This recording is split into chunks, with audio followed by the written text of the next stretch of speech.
If you could find your seats, I'd appreciate it.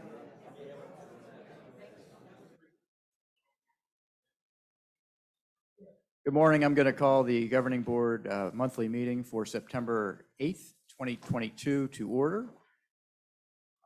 Let's see. Mr. Martinez, you're on Zoom? Yes, I am. Hi, Mrs. Chair. Thanks, Charlie. And Vice Chair Wagner will be joining us in a minute, I believe. We'll do the Pledge of Allegiance now, and we'll ask our Palm Beach representative, Mr. Steinley, to lead us. Allegiance to the flag of the United States of America and to the republic for which it stands, one nation, under God, indivisible, with liberty and justice for all. Thanks, Jay. Good morning, everyone. It's nice to see everyone here. For those board members who are here, I'm going to ask that you make sure your microphone is on and that you please speak into the mic so online attendees can hear you. And if you turn your head while you're speaking, drag the mic with you to make sure we get your comments.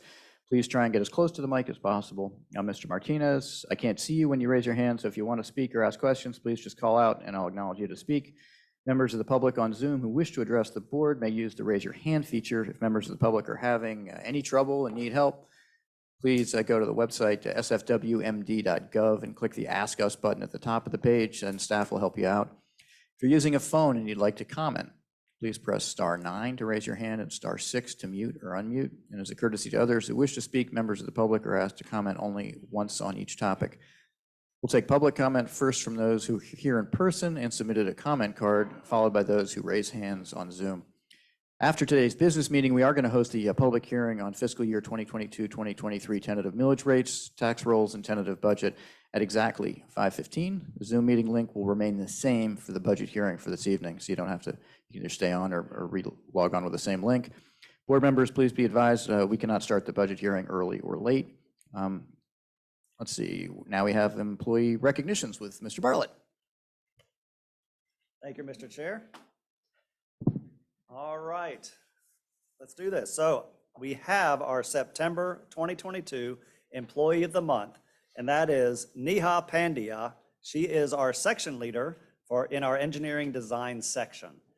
Now,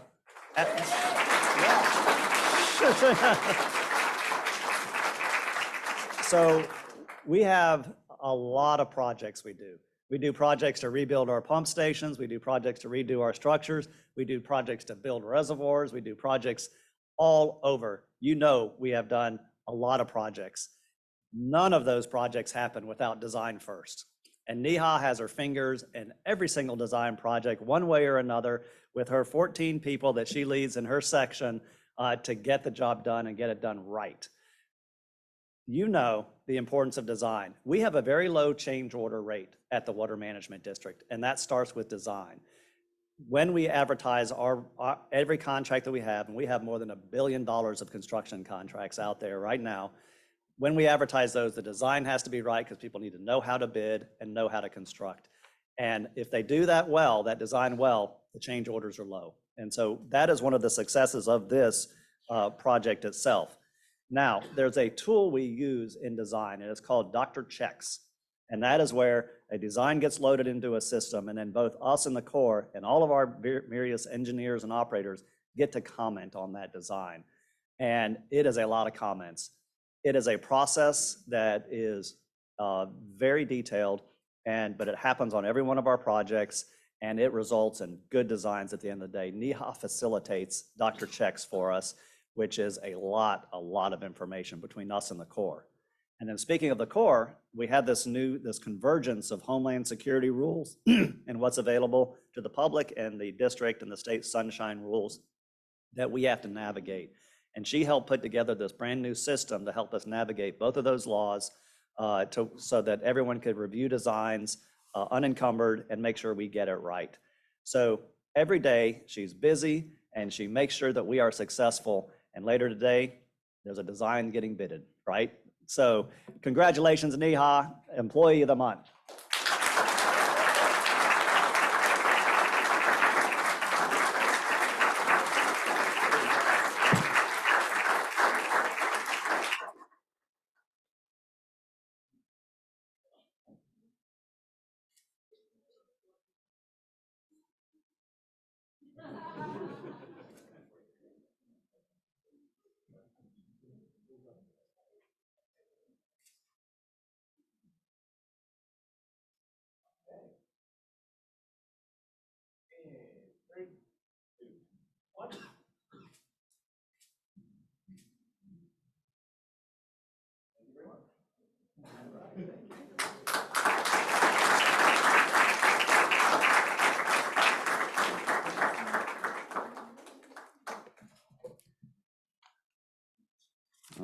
let's get on to September Team of the Month. And this goes to our Biscayne Bay Coastal Wetlands Project Team.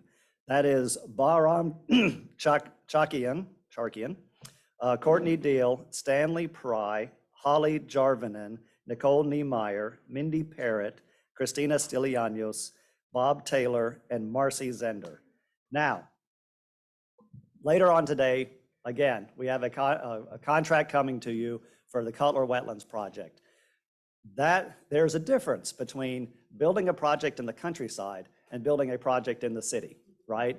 In this project, there were a lot of details to get us to the point we are right now.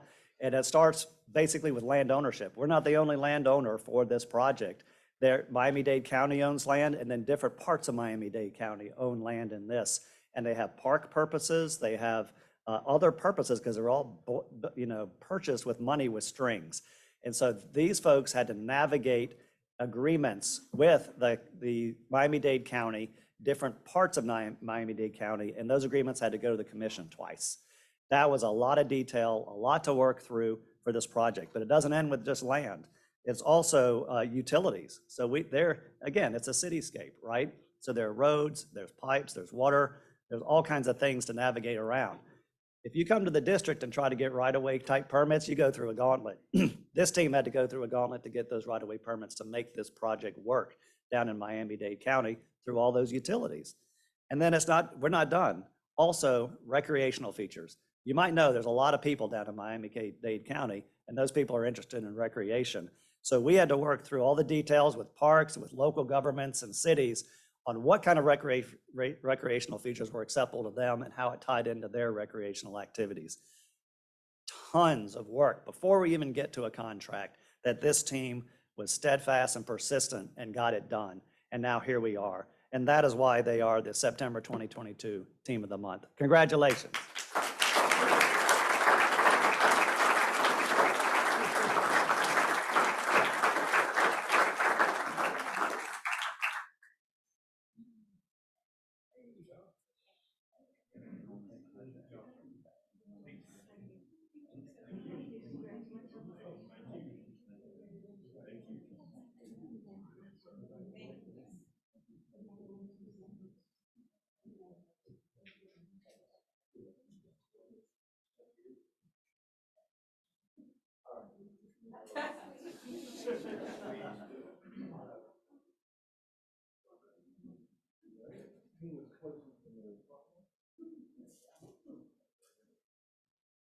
Make sure you can all see the camera lens. Okay. And 3, 2, 1.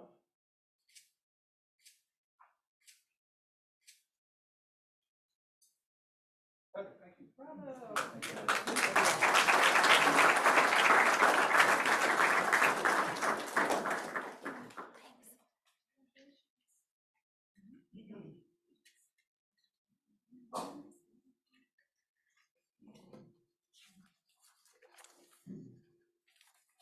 All right, we got one 30-year service recognition award, and that is Les Richards. He's the section leader of our microwave and wide area network team.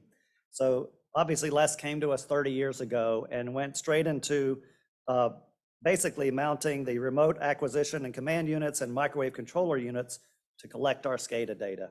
And I feel like almost every month I talk to you about the importance of SCADA in the water management district. It's our eyes on the ground. And it wouldn't be possible without Les's contributions to making sure those eyes exist up on those towers. And so after a decade or so, he became the section leader for the group that makes sure all this information is collected and gets transmitted every day to the water management district. At first, he was climbing the towers, climbing up to 300 feet in the air, mounting these electronic devices, up there in the sky. But now as a section leader, he's more grounded. That was like an electronics joke. Yeah, it's pretty good. And so he basically supervises these 30 towers, makes sure they're operating, make sure they're working. And by the way, we have like things like lightning down here but he's there monitoring the system, deploying his folks, making sure it all works. And it works daily. And it's always critically important that that this thing happens. And I can't thank him enough because we show this stuff off, right? Every tour we give, we go to the control center, and that is built on top of SCADA, right? So it's an incredible effort, and we're just so grateful for his 30 years of service. In his free time, he spends time with his grandchildren, a lot of times at Disney, but he's also a marathoner and a half marathoner. So wow about that. He's got a lot of energy, clearly, because while he was working with us for 30 years, he went and got his Bachelor's of Science in Business Administration from UF in 2016. So dude's got energy, and we're very grateful for it. Thank you for your 30 years of service, Les.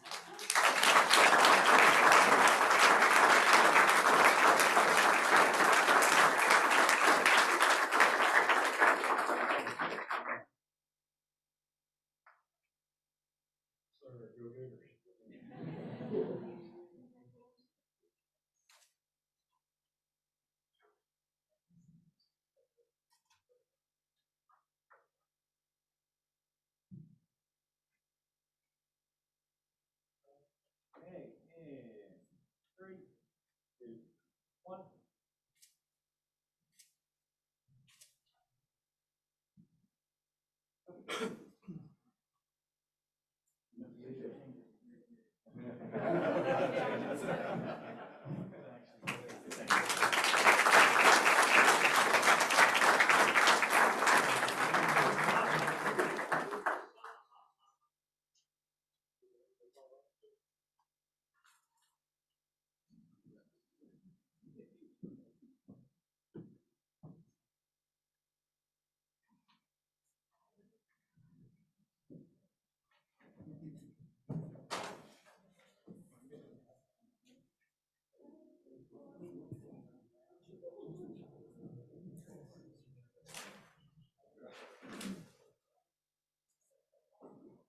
Drew, thanks very much for doing that. It's so impressive to me, and I know all the board members, to see the quality of our employees. It's really neat to see everyone working, and they're so mission focused and driven, and to see people, serving here for 30 years in the same job for 30 years, but working his way up. That's just amazing.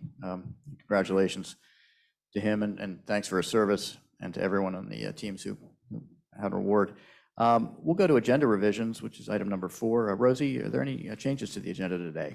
No, Mr. Chairman. Great. And we'll go to board members for abstentions, and I'll poll the board, and I'll start with Mr. Bergeron. Do you have any abstentions, sir? No. Thank you, Mr. Steinley. I do not. Thanks. Mr. Olipich? No. I don't. Vice Chair Wagner? No. Thanks, Colonel Rowan. None. Ms. Meads? None. Mr. Butler? No, sir, I have none. Thank you. Mr. Martinez? None. Thank you. Now we're going to go to the Big Cypress Basin report with the chair, Charlotte Roman. Thank you, Mr. Chair. The Big Cypress Basin Board met on August 25th, 2022. We began our meeting with a presentation of the final report of the Picayune Watershed Water Quality Project siting analysis by the Stantec team, who is the consultant for the study.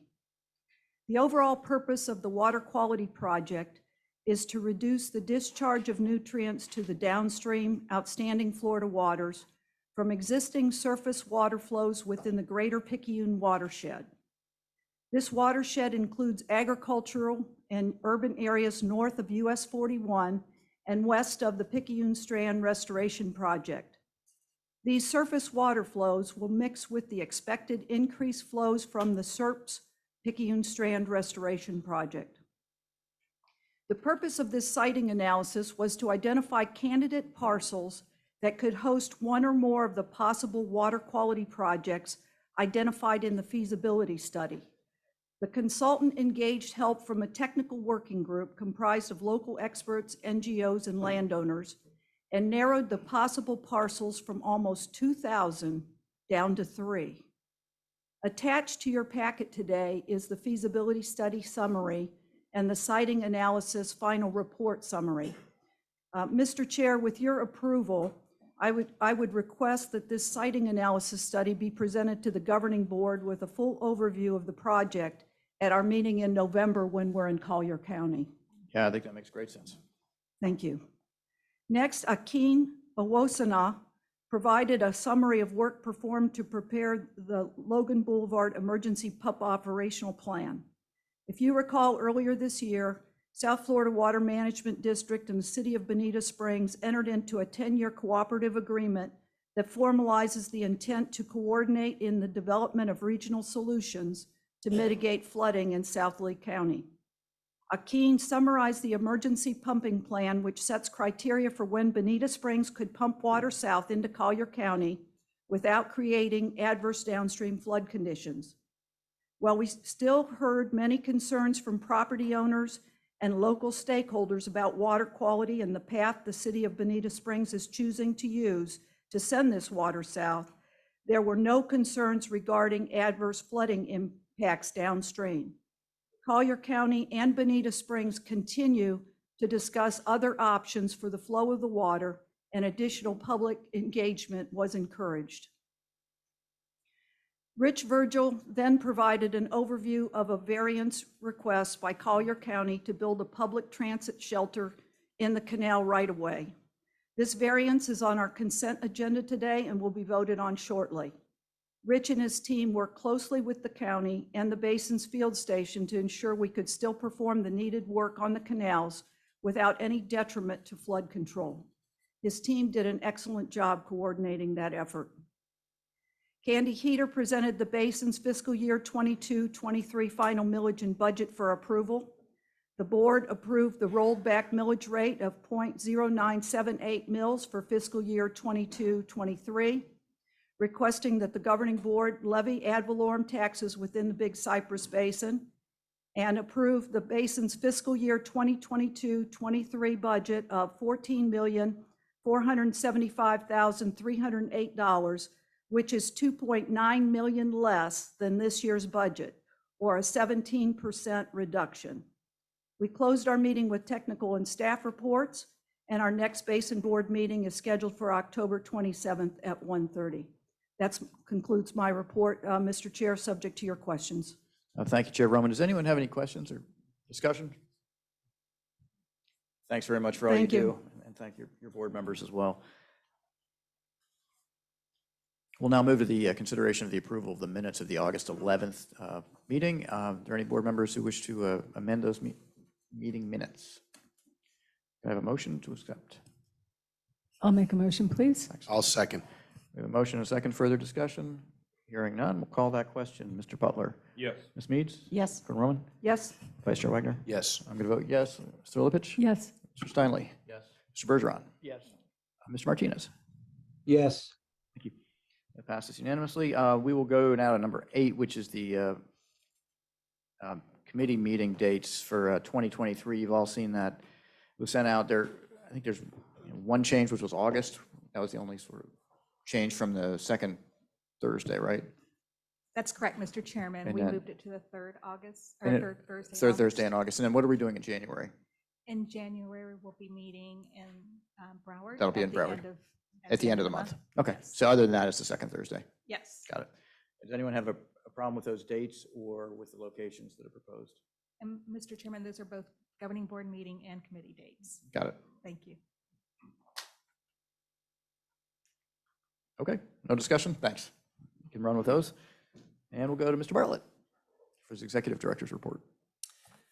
Thank you, Mr. Chairman. I got a few things for you.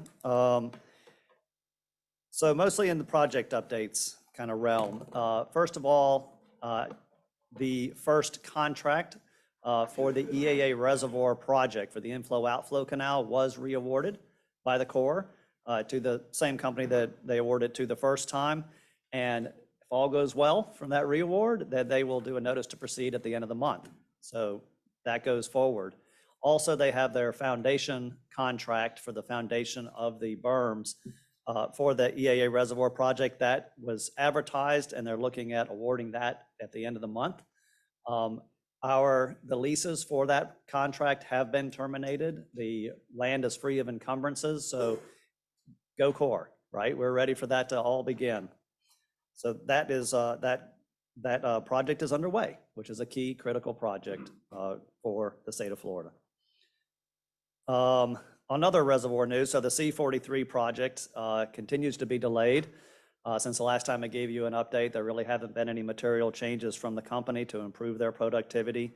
And right now, it looks like the schedules are sometime in 2025 for it to get done. So that's a disappointing situation of C43. The new CEO for the company has, I think by now, moved to the States. He came from Spain. And we do have a meeting with him. Chauncey and I have a meeting with him at the project site on October 7th to really impress upon him the importance of this project for the community and for them to get in gear. We have lots of projects going on right now, and none of them had this kind of delay situation, right? So anyway, we'll keep you posted on that one. Western Everglades restoration, the Corps has gotten all their comments. They've heard us, they've heard the public. The big key item in that was the western feeder part, and particularly the STA location in the Kissimmee Billy. They have heard those comments. They are looking at other solutions. Nothing decided yet. They're still moving forward with Western Everglades and looking at other options to address the situation on the western feeder. So that's good that they're addressing it, and we'll see how that unfolds. I sent to you recently a letter I got from Secretary Connor at the Corps of Engineers on Sept North. As a reminder, Sept North is basically the replumbing of the northern end of Water Conservation Area 3A to get the water sheet flowing into 3A more on the western side. So it's just a rerouting of water. Important project to get the hydrology right in the northern part of the Everglades. But that's why we're committed to it and are looking to issue a contract on that next year to begin that project. So we were asking for a performance partnership, project partnership agreement so that we could get cost share, right? So it's going to be approximately in total about a $500 million effort to replumb that northern part. And we wanted that cost share credit on there, which is why we asked for a PPA. Unfortunately, the attorneys who gave us such fits on the EA reservoir PPA also convinced the Corps not to sign that PPA. So I don't know what it will take to get that PPA signed. The important part was the cost share, right? Because we need that cost share to make sure the EA reservoir project continues. I made that point to him when I talked to him. That's why he included on the second page of the letter how his idea on how to get cost share recognized for those efforts and those projects, which is through a different mechanism if WRDA 2022 passes, which now has language that gives the Corps more flexibility to recognize cost share credit. That's the critical piece, right? Is getting that cost share credit recognized. So my conversations from here with the Corps will be, how are we going to make sure WRDA, when it passes, how are we going to make sure your procedures are set up to recognize the cost share when we start this project to restore the northern part of the Everglades? First, WRDA 2022 needs to pass, so I got an update on that. They go back to session next week. It could pass in those 3 weeks. There's a 3-week session there. It could pass in those 3 weeks. If it does not, then they're looking at passing it in the November, December timeframe. That's when they would pick it up next and potentially pass it. So what relates to that WRDA is Lake Okeechobee Watershed Restoration Plan, right? So it got delayed. I talked to the colonel yesterday. He's still pushing for an October chief's report. So if they get a chief's report out in October, then it could possibly get into WRDA in the November, December timeframe and get authorized, which would be critically important for us. So that is all my project updates and WRDA updates. I do want to give you a presentation on the highlights for next year's budget. At 5:15 today, we approved the ad valorem rate for that budget. And I wanted to basically, while I have your attention, tell you what we expect to accomplish with that budget that we pass later. I guess I'll come over there and operate it.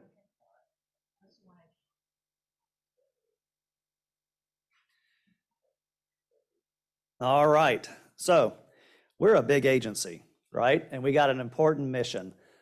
Safeguard and restore South Florida's water resources and ecosystems, protect our communities from flooding, and meet the region's water needs while connecting with public and stakeholders. it's an important mission that everyone pays attention to. And it's this infrastructure that we manage that is the bulk of our budget, right? 2,000 miles of canals and levees, many, many control structures, over 900 pump stations, everything to get the job done. I tease the other water management districts because I call us the original water management districts because we had to be formed for this flood control system itself. And you can tell, I talked about SCADA, all the investment we make to make sure we do this right with our electronic systems. So one of the things we do with this system is maintain it, right? So that includes refurbishing the aging infrastructure, and that includes filling the pumps with gas and making sure everything works on a daily basis. That's 200, and then we have emergency funds set aside, 255 million of our budget. Part of that is our field station expansion and improvement projects. I'm happy to report that, look at that pretty building at Homestead, not a scuff on it. And it is ready to populate just about, and we need these expansions because we have so much new infrastructure coming online that our current field stations aren't capable of servicing properly. So we need to get these expanded and then update them to current hurricane standards. Obviously, we have an incredible science team and water supply team to help us navigate our legal responsibilities. We did expand the monitoring network to all these basins. We have robust, incredible, you almost approve at every single board meeting. Thank you, Lawrence. The SERP monitoring that we are doing to make sure our projects are successful. Now we have our algae response plans and teams. We are adding in our modeling group machine learning this fiscal year to really advance our analytical capabilities to the modern era. And of course, we take care of our STAs and do our research on Python control. Incredible science that this agency deploys. Oh, I'm sorry, a big part of that budget is also our alternative water supply projects. They were doing it from the West Coast to the East Coast to make sure we expand our water supply budget. It's close to 30 million of that budget. And they do a great job planning our water supply future, this team. Obviously, we have 1 million acres of land that we are stewards over. We continue to implement our herbicide reduction strategy with a goal of reducing by 20%. Then we have just all of our different lands, all the exotics controls on our lands that we have to implement, pythons, you name it, it's all in here. And then, of course, the land management of our incredible recreation areas. And then, of course, we do have a permitting program, and it's a stable permitting program at $23 million. Our permitting numbers are going up. So on the environmental resource permit actions from 2 years ago, we're up 500 per year. On our consumptive use permits from 2 years ago, we're up about 150. Our field inspections have gone up about 1,000. Our compliance actions have remained steady, which is good. The people remaining in compliance is good. But it is a lot of effort that Jill and her team are fitting into their staff. So it's a heck of an effort that they're doing. But let's talk about all the things we love to talk about, projects, right? Making a difference in our landscape, infrastructure investments to get work done. The leadership and support of our government has been tremendous. We started, when we came down onto this board, it's like $2.5 billion. How are we going to get that done? Well, now it's $3.3 billion, right? So that's for the state, for water quality. What's coming to us for this next fiscal year is $600 million in our budget. That's a tremendous investment in all of our SERP projects, our restoration strategies projects, our Northern Everglades and estuaries projects. And then we got a new appropriation for Green Heart of the Everglades, which is about 11,000 acre land acquisition down near Everglades City that land folks are working on. And then our staff have been really busy applying for grants because there's so much opportunity down here to do good work. And so we've gotten about 70 million in grants between water quality and alternative water supply. Big numbers for changing our landscape and doing the infrastructure we need to better our environment. So let's talk about what we're going to start and finish next year. Let's start with finish, right? So we are going to finish the STA for the EAA reservoir. You may recognize this STA, it's the C44 STA, which we finished few years back, but this one is for the STA for the EAA reservoir. We'll finish next fiscal year. We will finish the pump station for the Loxahatchee Reservoir. It's a 1,500 CFS pump station, is that right? That will be able to grab water off of the C43 canal once the reservoir is built and put it into the reservoir. But that is done or will be finished next fiscal year. This is a big one. We will finish all the construction associated with restoration strategies next fiscal year.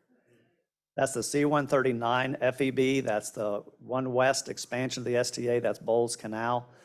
It will all be finished. And so we'll then be able to grow it in, get it all fine-tuned over the next couple of years before the compliance deadlines start.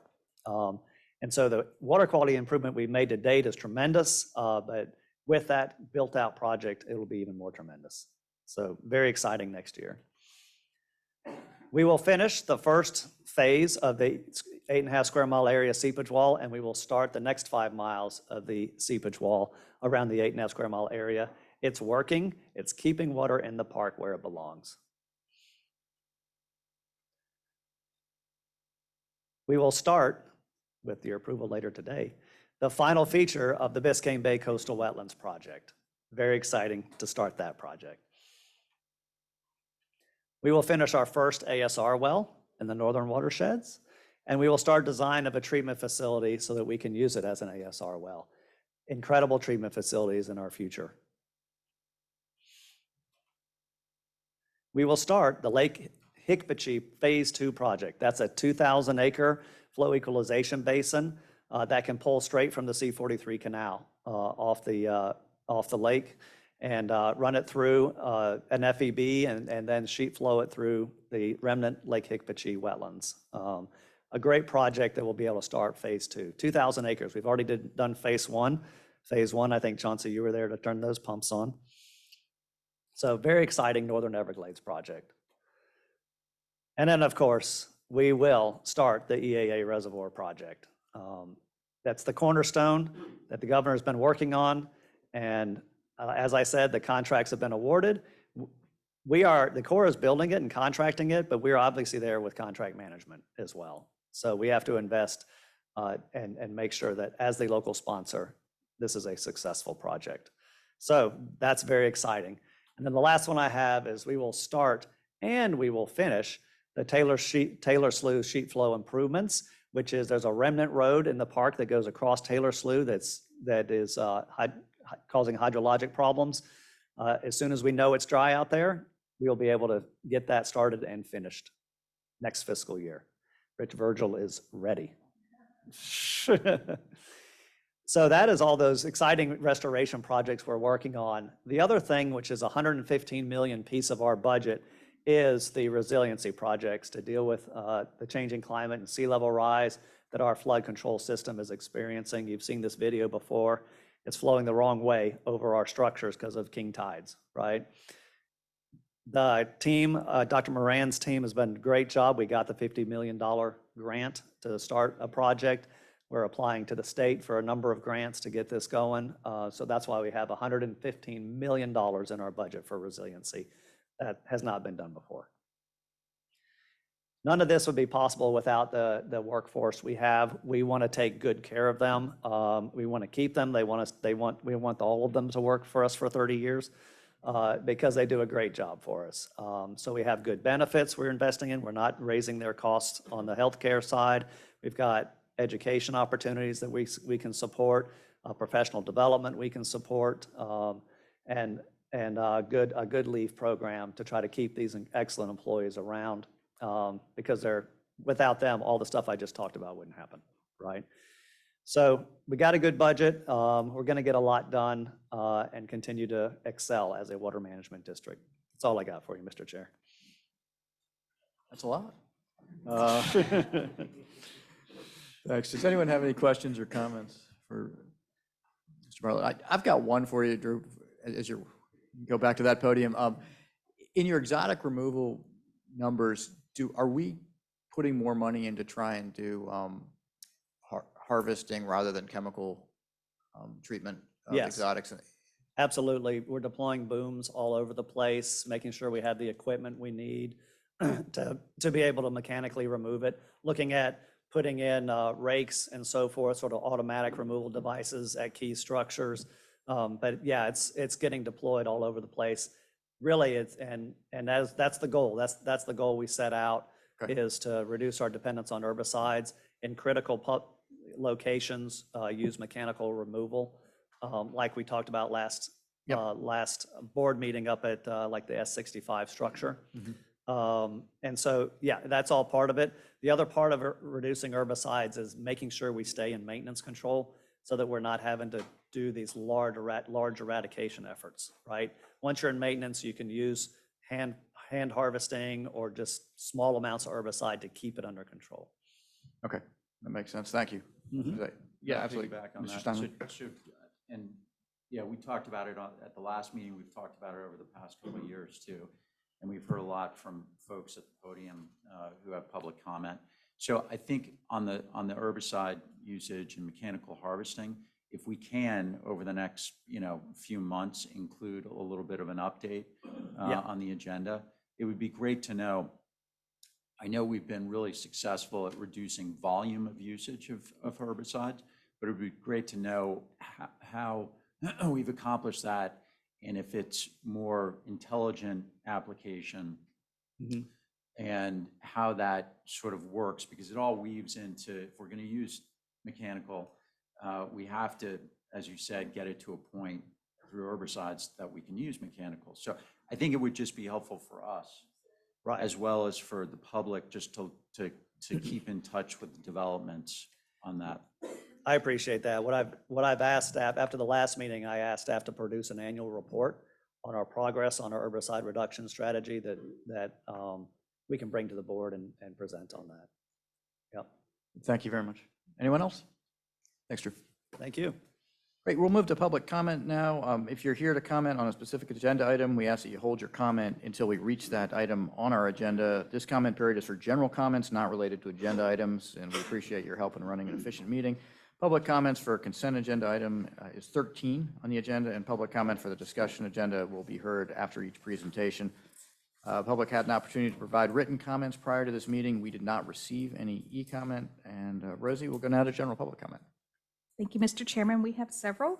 We're going to start with Harvey Oyer, followed by Terry Bates, and then Newton Cook.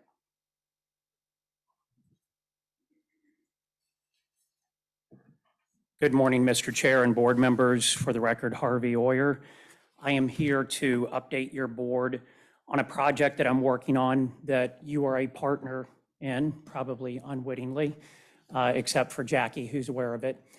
And this is the recreation of an important historical event in Florida's history. 125 years ago this year, a man named Hugh Willoughby became the first non-Native American to cross the Everglades from the Gulf to Biscayne Bay.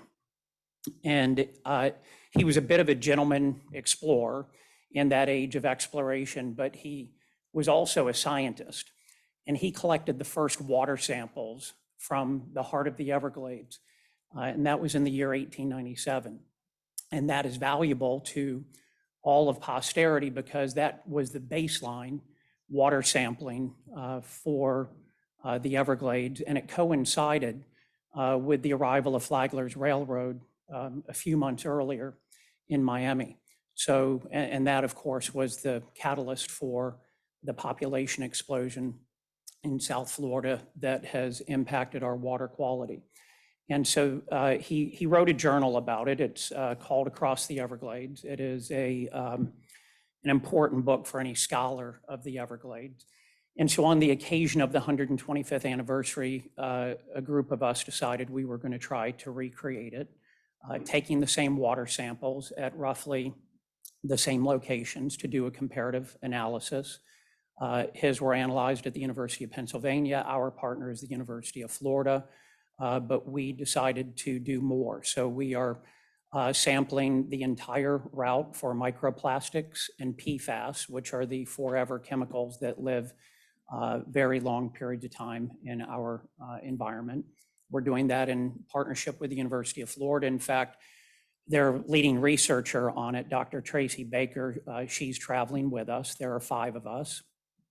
We are only able to do this because of your good graces. Thank you, Drew and Jackie, for introducing us to everyone that we needed to know to make this happen. I do want to give a brief shout out to some of your employees who have been incredibly helpful. Rich Virgil, who I think is in the audience, John Hicksonbaugh, Christine Rock, and Dr. Fred Sklar. And I want to pause for a moment and tell you what we are doing with Fred Sklar, who is one of your scientists. As long as we're there in the middle of nowhere, one of the most remote parts of continental United States, very hard to get to, which is why, incidentally, there are no PFAS or microplastic samples. We have microplastic samples from the bottom of Mariana Trench, from Antarctica, but not from South Florida, because it's a very inaccessible place that probably only Ronnie Bergeron has been to. And as long as we're there, Fred Sklar asked if we would try to inventory the apple snail egg clusters, which of course helps in his research to determine the almost sole food source for the endangered snail kite. And so we will do that as well. We will photograph them, GPS mark them, and provide an abundance study, which hopefully adds to the body of knowledge that Dr. Sklar within the district works on. So we're trying to do good science along the way. We are trying to bring historical attention to this remarkable daring feat of Hugh Willoughby 125 years ago. We will live stream to many of the public schools in the state, to many of the science museums in the state. We've applied for the Explorers Club flag. If you're not familiar with the Explorers Club, Hugh Willoughby himself was an early member of the Explorers Club. We have 3 Explorers Club members on the trip, me being one of them. The Explorers Club flag, if we are privileged enough to carry it, is the flag that went to the top of Mount Everest with Edmund Hillary in the 1950s. It went to the bottom of the Mariana Trench with Don Walsh in the early 60s. It went to the moon with Apollo 11 in 1969. And we would like to carry it on this expedition through the Everglades. We are doing this the last week of October. We don't know how long it will be. We suspect about a week to 10 days. If you're wondering why would you go in the Everglades in October when it's hot, still hurricane season, lots of mosquitoes, it's because we need the water levels at their highest, which so far this summer, we're not having much luck on the rain levels. But it's not the most ideal time. Willoughby was much smarter. He went in January when the weather was good, but we had very different water levels at that time. If you're wondering how we will follow his path, we won't do it identically, of course, because a lot of the path has been radically altered by us.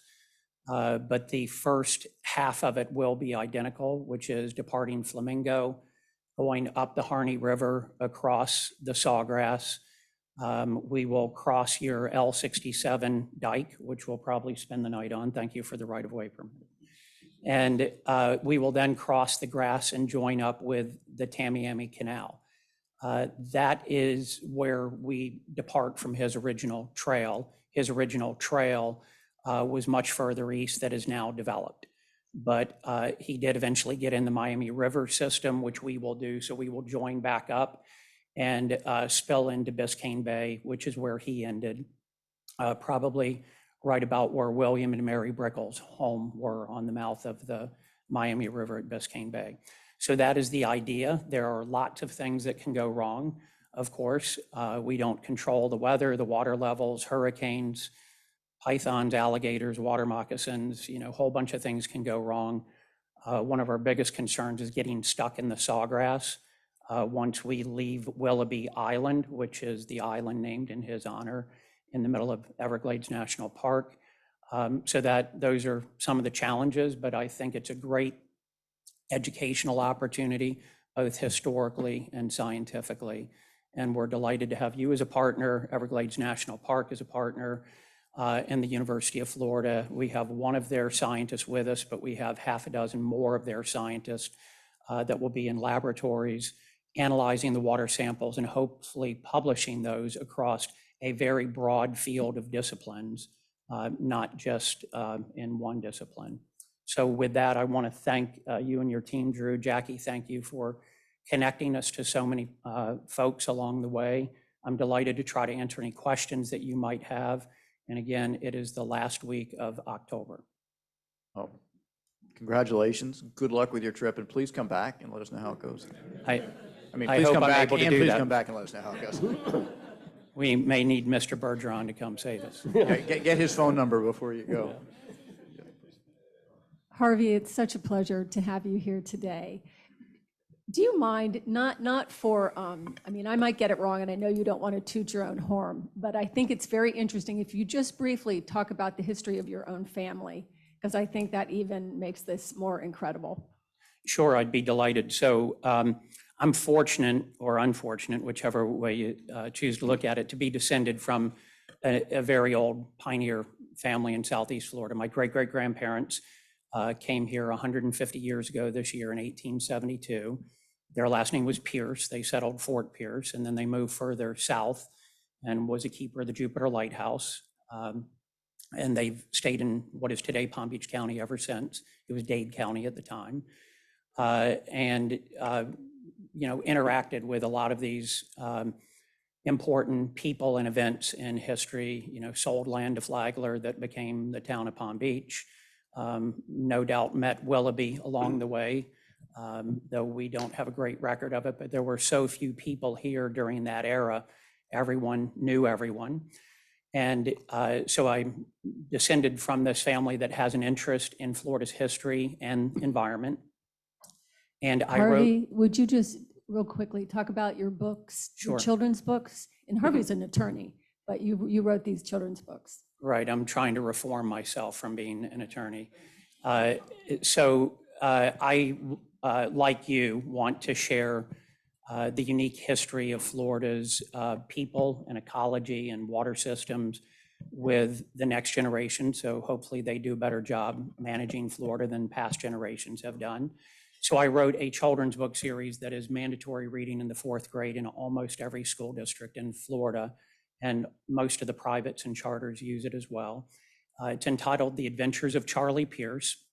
Charlie Pierce was a real life character. He was my great-granduncle, which means that was my great-grandmother's brother. And fortunately for me and all of posterity, he kept a journal every day of his life from the time when he arrived here as an 8-year-old in 1872 until the day he died. And he chronicled every shipwreck, every hurricane, every pioneer settler, where they came from, where they took their homestead claim, their children's names, all of these interactions, arrival of people like Flagler. So I don't have any particular skill in writing books other than I plagiarize from his journals. And it has resulted in 5 books, one of which the most widely used, you may be familiar with, is called The Last Egret, which chronicles the plume hunting epidemic in the Florida Everglades in the late 19th century, and how he and my great-grandmother and a couple of buddies of his, including someone named Guy Bradley, thought they would go on a get-rich-quick trip into the Everglades, kill a lot of birds and get rich. And of course, you know what happened with Guy Bradley.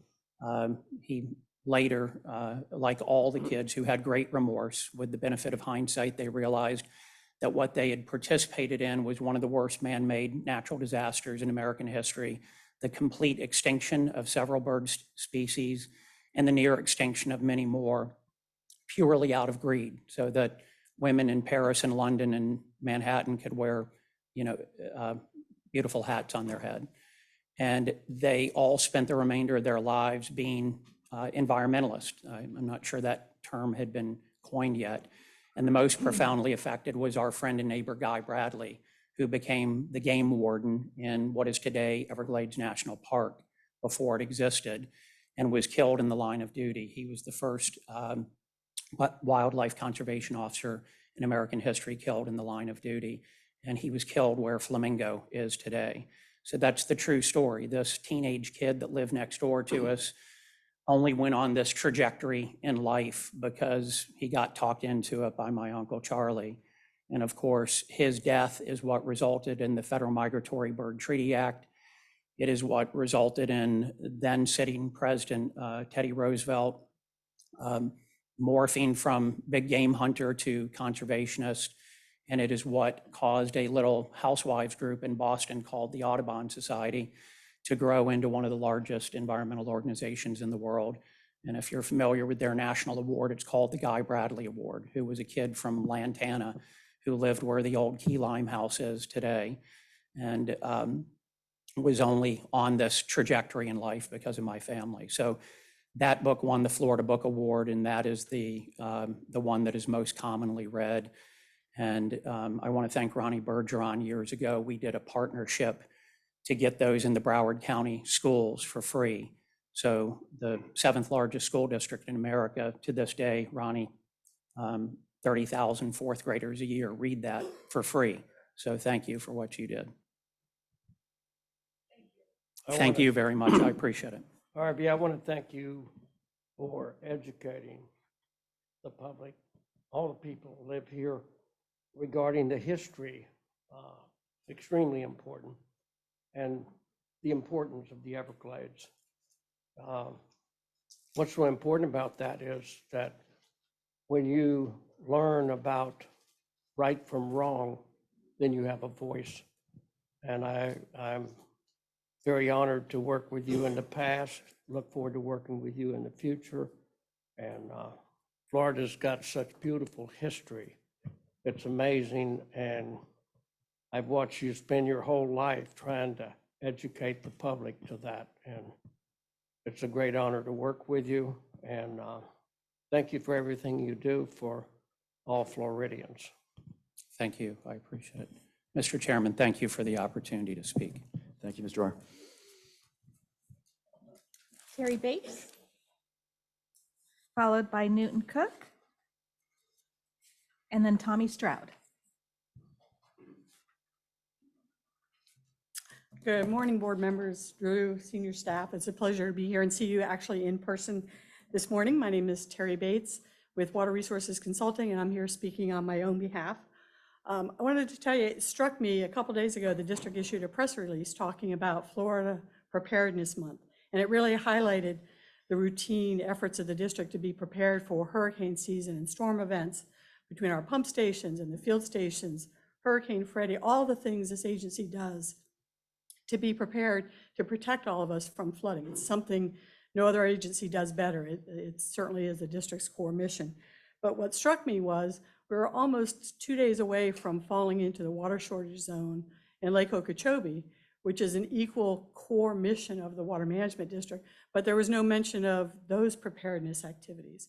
And you certainly can be in an emergency situation in water shortage. It doesn't happen immediately because you cross this magic line, but it's something, it's very insidious. It develops over time, especially as you get closer to the end of the wet season. You know, we have 2 months to go. Maybe we'll get a big tropical event that will help pull us out. But if you don't, you have to be prepared for it. Water shortage is one of those really difficult things. I always joked when I worked here that I wanted to retire before I ever had to work another water shortage. And there's several alumni here, I think, that would tell you the same thing. It's very hard being a water manager when you don't have water to manage. And so whether you're in that situation because of a climatic drought event or because of the way Lake Okeechobee has been managed, when the water's not there, your options are very limited. You can hope for rain. That's not a good position to be in. You can impose water restrictions and cutbacks, but you're basically in the position of having to try and figure out how to apportion a growing limited supply of water among all users to prevent economic impact as well as harm to the environment. One of the things I would say as water shortage progresses, the very first things that come to light with LOSA is a difficulty in providing water to the tribe, to the Brighton Reservation, as well as Big Cypress, water to the city of West Palm Beach and the Lower East Coast. The lake serves as that backup supply. And I will tell you, since the last major drought in 2007 and 8, we worried every day about the coastal well fields in the lower East Coast and saltwater intrusion. Well, it's been 15 years and conditions have gotten worse with sea level rise, and those conditions are only magnified today. You have standard operating procedures. You've got staff here that know what those are, and starting to prepare now is really important because you'll be surprised how many ways you interact with users, whether it's golf courses, landscape interests, agriculture, the tribe, the STAs, and trying to manage a very limited supply. So I encourage you to start planning for that possibility. We'll all hope for rain, but it's really important that you be prepared because a water shortage can go on for months and months and months if those rains don't come. Thank you. Thank you, Ms. Bates. Newton Cook is our next public commenter, followed by Tommy Stroud, and then Mark Perry. All right, listen, someone who wanders around out there in the marshes a bit, paddling and walking. This gentleman's presentation was just incredible. We can only imagine what it was like in those days. I mean, he's talking about October. We'll all be out duck hunting 2 weekends. People are deer hunting out there right now. Mosquitoes, alligators, pythons they didn't have back in those days. Believe me, it's interesting. And to have people go across the state, if you do it the old way, if you ever get a chance to read the Tequesta Files, this is in the 1800s when people actually first time came down through Florida. Florida is nothing like we think it was back in those days. I mean, no one really remembers, so you have to get it a little bit out of the books. But tough, really tough. All right, first of all, it's important to invite everyone to the recreation meeting, not this Monday, but next Monday, the 19th, 5 p.m. right here and on Zoom. We've got some good presentations, thanks to the staff, land management staff, including the Loxahatchee National Wildlife Refuge presentation. Sometimes we used to have a meeting out there pre-hunting season. We're going to do that inside this meeting, which will give a lot more people a chance and to participate and to see what's going on in Loxahatchee. And I want to thank Rolf and the crew out there for that as well. Also, a lot of work's on the SDAs getting ready for the hunting program. A lot of staff work by FWC and the staff here. It's harder every year to find parking spots for the people to spread out and hunt, and it's very much appreciated. Opening days, Saturday, September 17th. And I will be out there trying to paddle my kayak. Waiting in the mud is over. Okay. We will have 2 youth hunts and 2 Wounded Warrior hunts this year with the cooperation of the district. And again, I thank Mr. Bergeron for all the help last year when we had construction out there. Fortunately, this year, there's no construction in the area and we'll be okay. See, Losam's back on the program today. I am not going to get up here and berate you again after that presentation. All I can say is Losam today, as designed, is going to kill the lake. It will kill the vegetation too high, too often, too long. Not exactly what we call restoration, and particularly when you're destroying the heart of the Everglades. Social media is interesting. Real quick, Drew made a great presentation, and he says we're going to start the EAA2, but 2 things popped up this week. First of all, the tribe's got a burial ground right in the middle of it, evidently. That's dead stop, folks. That's dead stop. I hope you give me just about 10 more seconds. The other thing is I see that the Corps has decided they're not going to go for the money. I think there was a letter, somebody sent you a letter last week about the money. I didn't hear anything about that today. My question is, what's going on with the EAA2 reservoir? I stood here in 2002, or maybe it was a PRR meeting with the Corps, fighting for that, I won't say it, reservoir. And it's still not a shovel in the ground. Maybe next year we'll see some. We got to solve these 2 problems, and somebody's got to talk about it. So if we don't have the money coming and the tribe is objecting, we've got major problems.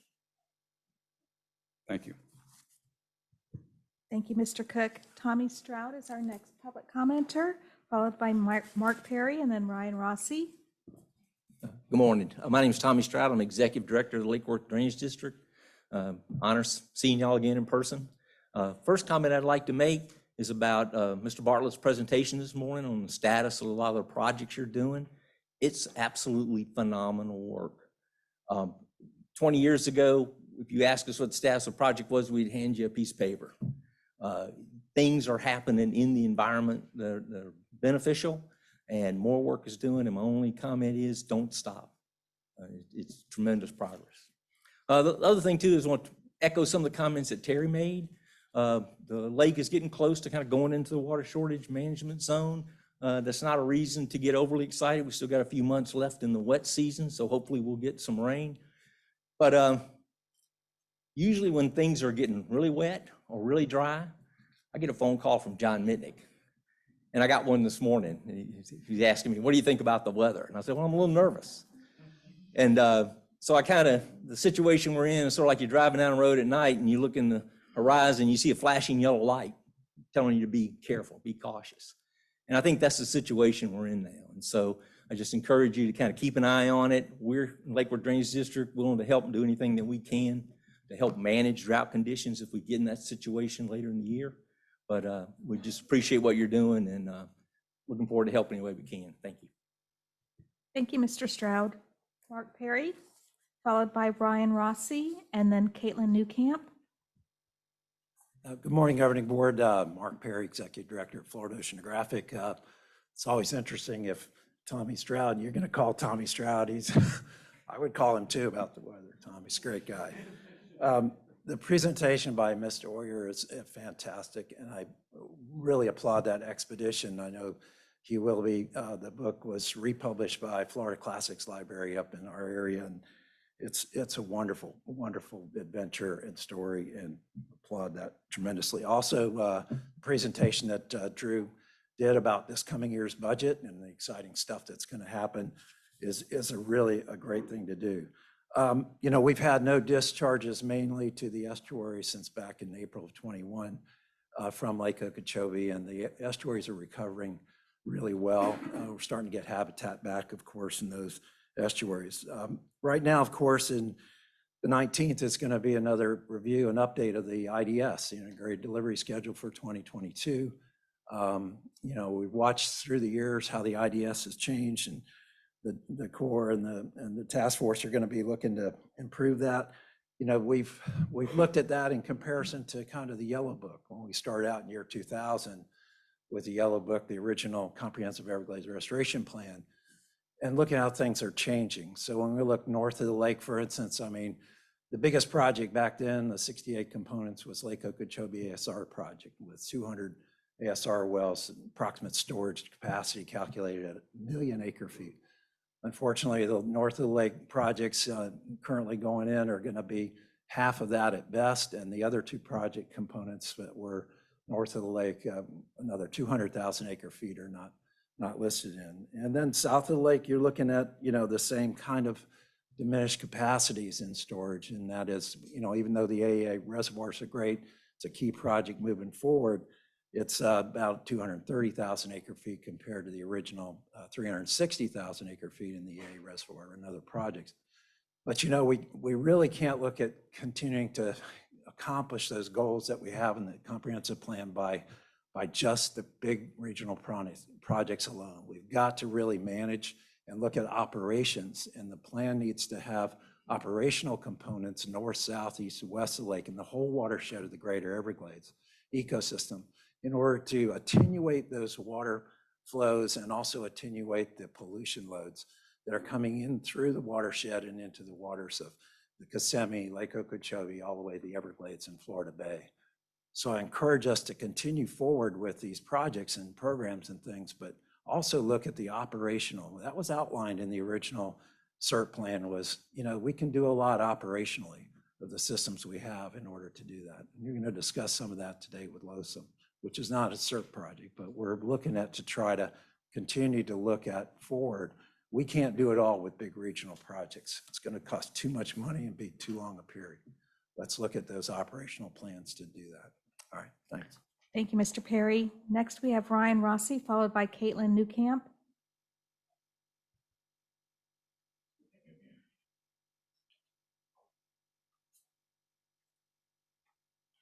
Good morning, Mr. Chair and the board. First, I just want to say that I'm very appreciative of all the efforts the district is making with sea level rise resiliency. I know that there's some exciting things coming up, so I'm excited to see where that goes and hopefully participate in that. As director of the South Florida Water Coalition now for 4 years, you've probably heard me talk about the fact that a lot of my concern remains with water supply and how that impacts residents here in South Florida. And, we're seeing what's happening with the weather. It's obviously, we're not getting the rain that we thought. And I think the residents are beginning to get concerned, particularly as that relates to Lake Okeechobee operations and what we might expect as these plans come forward. The Corps' operation of Lake O over the last year, I think, shed some light into what we might expect going forward with the low sum water control plan and the wide-ranging unconstrained Zone D operations. During the last dry season, the Corps has used its self-described operational flexibility to release substantially more water, actually a foot more water, from the lake than if it actually had followed the current LOR's 08 lake schedule. I think the result that we're seeing has been clear. I get the water updates from you all the time with where Lake O happens to be.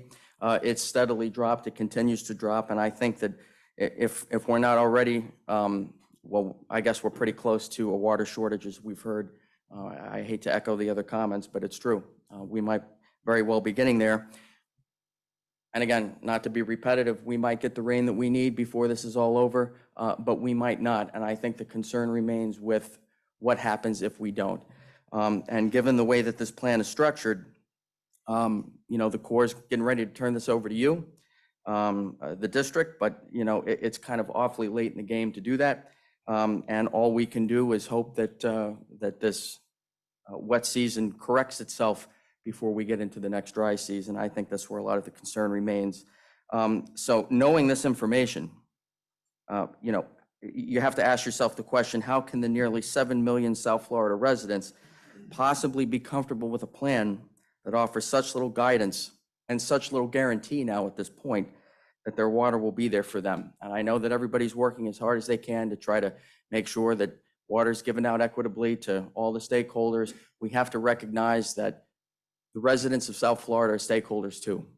We have to make sure that we do what it takes for them to make sure that their water is there in the event that we get into a shortage in the future. We very well might be there now.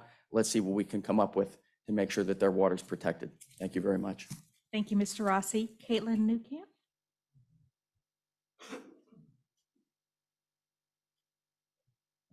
Good morning, governing board members, and thank you for the opportunity to comment. Caitlin Newcamp with Audubon, Florida. I appreciate the shout out earlier about Audubon's history and our beginnings, and we appreciate that you all support us as we continue to protect birds and their habitats. So this also relates to the technical reports that will be given later.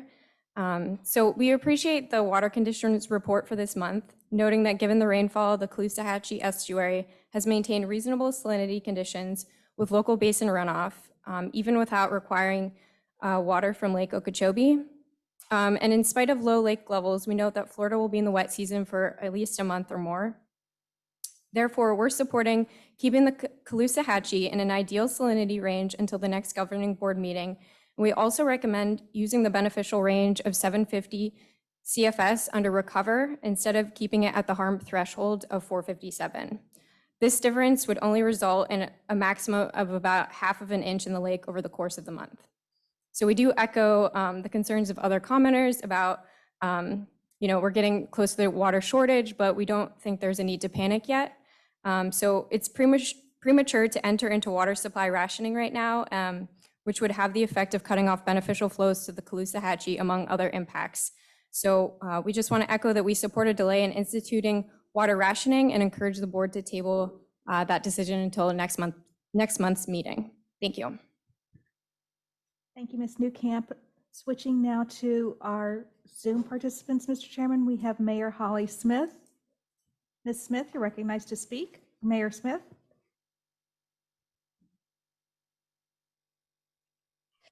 Sound check.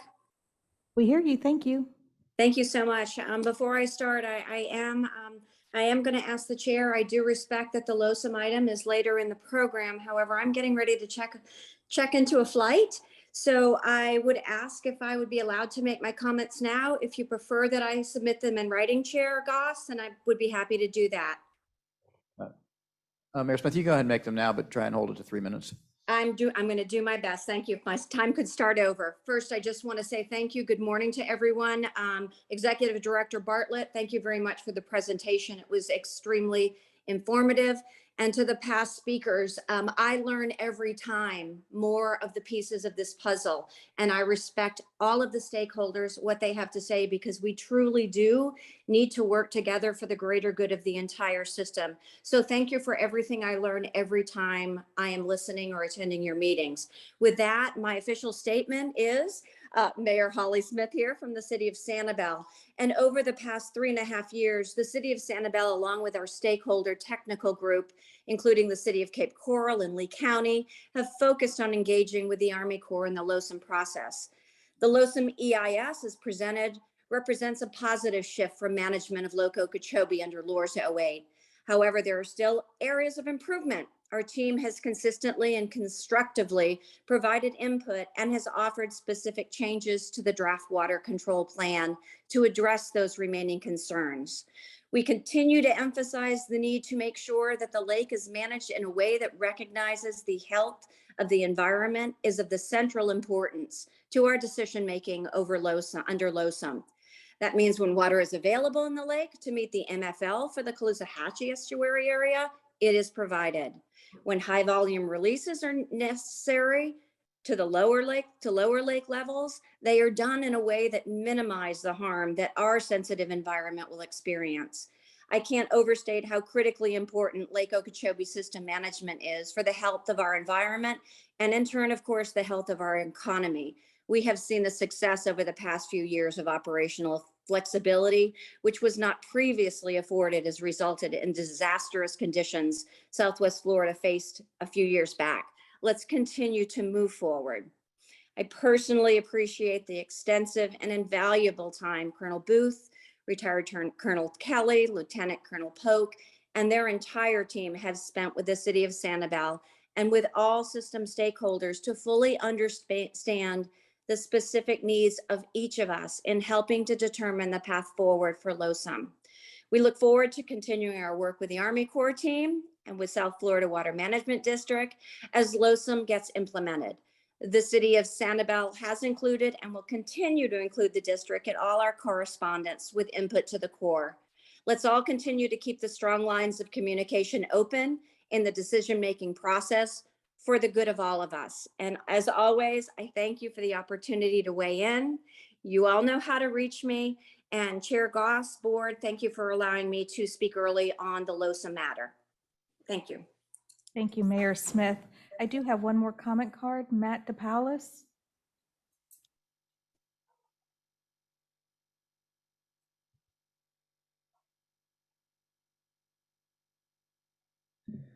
Thank you. I'm Matt DePaulis. I'm the Environmental Policy Director with the Sanibel Captiva Conservation Foundation.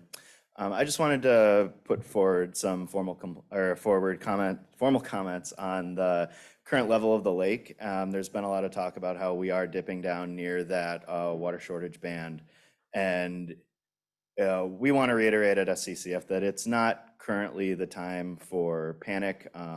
As some of the previous commenters have mentioned, this is the time to approach with caution and be wary of what could be coming down the pike. However, as it currently stands, we are still in the wet season. We do have the potential for some of these tropical storms to boost that lake level. And in the Loxahatchee, we're seeing great environmental conditions. The water quality has been great, and the recover targets have been right where we want them to be for this entire season. The oysters are doing well, the tape grass is doing well, and now is not the time to risk cutting off those recover targets from being able to achieve the targets that we're looking for. And while we don't need the flows right now from the lake, we do have basin flows. We don't want to risk putting those recover target, or we don't want to risk harming the ecosystem of the estuary and those recover targets if there is a case where 2 weeks from now we do need the releases, but since we've entered that water savings band, we're not able to get them. I think this is an issue that the board should redress in a month when we're closer to the end of the wet season, and we'll know better if there is going to be that rain coming in or some of those tropical storms that could recharge the lake. So thank you for your time today. Thank you, Mr. DePalis. Mr. Chairman, I have no more comment cards or raised hands. Great.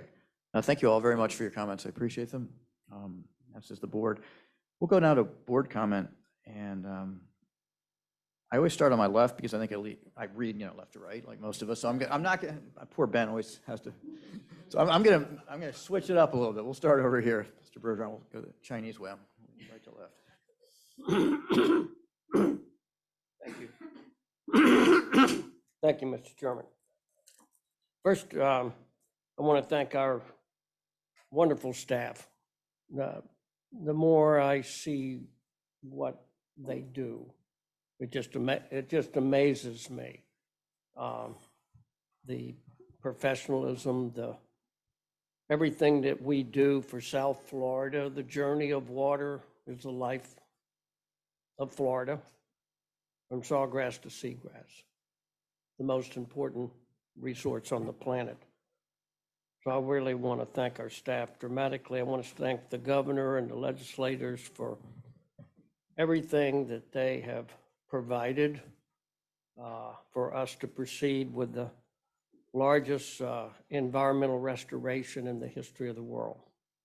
It's been a great honor for me to last year and for all of us to share in 43, 44 ribbon cuttings, jobs started, jobs completed, amazing momentum. And thanks to our governor. As we go forward with all of these projects, we always have to keep in mind the global system. And when we look at projects that we're building to decompartmentalize this system, reestablish the natural flow with compatible water levels with the environment, the ecology, all our wildlife, and all of our endangered species, we have to make sure that as we proceed forward, that we're not impacting other important connectivity, like the wildlife corridor, which I think we all need to pay attention to that particular area, which provides the connectivity, the highway for all of the wildlife, the panthers, the bears, the icon animals that have huge home ranges. I think it's important that as these projects and locations are chosen, that we definitely have a policy that they're built in an altered area, like we've done over the past 22 years. Whether it's a cow pasture, a cane field, a citrus grove, I think we have to look at that very closely. I think in the wildlife corridor, when projects are proposed, we need to be very, very careful that projects that benefit the environment, the global system, that we're not destroying what we're trying to save as we continue to go forward. I know LOSUM is it's a balancing act. It's not the solution to everything, but it's trying to balance the impacts and minimize damages as we continue to go forward and build more reservoirs to store water, this wonderful resource for water supply, and release water compatible with the environment as we continue to go forward.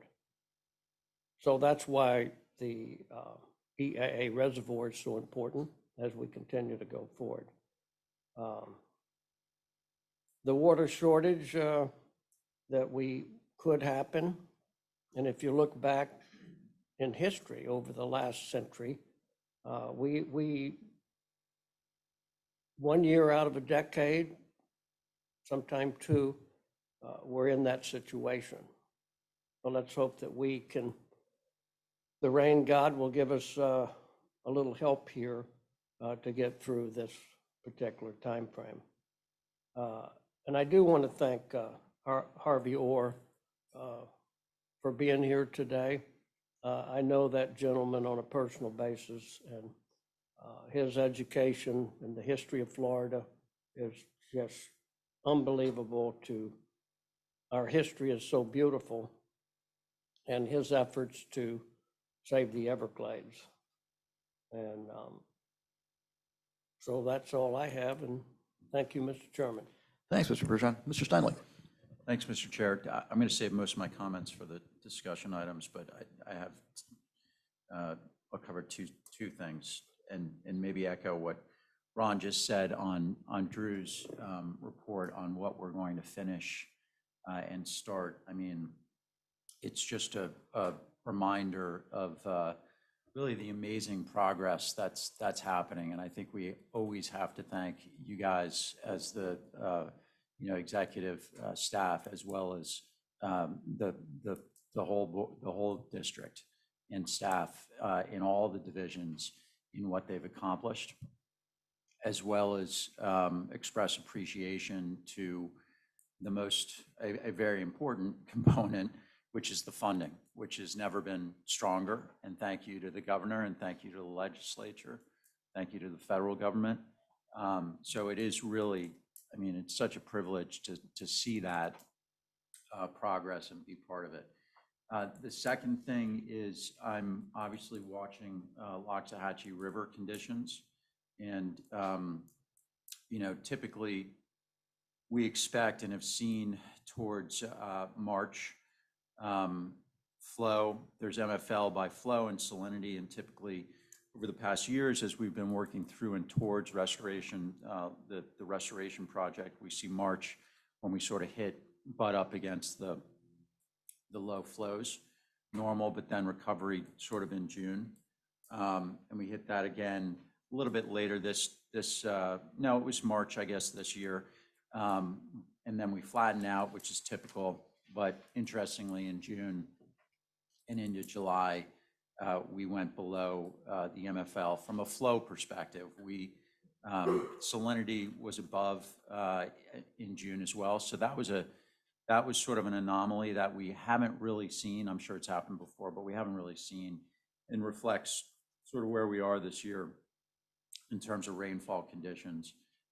So just want to keep an eye on that. There's unfortunately not a ton we can do besides hope that the forecast over the next week is legit and accurate. I guess accurate is a better word. And then the other component, Loxahatchee, we spoke about it. We spoke about the tour that we had, Palm Beach County and some other stakeholders too, of the reservoir, the C18. And I just wanted to highlight, and I was talking to Tom McVicker before, Palm Beach County and local stakeholders are also, we've talked about all the funding that the C51 reservoir has gotten over the past couple of years. And that is they're going to continue to explore using that components of the C51 for supplemental conveyance for the river. And not to be part of the project, but to benefit and improve the project. So that's an important thing that we want to, I think, and we'll continue to support however we can. Thanks. Thanks, Mr. Steinle. Ms. Thurl-Lippich. Thank you, Chair Goss. Good to see everybody. I have about 7 things. Try to keep it quick. Drew, that was a great report that you gave. Thank you so much. And it really helps with the visuals like that. It really brings it home. So it's so exciting. Thank you very much. The St. Lucie River looks gorgeous right now, especially in the area of Sewell's Point and Hutchison Island, which is where my husband and I fly over to take pictures. I believe we got the most beautiful pictures in maybe since 2013. Okay, and that would be prior to 2013 because 13 was a bad year. And the name of my blog post was called True Beauty. And why it was called True Beauty is because the waters weren't just blue or turquoise, but there was also major signs of seagrass. And you could see the seagrass. Yes, there's some macroalgae in it. Oh, I'll take it. And Mark Perry has said it's not that bad, that type, you know. So, I mean, it's just really exciting. And this has all happened on our watch. We cannot take full credit. Mother Nature has a lot to do with it, but I do believe Governor Ron DeSantis should take a load of credit with 1912 and how quickly everything kind of came together, and how operations for Lake Okeechobee were also more flexible. So it's a wonderful time for people on the St. Lucie River, and it's so nice. I mean, when I go out there, I mean, there are young families, you know, people I've never met. I don't know who they are. They probably moved from somewhere else, and they've got 2 or 3 kids, and they're taking them on a boat, and the kids are running around like on the shoreline, picking up shells. And I'm like, this is it. You know, this is it. This is what, it's like a dream come true. And I'm thankful for it being here right now. Water shortage band. I will save my comments for Mr. Mitnick's presentation. I just want the public to know that I take that extremely seriously, and I look forward to learning more about it. And it's very serious, and that's why we're here primarily. If you go back to Central and South Florida Plan, 1948. The interconnect canal, which we'll be talking about in the near future, which will connect the C-44 to the C-23. I went and viewed those lands, and that was a good education for me. We'll learn more about that. I support it at this point, absolutely. I know there's some controversies, but I think we just cannot stop. We cannot let things stop. We have to keep moving. And I trust the Army Corps and district staff on these issues. I'm wearing purple again. I've been wearing it since Mr. Bergeron gave me the jacket. I think I have 12 purple outfits in my closet. This is an old suit, but it's a good one. And I still fit in it, so that was good. And I went to Martin County, and I got to learn from the Martin County Utilities about their water reuse. They have 23 customers, and 75 million gallons per month are given, sold, basically used to these golf courses, etc. So it was a really good experience for me to learn about water reuse in my own backyard. And I happened to learn something else while I was there. I learned that my water came from there, and I thought my water came from Jensen Beach. So it was just a lesson for me that I don't even know where my own water comes from. And I'm sitting on the Water Management District Board.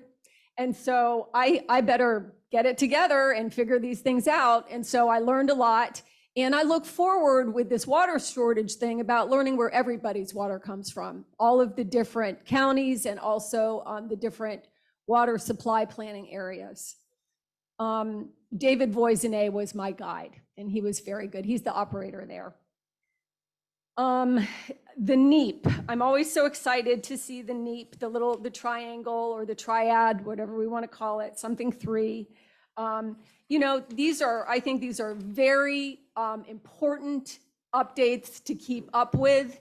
And they mention here that 14 NEAP projects approved by the governing board in the May business meeting under new, are in order. We're moving forward on these things. We're moving forward on these things. That I think maybe that's one of the reasons the lake's looking better. Maybe some of all the work, I know it's new, but over the past few years, it's looking better. DEP is doing their second 5-year review of the Loxahatchee River and Estuary Basin Management Action Plan. Very, very important. I was talking to the wildlife people. I won't go into this story, but I said, what are you doing for small mammals? because all the small mammals are like gone in the Everglades. Like you go down there to the park and they go, oh, 98% of the small mammals are gone. I mean, it's terrible, terrible. And I said, well, they're not gone on the coast, and I love them. We have a lot of raccoons and possums and all of that. So what are we doing? And they said, Ms. Thurlow, we're doing what you have to do. We're dealing with it at the source with the pythons. And I was like, that's ingenious. That's what we should be doing with our pollution too, is dealing with it at the source. Too bad it's not as easy as capturing pythons. But until we get a handle on the source pollution, like everybody's saying, you just can't keep building and spending money and all the stuff. We have to capture the python of pollution, the pollution python. And the last thing, we must give credit to DAX. DAX has done a lot of work over the past few years. They say here, as of August 1st, 98% of agricultural operations within the NEAT boundaries during the previous 2 years are in order.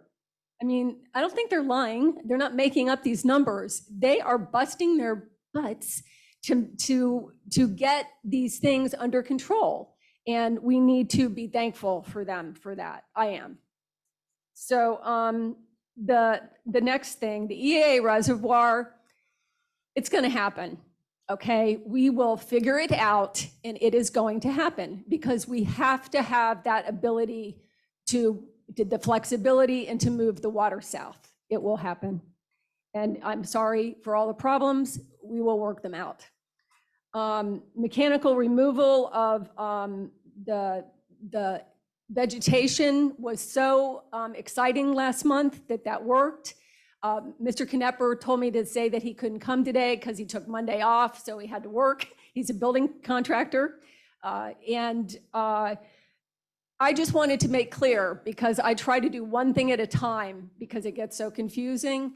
I believe that the S65, which is the gate allowing most of the water to come in through the Kissimmee River, does it have a tugboat, or what kind of boat is there now and will be there forever, or as long as we're here?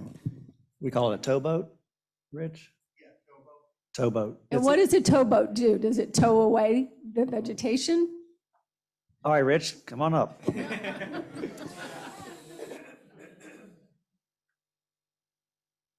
thing I came back. I was checking to make sure Harvey got his right-of-way key. Oh, great, thank you. So the towboat, envision it like a front-end loader with a big basket on the front of it that can scoop and move vegetation and plow vegetation.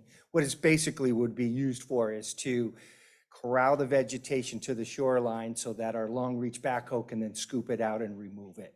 And without it, you wouldn't be able to get to all the vegetation in front of the gate and the lock. So it kind of works as a scooper and a bulldozer at the same time.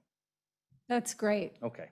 Thank you. And that'll be at S65, and if it has to go somewhere else, you'll take it there and bring it back? Yeah, it's stationed there through the season now, and once we get, if we need it elsewhere during dry season for other operations, we'll move it then. But it takes a couple of days to bring it up from the south. It takes a lowboy and a crane to unload it and load it.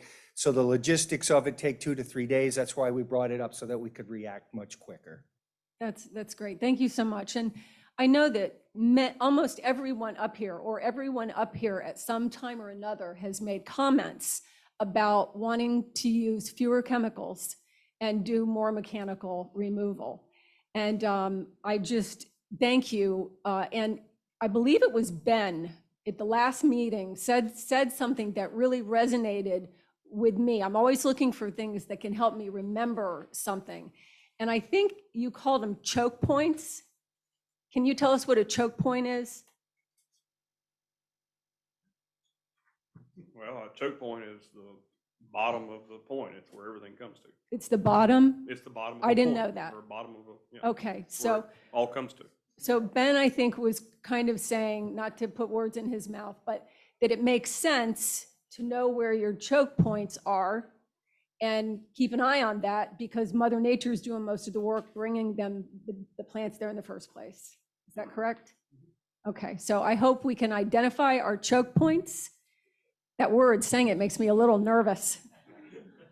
Choke point. But I thought that that was a good word in helping, boil things down to a manageable thing that the district can do. We can't do everything, but we can do something at points that makes sense. This will be my last thing, and I'm sorry to take so much time, but it's so important for me to feel like I can speak during the comments. We lost one of our most wonderful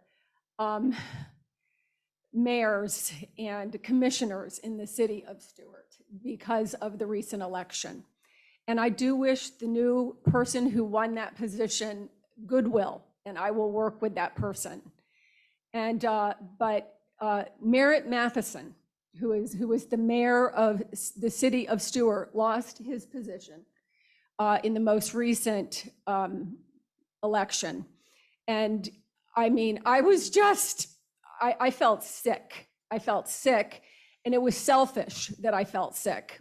I didn't just feel sick for him, I felt sick for me, because he had done so much incredible work with the Army Corps, with Colonel Polk, and with Colonel Booth, and with Colonel Kelly. And Merritt, like Harvey Oyer, is one of these old families. Like, what is it called? Matheson down in Miami, that giant park?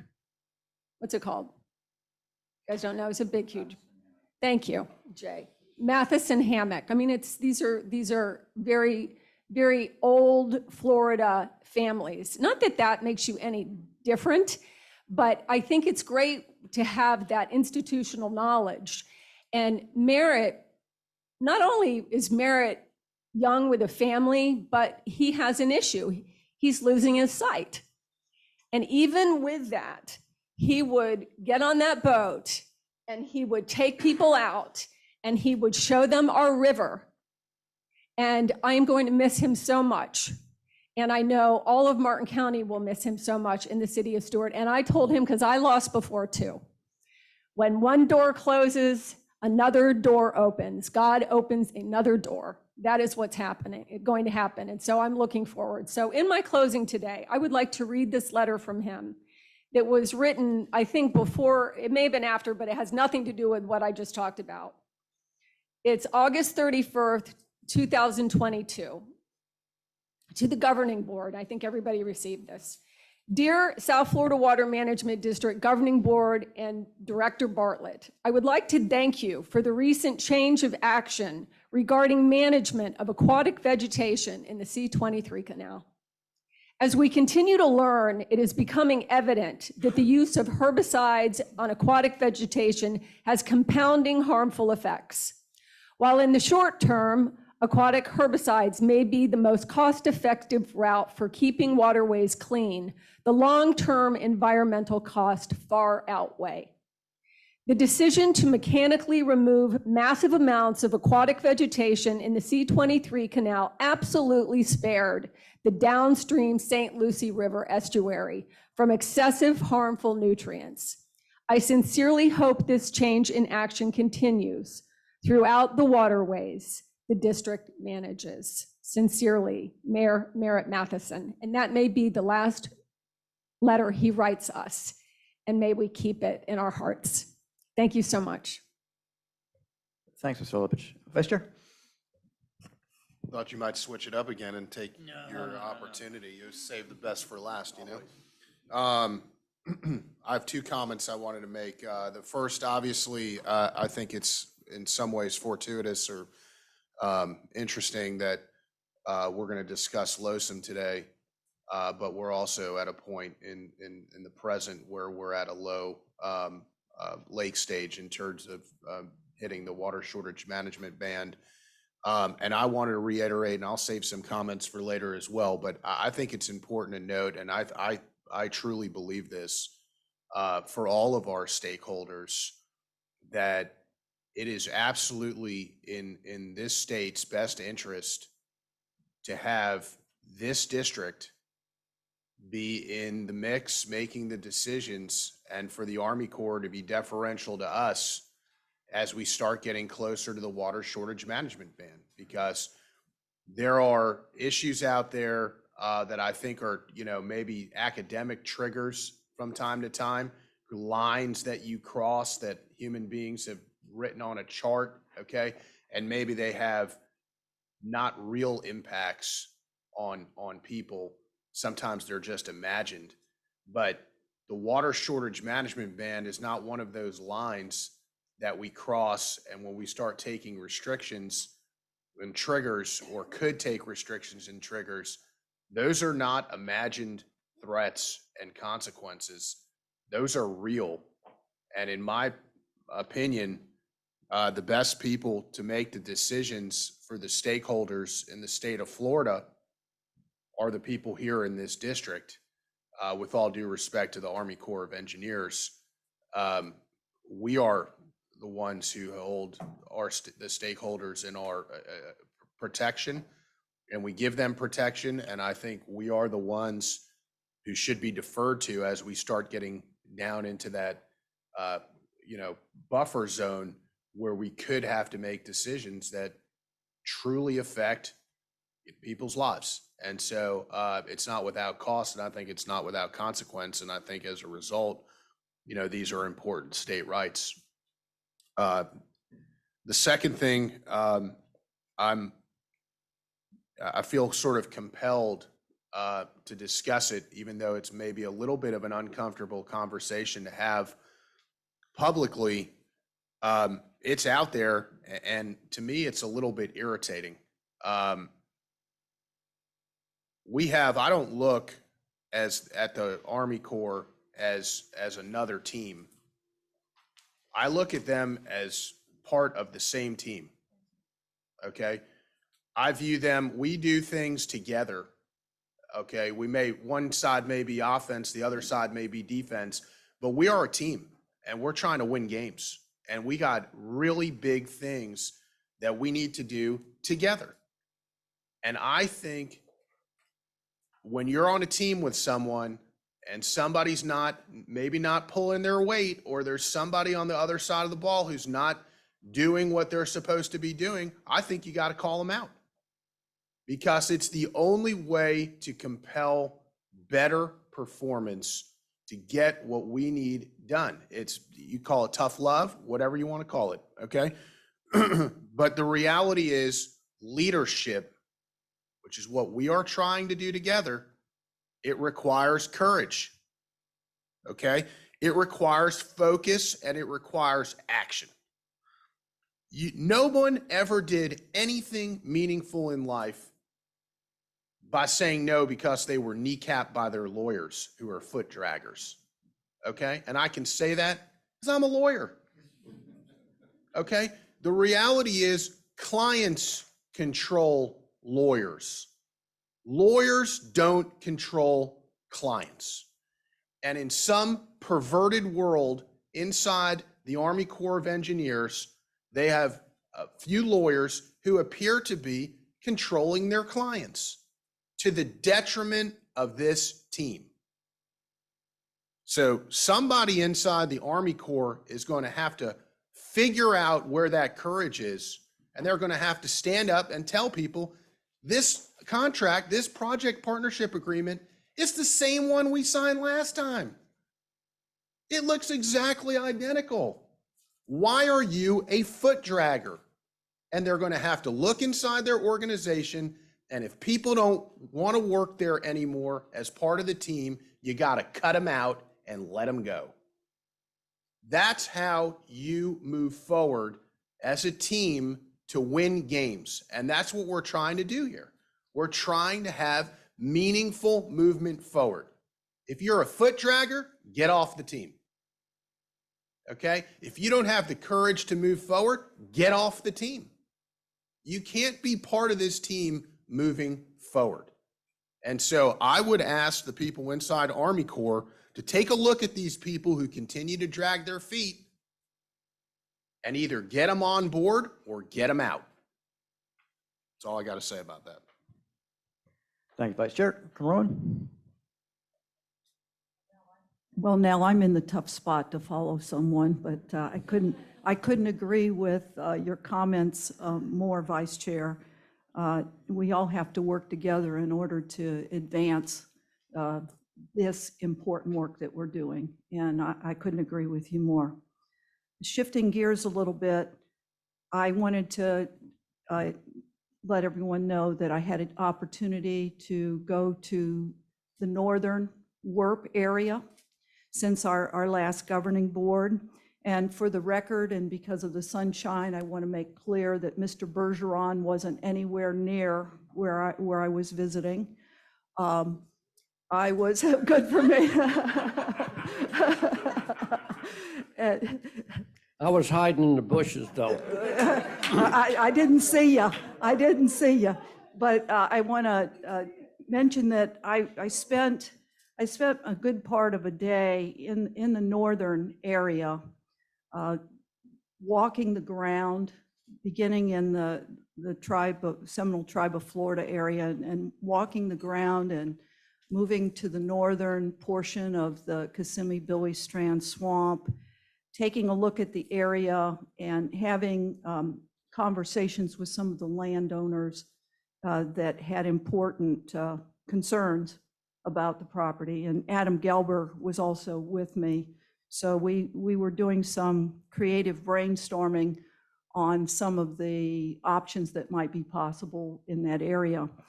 And I think that one of the things that jumps out at me, and this is along the Army Corps theme, is, you know, when the U.S. Army Corps of Engineers is asked to do a project, they're good at what they do, and you're going to look at heavy equipment, bulldozing dirt, and building things. I mean, it's in their name. They're the Corps of Engineers. So when you talk about an STA, you're talking about a huge project, and you're talking about heavy construction. And I'm not so sure that in some of our project areas that there's a need for us to continually think about these, our approaches as huge projects.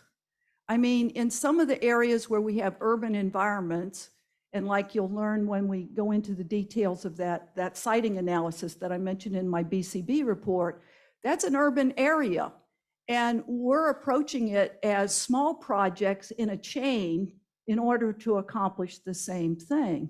So where you have smaller disturbed parcels of land, you can knit them together and achieve maybe results. I don't know, but I would agree that this area, that someone put a finger, you know, on a map and said, oh, this would be good here, was probably not the best decision that was ever made in the planning process. Not to mention the fact that we've got to push the water the opposite direction to get it there. And I think that that's another problematic thing. I saw incredible wildlife. I saw incredible wildflowers, huge bald cypress trees that were ancient. The swamp water was clear and gorgeous. I mean, the environment speaks for itself. In fact, I saw a native milkweed that was only one of 6 native milkweeds that hadn't been seen. It's commonly referred to as the peppermint milkweed. And I want to thank Tom Oates for arranging that trip. And it was a small group. Him and his wife, Jennifer, arranged the trip. And it was just a great conversation, and it helped broaden my understanding of an important project, the Western Everglades Restoration Project, but one that I'm glad that the Corps is relooking, because Colonel Polk and I had some lengthy conversations after my visit, and I'm glad that the Corps is broadening their perspective and looking at it in a different way, because I think that's important. Also, since our last governing board meeting, I visited the Picayune Strand Restoration Project. In fact, it was last week, and I went out there to meet with the Florida Forest Service. They were very proud of the work that they had been doing, clearing some of the habitat where large pines are growing. The pine habitat is extremely important for red-cockaded woodpeckers. And as the hydrology improves, as we complete the Picayune Strand Restoration Project, the red cockaded woodpeckers that are there will probably be looking for other homes on the property. And they're planning in advance, which was just incredible to me that they were already looking ahead for clearing out some of this habitat. And it's really inundated with cabbage palms that are just overabundant in that area that had been left for so long. And the cabbage palms take the fire up to the tall pines, and then they die, and there goes the habitat. So we had a long conversation about that, and I was very, very impressed with their work. And after I met with the Forest Service, I went over and met with our folks at the pump station. And I got a bonus that day because Rory Feeney and his land management guys had just flown in with the helicopter.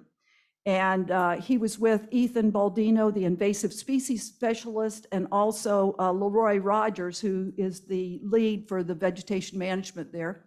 And so we went up in the helicopter, the district helicopter, to take a look at some of the work that's being done with eradicating some of the invasives that are there. And we are making progress, but it's a huge undertaking. So I've asked them to be very, very creative in how we approach maybe thinning out some of those cabbage palms. And I've challenged them to be more creative because right now, like the Forest Service is having to manually go in and remove many of the smaller cabbage palms, and then they have to go in and surgically herbicide the smaller ones that can't be mulched. So I've challenged our folks here at the district in that team to come up with some creative ways and maybe engaging the public and see if we can't thin out some of those cabbage palms and get some help.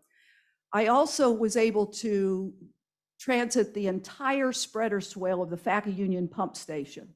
The pumps have been running 24/7 out there, and at the day I visited, the electric pumps were on, and the water was flowing out of the fixed weirs of the spreader swale, and there was a considerable amount of water that was flowing, which was really great to see. The Corps is still working out there, even though it's wet, and they're making some progress. They've got folks working on both the Southwest Protection Levee and removing the roads. So where they can do work, they're still working out there, which I really appreciate. And I look forward to our visit there in Collier County in November, and if you get a chance to go out there. The last item that I have is this great brochure that Sean Cooley and his team put together. And I think, Ron, you're going to have to update your number because it's over 50. And according to this beautiful brochure that they put together for us, there's 55 on here. And I think that's incredible because if you recall, in our first 3 years as a governing board, we hit 37. And when our feet were running as fast as they could, and now we haven't slowed down. It's not like a flash in the pan. We're keeping the momentum going. And I'm so proud of that. And I'm so proud to be a part of this team that's guiding that important work. And I think it's an incredible number of moving pieces that our staff is handling when you think about that. And they're to be commended for keeping all of this going with the incredible momentum that we have. And as I like to bring up when I'm having my discussions with the Corps of Engineers, we have to work concurrently. We cannot wait for one thing to be done to start the next thing. Somebody has got to be looking out over the horizon and saying, oh, this one's getting ahead of the other piece, and it will be sitting there idle, not working. The Picayune Strand should be our example of this, okay? That this will be sitting here doing nothing until this part is done. So hello, let's get this part up here going so that they are working concurrently together. And I think that's really, really important. We have to have agility. We have to be able to adapt. And we have to have someone looking out that ensures that we do our best at making this happen together. So thank you. That's all I have. Thank you, Colonel Roman. Ms. Meads. I don't have anything to say. Actually, I have so many things to say, but I'm not going to say anything except for one thing. So we're not supposed to show each other things when we're up here because we can't break the sunshine law, and I've gotten in trouble showing somebody a bird once. Rosie had to come say, no, you can't show somebody your phone. So, but I did look up Jackie's blog while she was talking. And if you haven't ever seen it, you got to go to JackieThurlow-Lippisch.com. And honestly, if some point today, like maybe before we go to lunch or something, if we can throw up one of these photos, these are the most beautiful photos I've ever seen. It's really, and now that look at that. See that in the sunshine? Look at that. Anyway, all right, I'm excited about today. It's a long meeting, so let's go. Thanks, Ms. Beats. Mr. Butler. Oh, boy, it is fun getting to follow up here. It makes me, again, I appreciate every one of my board members, fellow board members. Appreciate every one of your comments today. Scott, Colonel Roman, I appreciate your comments on let's keep things moving. Let's don't let, we can do two things. We can walk and chew gum at the same time on some things. And I hope that our partners will can help to move some of this stuff forward that we desperately need moved forward. Right down to one of those things. And Drew, I appreciate the update on the Lake Okeechobee Watershed Restoration Project. I hope that the Corps can get this chief's report out in time before word hits the floor, and because it's another one of those things. It's sequencing of projects, and if we don't get it in this time, it throws a monkey wrench into things. We've already got a contingency plan on how to handle it, but it throws a monkey wrench into things, and it delays. Frankly, it delays looking at other opportunities for storage north of the lake until we get this one behind us. So hopefully the Corps can get that done. I'm very hopeful for it. Like Jackie had mentioned on Mayor Matheson, I had Mayor Matheson written down here. We're losing a commissioner in Highlands County, actually my commissioner, Commissioner Rapp, and I really appreciated, she's only gotten to serve for 2 years, but I've appreciated her looking and being involved in the system. She's really, we've taken a tour on Lake Estapoga together. She's been concerned. She's, Lake Estapoga's in both of our districts, and there's a lot of different unique management things, and frankly, Lake Okeechobee gets he gets the eye on it because Lake Okeechobee is the big dog in the room. But there are other lakes in our system that also need help. And as we go forward here, I look forward to working more on some of these other lakes that we can help on restoration efforts, and whether it be looking at schedules or such as that. But I thank Commissioner Rapp for the work she's done and in pushing, getting some of this, pushing on me, pushing on others. So I appreciate her do that. The biggest thing right now, though, we've all mentioned it. We'll have a further discussion later. I'm getting the calls, people that are worried. And I wasn't until I kind of talked to Ms. Reynolds earlier this morning and listened to Ms. Bates and a couple of other comments. I mean, there was a time period when we crossed that line, which we crossed that line this morning. That was it. I mean, it was, triggers were shut off, things were done. I mean, it was a schedule. We didn't have the, we didn't let the human synthesize all the data and make a, more unique, tailored decision for that particular time. And so these people are concerned because they know it. One of them being a cattle rancher that's around Lake Okeechobee. That, I mean, this is a critical time that they need the irrigation water to keep the grass growing, to get through the winter. They need to be stockpiling grass right now so they have winter forage. With the drought that's happened in other parts of the country, Texas, that big area in particular, but that has sucked up a lot of the hay, a lot of the grass, a lot of the extra forage that's available. Drought conditions with cotton growing areas, cotton byproduct, cotton seed hulls. That is an important fiber source for cattle. Those things are, citrus. We're seeing less and less citrus, another feed supplement source. With some of the things that we're seeing, the supplemental feeds for cattle are just not there. And if it's there, it's pretty expensive right now. So growing your own forage on your property is a pretty big concern. So I'm beginning to hear that from people that are concerned with the drought. Now, of all of our indicators that we've gotten, John, when we go through it, one of the indicators, the only indicator we've got when it comes to groundwater levels are some of the well field things that we see. There's a couple, you'll see there's a couple superficial wells up in the northern part of the system that are still listed in a green 50% percentile.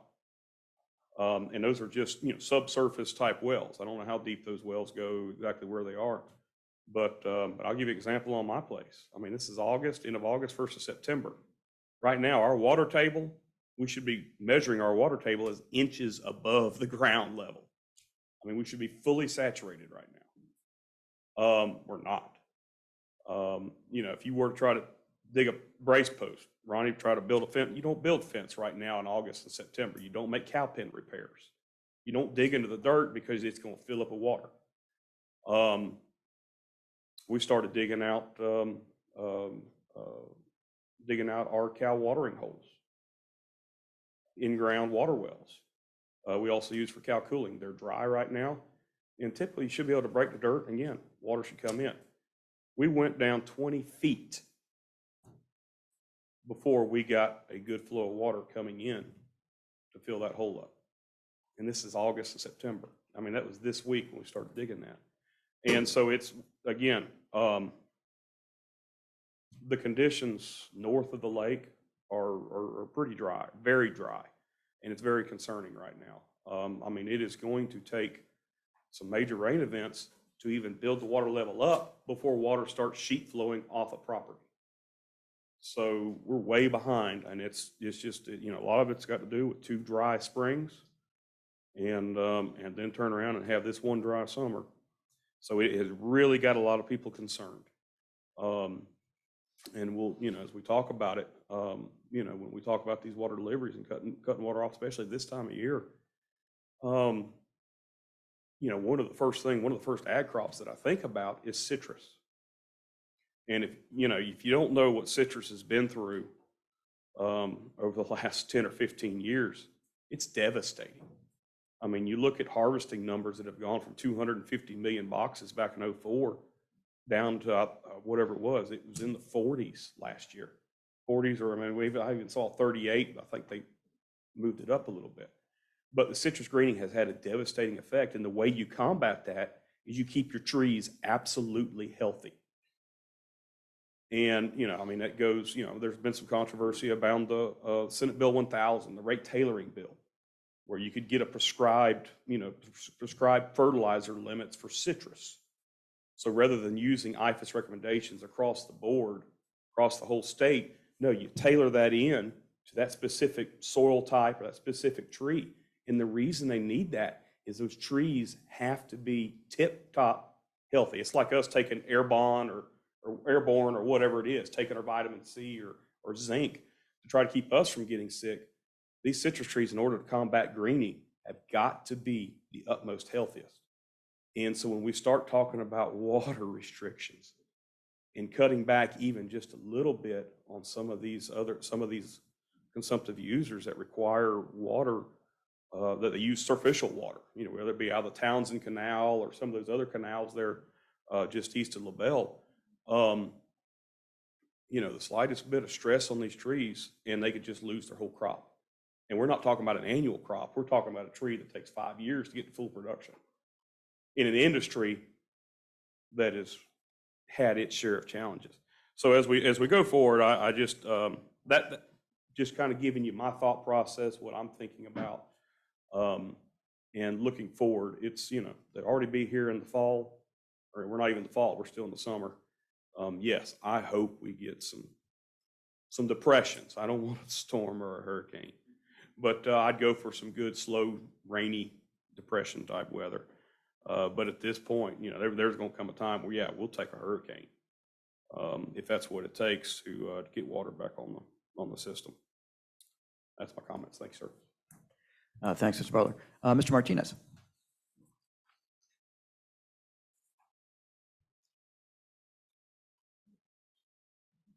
Charlie, you on?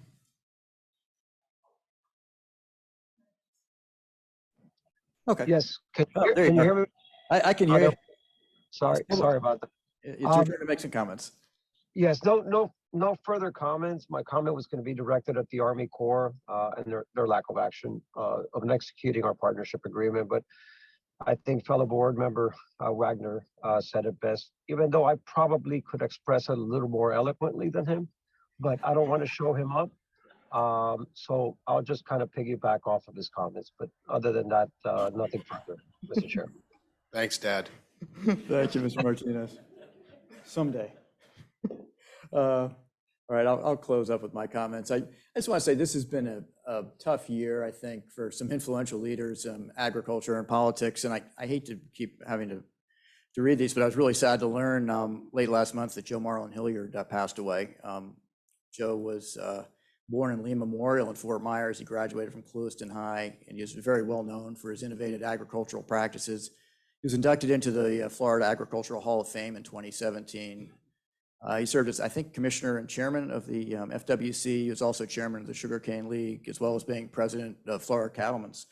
Well known throughout Florida for his philanthropic generosity, which is how I knew him a little bit. And my condolences go out to his wife, Barbara, and to his children. And I guess on the flip side of that, on the happier note that to me symbolizes the ebb and flow of our lives here on Earth, I want to extend my congratulations to Captain Daniel Andrews and his wife Allie, who had a little boy yesterday. I've got a lot of comments I want to make about Losom and water shortage, but I think I'm going to hold off a little bit on those comments and pick up maybe on a little bit of the frustration. And we don't talk to each other ever, but it's interesting to listen to my fellow board members because we're all having the exact same thoughts. And the thoughts for me is if we're looking at water supply, we're looking at Losom, and I talked to the smart people in the room, and I talked to Mr. Mitnick, when I talked to Drew, when I talked to Jen, and I mean engineers, not just smart people, but smart engineers I listened to, and sort of go, okay, what do we need to do? What's holding us back here? And every single one of you tells me EAA reservoir. We got to get that built. We got to stay focused on it. We need to do it. And I look at what our governor's doing and what his focus has been, what he ran on, what he's running on now, not to bring politics into this, but he's been very open about it, saying, look, South Florida Water Management District, make this your priority. So we have. And I think we're ahead of schedule with the stormwater treatment area. So we're doing our part. So I look at my friends in the Corps and I think, okay, what's going on there? What's the issue? And I've worked in the federal budget for the last 2 decades. So I'm thinking, I look at everything through a budget view and I'm thinking, it's money. They just don't have the money to get this done. Everything's really competitive in the federal government. There's just not any money there. And I believe that, but I don't anymore. And the reason I don't is I look at what happened in the CARES Act and I looked at what happened in the latest Infrastructure Act, and there is so much money floating around right now. If you all wanted to get this done, you could. It's a lack of focus. When I look at the Army Corps of Engineers, it's a phenomenal organization. You look at what it's done. It built the Pentagon in, 16 months. If you want to do it, you can get it done. You built the Hoover Dam in 5 years. That was like 80, 90 years ago. I mean, if you want to get this done, it's a focus thing. And I know you can do it. I know you've got the money to do it. You just got to focus and get it done. And the reason you do is because then it helps us with all these other problems like where we are right now. We wouldn't be in these problems as bad if we just focused. We've been doing this for 20 years, 22 years. It's ridiculous. We need to just get it done. And so I'm hoping that on the federal side, we can start focusing a little bit more, not saying it's money, not having some lawyers pop out of somewhere and say, oh, you can't do that. Let's just do it. You guys can do it. I know the Corps of Engineers, if you line them up and tell them to do something, they're going to salute and they're going to get it done. So I'm hoping that maybe the administration, maybe our Florida delegation can push a little bit harder on this and stop the drip, drip, drip of building an EAA reservoir and just say, get it done. So those are my comments. That's where we are, and we'll go to consent. Does anyone have any consent item they'd like to move to discussion? Are there any public comments? We have one, Mr. Chairman. Caitlin Newcamp.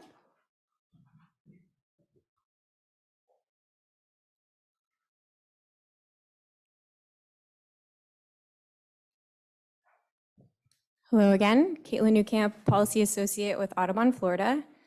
I'm here to just give our support for 2 items on the consent agenda today. So Audubon supports the authorization of both item numbers 24 and 25 on the agenda. The cooperative agreement between FWC and the South Florida Fisheries Habitat Assessment Program will result in important data collected under the Recover program. This data is needed to assess seagrass and macroalgae populations to ensure vital habitat in Florida Bay. We support this continued cooperative agreement to monitor changes in estuarine conditions in certain projects like modified water deliveries, as well as tracking minimum flows and levels in our precious Florida Bay. And in a similar vein, we also support the proposed contract with FIU for Biscayne Bay coastal wetlands vegetation and periphyton monitoring. Monitoring and evaluation we know are necessary to determine the efficacy of any CERT project. So our scientists at Audubon agree that monitoring in the Deering Estate section to track the response of BBCW efforts as they near completion is absolutely essential to ensure we are on the right track ecologically, given the hydrologic changes from the project. Thank you for your time. Thank you, Ms. Newcamp. Mr. Chairman, I do not have any more public comment. Thanks. Can I have a motion? I'll make a motion. Thank you. I'll second. I have a motion, a second. Is there discussion on consent, which would be items 15 to 25? Hearing no discussion, I'll call that question. Mr. Bergeron. Yes. Mr. Steinle. Yes. Mr. Olipich. Yes. I'm going to vote yes, Vice Chair. Yes. Carol? Yes? Ms. Means? Yes. Mr. Butler? Yes. Mr. Martinez? Yes. Thank you. Now, for the moment, I think we're all waiting for.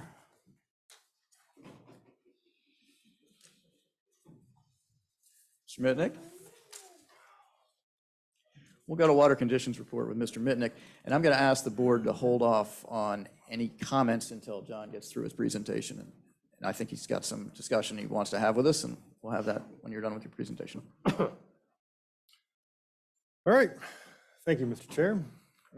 So in addition to doing the usual run through of the slides this month, I'll walk through the conditions across the system, all 16 counties, going from Kissimmee on down through Lake Okeechobee to the Everglades. Along that way, I'm gonna worry you. I'll hopefully give you at least some glimmer of hope on what the future may hold.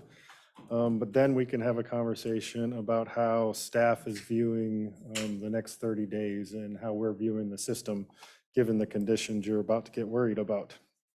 So with that, starting with the rainfall, you can see month of August, below average rainfall. This time, I'll draw your attention to this chart that has been on this slide for pretty much over a year now, since I've been doing a lot of these presentations. And looking at these numbers are the average rainfall in each of the individual months, going back through the district's history. So every time you hear me say something is either above average, average, or below average, it's always in comparison back to these numbers here. So what I'll call your attention to is August was the second highest, with June being the highest average month that we typically get during the wet season. That's what you would expect. But as we go from September down into October, you can see those average totals start to decline as you get closer and closer to the dry season. So overall, the month of May, going here to the left-hand side, was about near normal conditions. The month of June actually hit the 80th percentile. So what that means, if you stack up all the months' total rainfall for the month of June, largest to smallest, this past June was up there in the 80th percentile of that grouping. So that's why you can see some of that above average or surplus rains in the graph here. But when we get into July and into August, those 2 months were down at the bottom. They were down in the lower 15th percentile of all those monthly rainfalls. And that's why you see the deficits in the red bars over here on the graph. So that's sort of how you kind of interpret some of the information. As you go and you read across the graph, unfortunately, you see a lot more red on this graph than you do this dark blue for this wet season. So what that has done, we've talked about it before. Overall, for the wet season, we're about a 2-inch deficit district-wide. Last month, we talked about how the majority of those rains have been on the lower west coast or the southern portions of the system, not so much up here in the northern portion of the system. I presented this graphic, so this is just another update of that graphic, emphasizing the fact that the majority of those rains so far during the 22 wet season have been over here on the lower west coast, with some along the east coast, not as much in the upper east coast or through the Kissimmee River Valley.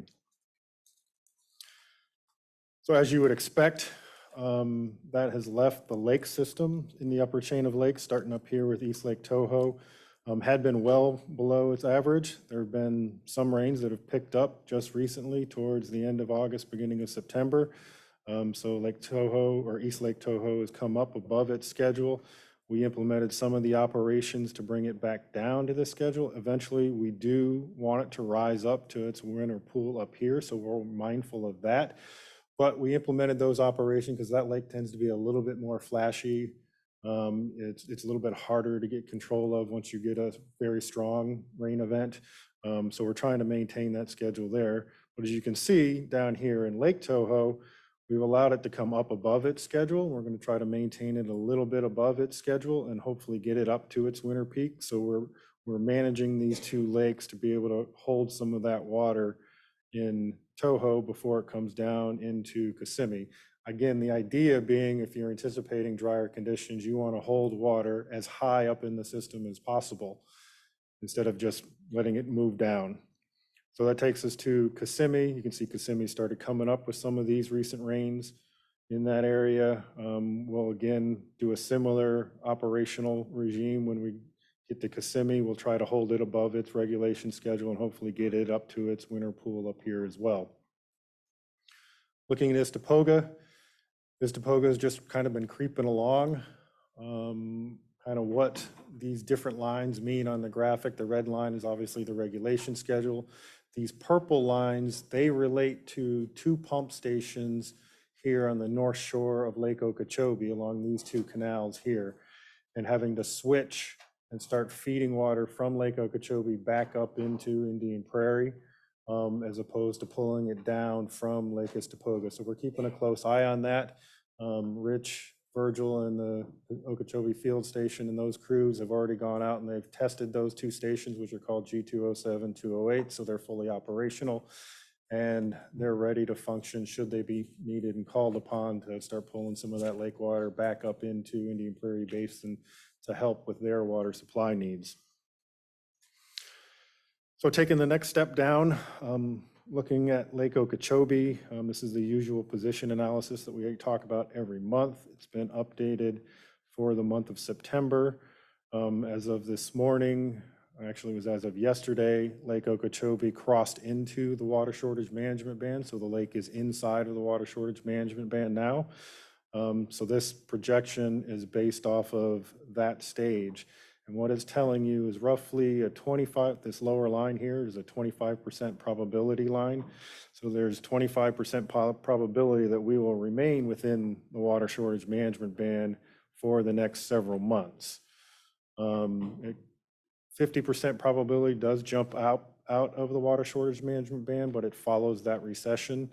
Again, like we talked about last month, this graphic encompasses all the years. It does not differentiate between wet, dry, El Nino, La Nina. This is all the years. So if we then jump to the next slide and we segregate out what would be the La Nina years, these are the La Nina years, and what at least the model would be predicting Lake Okeechobee stages would look like out for the next several months. And for the most part, pretty much all of them, except for these 2 years here, it runs right across the top of the water shortage management band. Similar thing, if we're looking at just dry years, not necessarily La Nina, but it happened to be dry. Similar story, all of those traces just run right across the top of the water shortage management band as we go through the rest of the dry season. So you're continuing to have to manage the water resources of the district and allocate things appropriately and accordingly. So John, when was the last time we, oh, I'm sorry, I missed the first couple minutes. Yep. So jumping a little bit forward, and there's been some discussion about Lake Okeechobee and its operations over the last couple years. So we were able to put this graphic together. So this is starting back in October of 2018. What you're looking at is in black are the actual lake stages that occurred through various operations implemented by the Corps of Engineers over that period of time. The red trace is a model simulation of what district staff was able to put together on what the LOR's 2008 regulation schedule, if you just blindly followed it and implemented all of the up-tos that the model calls for, then that would be the projection or forecast of what the lake would have done in each of the different years. You can see in 2019, 2020, actual stages got lower than that simulation, but it all comes together again in October of 2020 when you get into the upper portions of the schedule. Similar story in October 2021, it all comes together. But as we walked through the last dry season, the end of 21 and into the beginning of 2022, you can see they sort of diverge from one another. LOR's trajectory would have been a little bit higher than what the actual stages were. In Lawrence's presentation, I had it on this graphic, but it made the graphic look really jumbled and really confusing. But in Lawrence's presentation, he has one of his slides that shows the ecological envelope for Lake Okeechobee. And if you look at the 2022 actual water levels, this black line coming down, you'll see it comes right down through that ecological envelope. So that was the outlook for 22, is trying to manage lake stages within the envelope, number one. And number two, by implementing these operations, there were additional beneficial water that was promoted towards the Loxahatchee for the health of the Loxahatchee estuary. So when we talk about, and you hear there was a difference between what LOR's would have done and what the actual operations were, this is what folks are talking about. And this difference here all the way at the end. But bringing it back down through the ecological envelope, I think, was better for Lake Okeechobee in the long run. Looking at the southern portion of the system, you can see starting up here in Area 1, Conservation Area 1, National Wildlife Refuge, stages have sort of leveled off, been flat with that lack of rainfall. Typically during this time of year, you want to see those water levels increasing back up again to trying to get it up to this 17-foot mark and get it up to its winter pool. Not too overly optimistic that that'll happen this year, but it's something we're going to keep an eye on. The other thing that we haven't ever really talked about since this board was impaneled is this sort of tannish brown line down here at the bottom. That's the floor of the regulation schedule. So when water levels in the conservation areas, and each conservation area has a floor. This is Area 1. This brown line down here is Area 2, and then across the bottom is Area 3. When stages start approaching that level at the floor, it requires water to be brought from Lake Okeechobee into the refuge before you let any water out of the refuge. So that's how that sort of operation works. Earlier today in public comment, you heard Tommy say, I gave him a call. I gave him a call this morning. So Lake Worth Drainage District serves pretty much entire central southern Palm Beach County that relies on the Hillsborough and the C51 as well as the refuge for their water supply. So I just wanted to, check in with him and see how their operations are and how they're managing their system. So we will continue to make that connection and coordinate appropriately should these water levels start declining out into the future. Looking at Area 2, its water levels have been relatively flat as well with this lack of rainfall up here at the top. it has a little bit tighter band between where its floor is and where the current water levels are in that regulation schedule. You can see it's not uncommon. So I think since this board was seated, we've been below that floor pretty much every year for the last 2 years. There's been at least a week or so where Water Conservation Area 2 hit its floor, and we had to reduce some of those water deliveries coming out of Area 2 going to Broward County. It's something we always pay attention to, something we're always mindful of and keeping track of. We'll continue to do that. For Area 3, some of those early rainfalls, in prior board meetings, we talked about the excessive rains and some of the flooding that happened in Miami-Dade County right at the outset of the wet season. That increased stages in Conservation Area 3, but ever since then, they've been on a steady decline. During Lawrence's report, you'll hear him talk about this northern portion of Area 3A and the bird colony that sits right in this area and some of the concerns they have and what the prospects are for the nesting season this year. This area is continuing to dry out and is causing some concern over what the future may hold for that northern portion of 3A as it relates to not only the wading bird season, their nesting, but also potential peat fires and that sort of thing. So that's the 3 water conservation areas. While I'm on this slide, when we talk water shortages, we talk about the different service areas and the different regions. So obviously there's Lake Okeechobee and its Lake Okeechobee service area, which is pretty much a little piece up here to the north of the lake. It extends down the Loxahatchee in that area. The southern portion down in the Everglades agricultural area is part of the Lake Okeechobee service area, and it even has another wing that spreads out along the C-44. So when we talk Lake Okeechobee service area, those are the general areas that you're talking about. Water Conservation Area 1 and this area of Palm Beach County, that's Service Area 1 for the Lower East Coast. Water Conservation Area 2 and Service Area 2, essentially Broward County, is Service Area 2 along the Lower East Coast. And then Area 3 and essentially Miami-Dade County is Service Area 3 along the Lower East Coast. So when we talk water restrictions, you implement water restrictions by those service areas. In addition to that, you also have the Upper East Coast, which is disconnected from the regional system. It's reliant on the C-23, 24, and 25 canals. And then you have the Lower West Coast over here. This is mainly groundwater dependent. I think in 2020 there were some water shortage restrictions that were implemented due to groundwater conditions over there on the Lower West Coast. All right, next just jump into how water's moved around across the system. As you can imagine with the drier weather, really hasn't been a whole lot of inflows into Lake Okeechobee, 187,000 acre feet.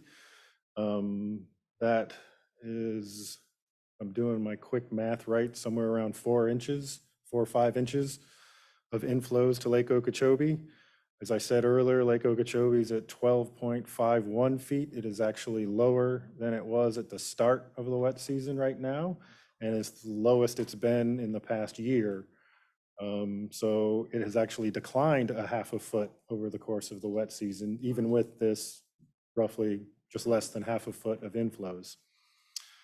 Over on the East Coast, there hasn't been any water delivered to the St. Lucie estuary from the lake. There's been a small amount, 600 acre feet from basin runoff, roughly 44,000 acre feet have come out of C-23, 24 canals, and then just shy of 27,000 acre feet up in the Fort Pierce area to the Indian River Lagoon from that basin runoff. Over on the West Coast, Loxahatchee has seen just short of 400,000 acre feet in total delivered to the Loxahatchee, with roughly 48,000 of that originating in Lake Okeechobee. Southern portion of the system, total inflows to the water conservation areas are about 550,000 acre feet, with a decent amount of that also now then leaving the conservation areas going into Everglades National Park. I will point out again, as I always do, that this 500,000 also consists of some of this seepage return water over here on the eastern side. But if you just focus in on this 130,000 acre feet right here, and a portion, not all of, but a portion of this 200,000, those would be the new water deliveries into Everglades National Park. Something we always talk about for the East Coast, and the runoff that comes off of there and goes to the intercoastal, about 831,000 acre feet. Majority of that came during the month of June, very early on in the wet season from those excessive rains, especially down here in Miami-Dade County. Looking at the STA inflows, you'll notice the one difference on this graphic this month. I went ahead and highlighted all of the La Nina years on the graph from one of the questions that came out of last month's board meeting. But just looking here at 2023, as you would expect with the deficit in rainfall that we've had, there hasn't been a whole lot of inflows into the stormwater treatment areas.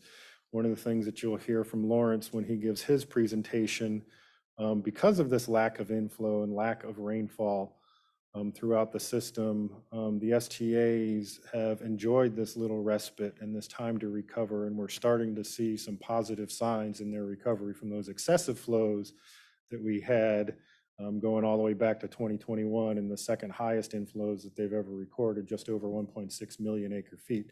So not only all the management measures that have been implemented by the vegetation management folks, but the construction folks and the work that has been going on in the stormwater treatment areas, and then coupled with Mother Nature giving us a break, they're showing some positive signs of the health in the STAs, and Lawrence will talk a little bit more about that. Groundwater conditions, you heard Mr. Butler talk about groundwater. You're seeing a lot more of these red dots start to populate on the map here. So what those red dots mean are that the groundwater levels in those monitoring wells are down below the 10th percentiles of the historical record for that particular well. It doesn't necessarily equate to a huge problem. It does mean that you need to pay attention to it, that it's just that historical record. For some of the wells over here on the lower West Coast, we have seen some increases in water stages from those heavy rains, but they're still lower down in the historical record from overall water level perspective. So it's something we're definitely going to be keeping an eye on as we walk through the coming weeks and months. So now for an outlook. Earlier on, you heard me talk about what above average, below average means based on that prior table of what an average rainfall in any given month is. So the Climate Prediction Center, it's forecasting roughly equal chances for a portion of the district, but maybe potentially slightly above average rainfall up in the northern reaches of the district. Looking at the 3-month window to November, it's above for all of the state of Florida, but once you flip over into that October month and you look at that next 3-month window, it starts declining down to equal chances, and then again, results from December to February to leaning more below average, indicative of what those La Nina type conditions are. Looking out over the next 7 days, there's likely to be some continued rainfall along the lower West Coast, maybe a little bit over here on the East Coast. That sort of pattern will flip over in the beginning of next week. Instead of having so much rain over here on the West Coast, it'll come over onto the East Coast of the peninsula and generate some rainfall. But generally, we're looking at close to average or slightly above average rainfall over the next 14 days. Again, that historical average is 1 3/4 foot. I'm sorry, inch, not foot. That would be very welcome at this point in time. But inches of rainfall. Again, I'll caution you when we talk about the distribution of rainfall. This is a similar graph to what you saw earlier in the slides. This is for just the average monthly rainfall in the month of August. You see predominantly It's the lower west coast, portions of the east coast where we historically see, going all the way back to 2002, where you see the majority of the rainfall, and you have lesser amounts of rainfall down the central spine of the district. When you flip over to the month of September that we're in now, you can see that situation gets even a little bit more exacerbated. You'll continue to have rainfall along the lower west coast and portions of the east coast, but these lighter greens and yellows, the central spine of the district going from Kissimmee River Valley down to Lake Okeechobee and into the Everglades typically has less rainfall, historically speaking. That doesn't mean that the month of September is going to play out this way, but just that's what the data tells you going back to 2002. The month of September, most of the rains get clustered along the two coasts as opposed to the central portion. Why that matters, again, is if you're looking at Lake Okeechobee and you're looking for future rainfall to start filling up Lake Okeechobee, the likelihood of that continues to decrease as we move forward in time. So now that you're sufficiently worried, let's talk hurricane season, tropics. This is frequency of tropical storms and major hurricanes in the Atlantic basin throughout the entire season. You see it sort of peaks out right here in September. So here we are right now, September 8th. The historical peak of the overall Atlantic basin hurricane season is September 10th, so 2 days from now. We'll approach that peak and then you're on the downward slope. But all hope is not lost, because if you sort that data and you just look at South Florida and the history of tropical storms and hurricanes relative to South Florida that pose risks to South Florida, this is sort of what that previous graph looks like. And you see that there's a second peak out here in the middle of October. So that's the bit of optimism and hope that I'll provide you today, that hurricane season is not over. All it takes is one good tropical system, depression, as Ben was talking, to completely change everything that I just talked about. So as we look out over the next 30 days, kind of walked through what the conditions are, got you a little bit worried, small hope on the tropics. We're not out of hurricane season yet.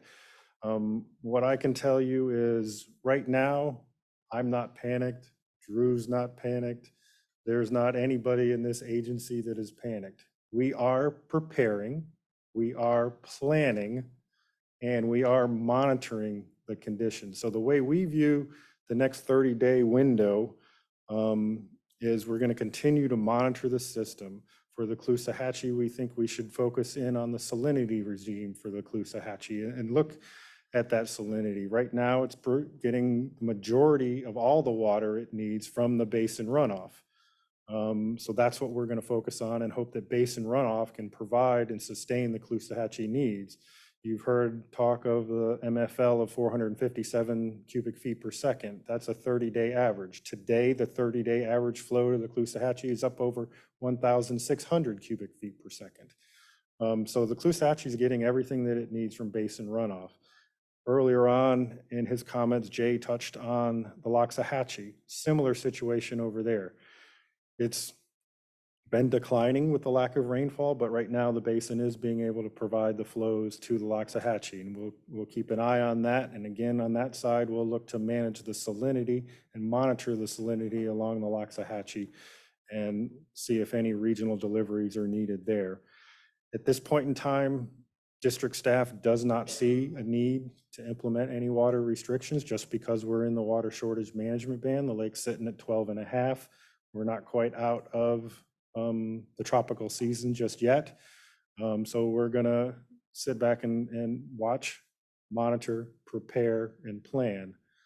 So we don't see a need right now for any implementation of restrictions at this time. So with that, Mr. Chair, I'll turn it back to you to see if anyone has any questions. Sure. Do you need guidance from us on anything, John? You suggested there were... No, I think as I laid out, we're going to focus in on the salinity in the Loxahatchee, salinity in the Loxahatchee. Okay. As long as the board is comfortable with staff's view of that, I think I have everything that I need in managing at least the next 30 days. Great. I know I am, but I'd like to hear from my board members. If anyone- Jay, you wanted to say something earlier. Do you still? Yeah, I have a couple questions. And I'm just still going through them. So I guess the first one, remind me when we last went into the water. I know we're about, what are we, about 1/10 of an inch into it as of yesterday, right? When was the last time we hit water shortage? Back in 2020, we entered the water shortage management ban, but that was back in June and the lake was rising. Yep. At that point in time, the current situation is you're in it in September and the lake is flattened out and you're at the tail end of the wet season. And you still have a rising water shortage management band. Correct. Until it plateaus in November and then starts going down. I think it peaks out in October 1st at 13. Okay, and then starts going down.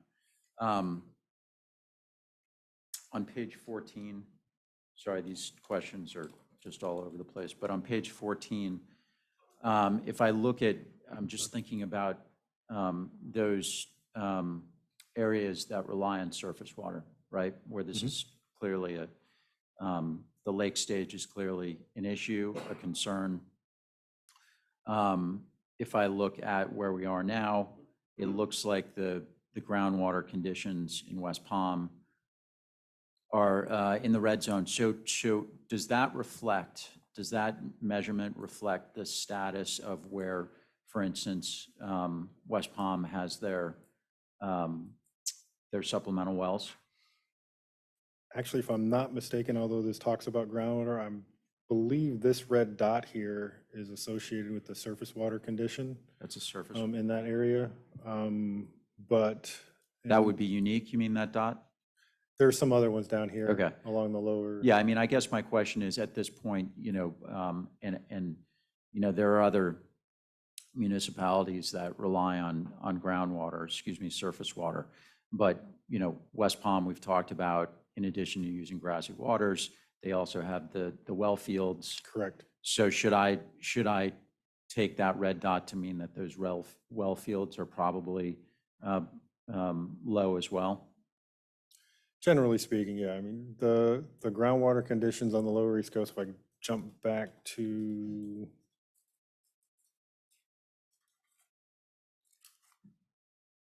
this graphic here, you can see it's sort of been hit and miss right in there on direct rainfall. So I am optimistic that some of those groundwater conditions are going to improve as that water infiltrates down into the ground. But we're going to continue to keep an eye on the city of West Palm and their water resource. Okay, just a couple more. So at this point, no restrictions looking at allowing the basin to satisfy Loxahatchee requirements, reassessing that as needed, right? Yes, sir. And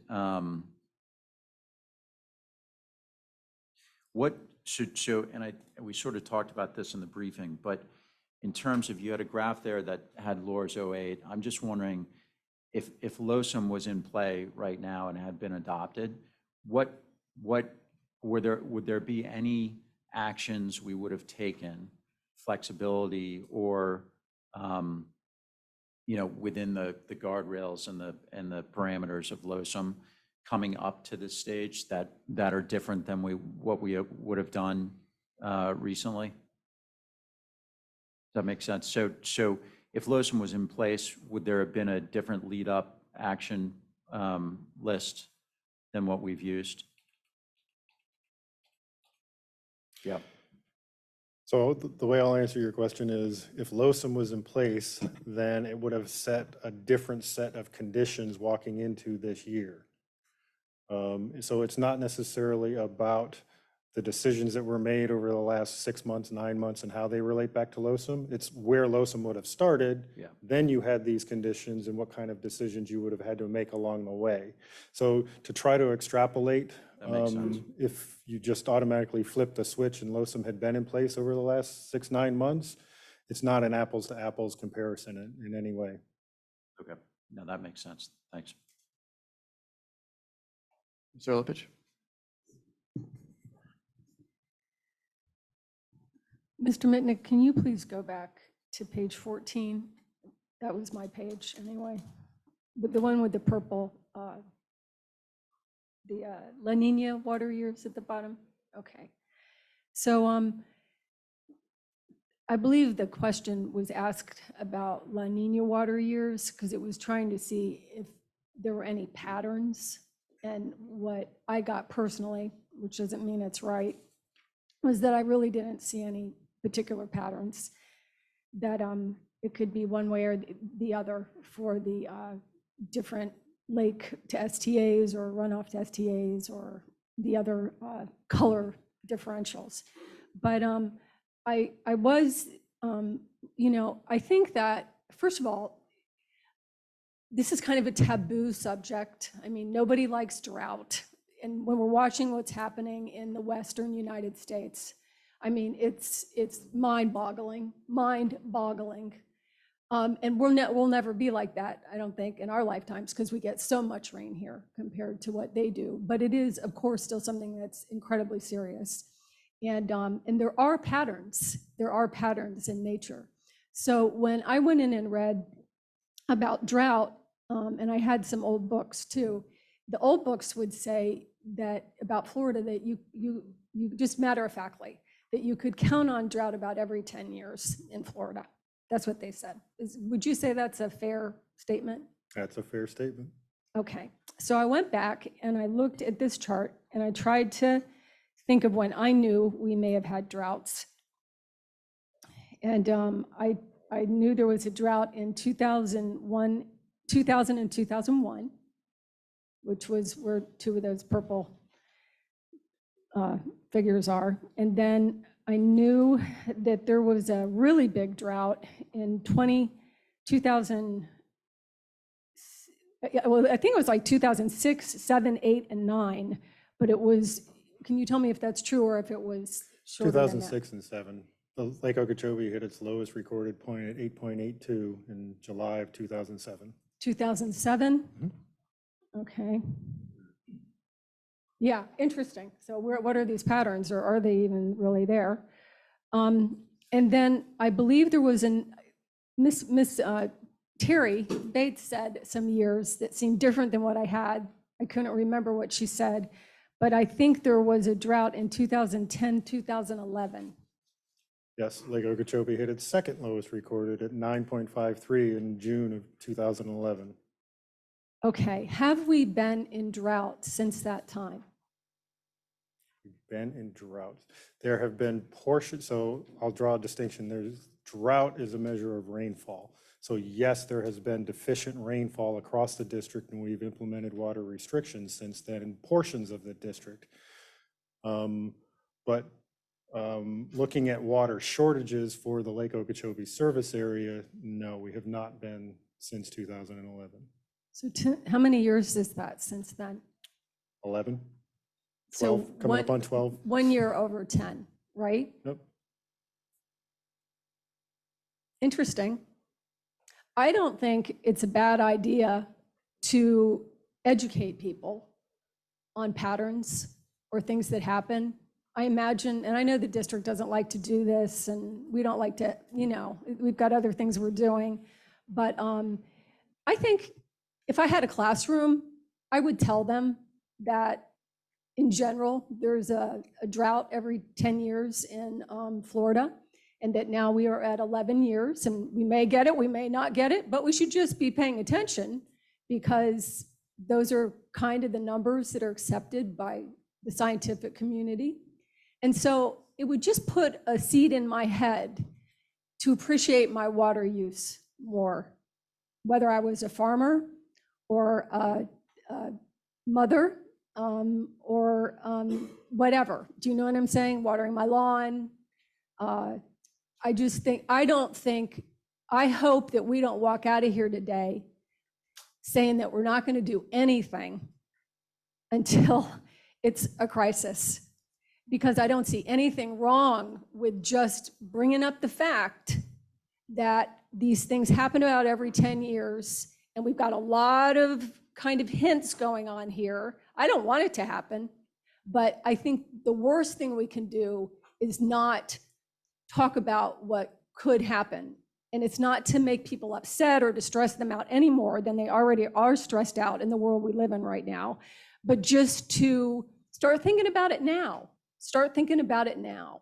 Maybe it doesn't happen, but maybe it will happen. And if we're thinking about it a little bit, maybe we'll be more careful. Maybe I won't water my yard that second time, or just, I don't know. Do you think I'm being a emotional female? Don't answer that question. That's what my husband would say. I'm gonna phone a friend and let Cheryl talk. Jackie, you may be onto something, because every time Sean issues some sort of water notification for the Southwest coast, we get a foot of rain the next day.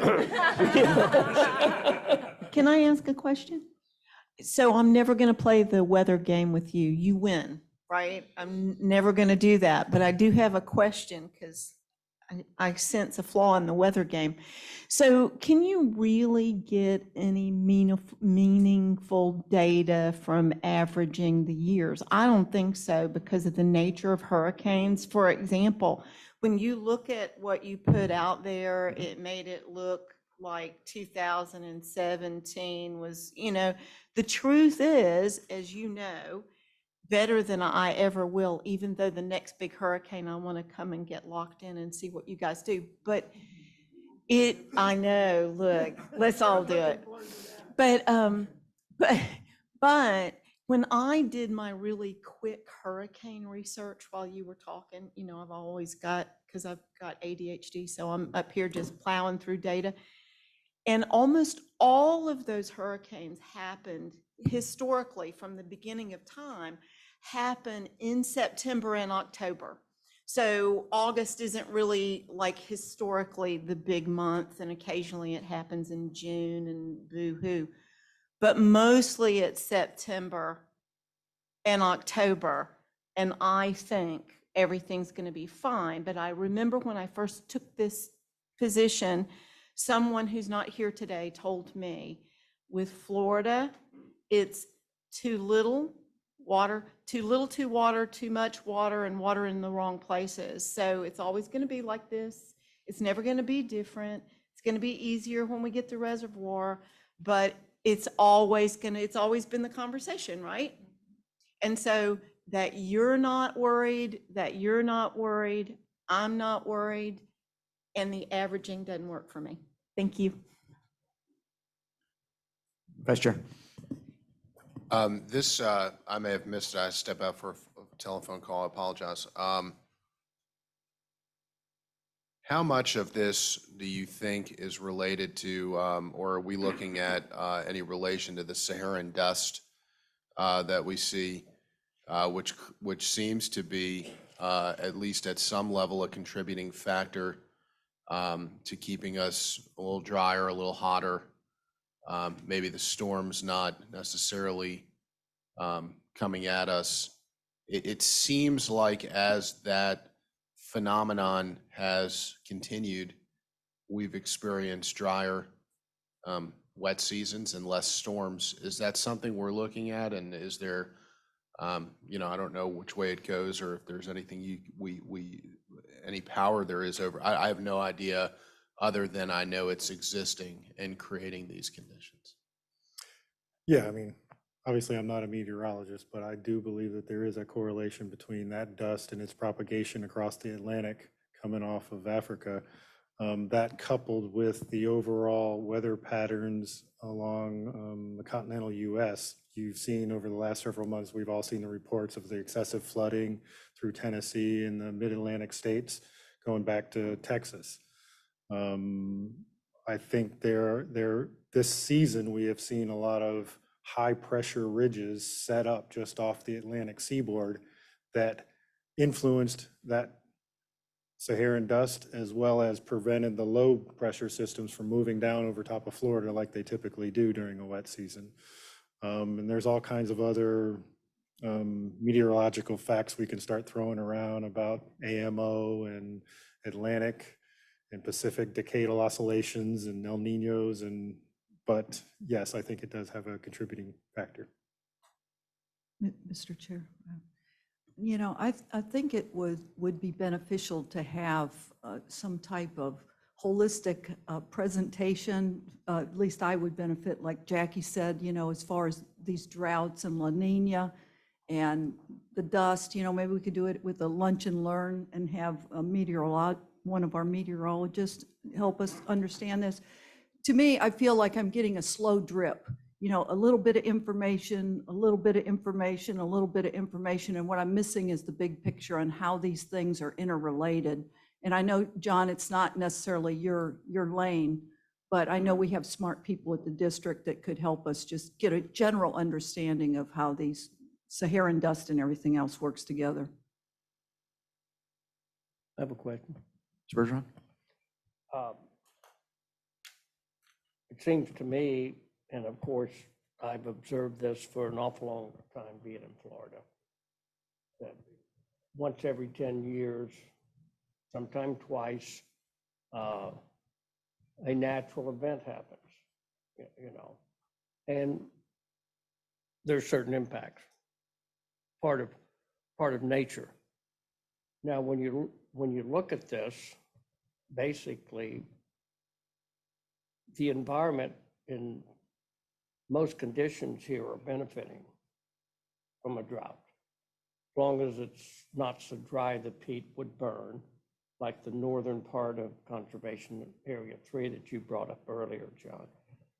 But in order to have a healthy environment, every now and then the ground needs to dry, the ground crack and aerate, the silt that forms underwater oxidizes and dissipates, and here comes the rainy season, 2 seasons.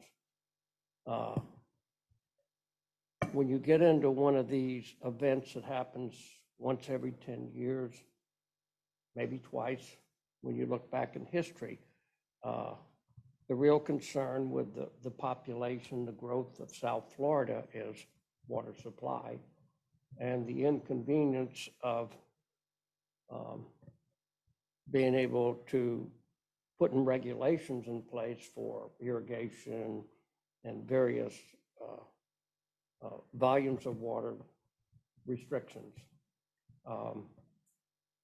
But I think we're dealing with more of a natural cycle that's occurred here for centuries.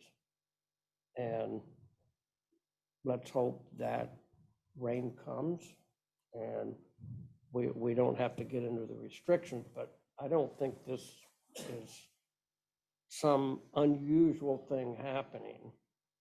It does happen. And I think if we're lucky enough to get some rain, where we may not have to get into any restrictions, but I think, and I've seen in the past where Lake Okeechobee has benefited from a lower level once every 10 years. Maybe not from a water supply standpoint, but from an environmental standpoint. And I think the Everglades is benefits when this drier season comes once every 10 years. So let's hope that we don't, we get some rain so it doesn't really affect water supply.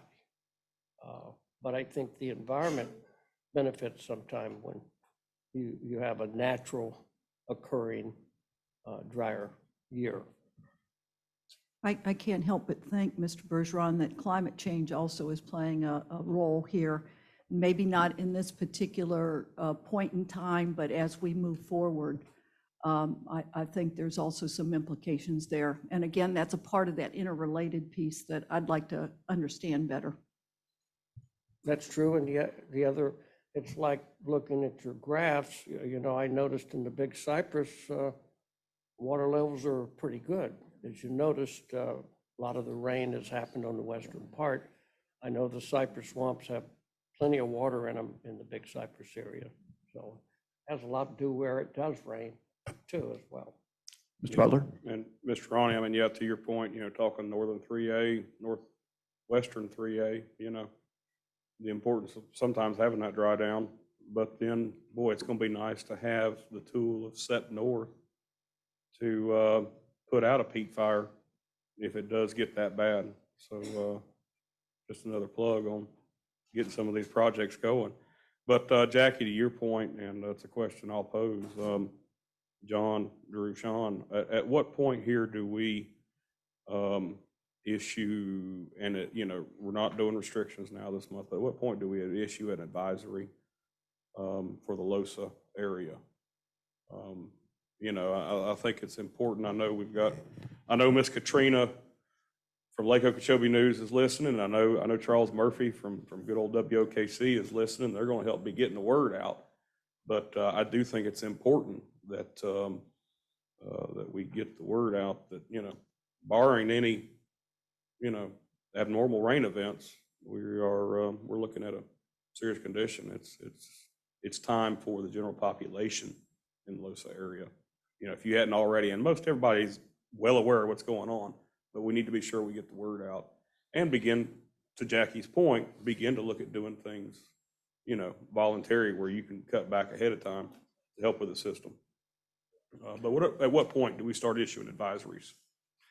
Yeah, Mr. Butler, I mean, I by no means want to leave yourself and your fellow board members or the general public with the impression that we're just sitting back watching to see how things go. No. Throughout the system, we have already implemented operations to try to conserve and hold on to what rain does fall and where it falls. And that was part of my conversation with Mr. Stroud this morning, is what flexibility do they have within their system to do those kinds of things. So we've already begun implementing operations to be able to conserve and hold back as much as we can and keep it and retain it within the system. As to when a water shortage warning would be implemented for any given service area, whether it's Lake Okeechobee, Lower East Coast, Lower West Coast, that's something that we're going to be talking real hard about over the next couple of weeks as we continue to monitor not only those groundwater conditions, but see how the rest of the month of September plays out. Thank you. Could you please, do you have a map, or can you pull it up and just show us again where is the Lake Okeechobee service area? So what's kind of confusing to me is that, like, we're up here having a general conversation, but we're not talking about the whole 16 counties. Is that correct? Okay, we're talking about a certain area within the 16 counties, the LOSA. So let me clarify. Yes, we are talking about the 16 counties. Your staff is monitoring all of this. So when I talked about the areas and the water levels in the conservation area, these are things that we need to keep an eye on, because when they start coming down, then that leads to water restrictions along the Lower East Coast. Okay. It leads to having to bring water from Lake Okeechobee into the water conservation areas to be able to support the Lower East Coast and saltwater intrusion. And not to interrupt you, John, and not to be rude, but I know the clock is ticking here. This too, I know is talking about the whole thing, but we're not talking about the whole thing. Okay, so let's look at a map and let's review. Where is the Lake Okeechobee service area? Lake Okeechobee service area consists of down the Loxahatchee roughly to S79, mostly to S78. To the north of Lake Okeechobee, Indian Prairie Basin, and a small sliver right along here wraps around, goes out C44 to S80, and then comes down around the Everglades agricultural area. But we can get you a map. Okay, so the whole EAA is in it. Yes. Just checking. Okay, and then the Lower East Coast consists of what? Palm Beach, Broward, Miami-Dade. Okay, and those counties, I'm asking you, are those counties dependent on Lake Okeechobee for their water supply? When the conservation area gets below this line, yes. Okay, they don't use it until it gets to there? Correct. Right now, the majority of all those water utilities are pulling groundwater. We use the regional canal system to supplement groundwater and prop up groundwater, not only for their use, but also to prevent saltwater intrusion. So when we talk about water restrictions along the lower East Coast, we're going to be looking at those surficial monitoring wells and saltwater intrusion along the entire East Coast. Okay, when The you say protection of the well groundwater, fields. there's different kinds of groundwater, isn't there? There's the Floridian aquifer, which is like really deep The Florida groundwater. aquifer is the deeper, then there's a superficial Biscayne aquifer, yes. But the superficial isn't groundwater. Yes, it is. It is, superficial is groundwater, and then the intermediate is also groundwater. Yes. So Lake Okeechobee is groundwater? That's surface water. There's a superficial aquifer, which is different from surface water. Okay. So I'm just trying to pin this down a little bit because I don't think it's good form to walk away and not do anything. I just don't. I think you should have a voluntary or something. I just think it's bad to walk away and like do nothing. So when we look And at- I know you don't want to scare people, but I think that if we don't say something now, when are we going to say something if things start to happen? And look at what is important for, like I'm sitting here, I'm from Stewart, okay, or from Souls Point. My water isn't affected by that, right? Because I get water from the Floridian and from superficial wells or something like that that's mixed and sent to my house. I get from C23, C20, I don't think I get my water from C23, C24, 25. They're pulling it out of wells. But in any case, St. Lucie and Martin County, we're not in the same bag as the Lake Okeechobee Service Center or Broward, Palm Beach Broward, or Miami-Dade. It's a different animal, right? The Upper East Coast is disconnected from the regional system. Okay, yes. so what we're talking For about agricultural is producers this. in the Upper East Coast, we will monitor the canal levels here. And when they reach certain points, then we'll implement water restrictions in the Upper East Coast. Okay, why can't you put out a voluntary, whatever? So when we look at water use along the Lower East Coast, you're talking the golf courses, you're talking people's homes and lawns. As this board has questioned before, I think it even came up earlier in this meeting, the irrigation ordinances. If you're following the irrigation ordinances that are already in place at a county level, then that essentially mounts to a phase 1 restriction of your water use.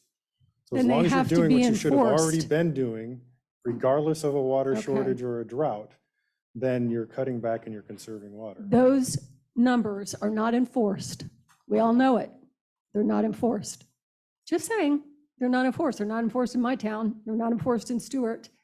They're not enforced. So it's okay. I just think we should, I just don't want to be the one holding the bag a month from now if we should have said something today. Ms. Mead? So we are saying something today. This whole conversation that we're having is that, hello, everybody, we are approaching a point where there are going to have to perhaps be decisions made. And Drew has the ability to make those decisions for us in between meetings.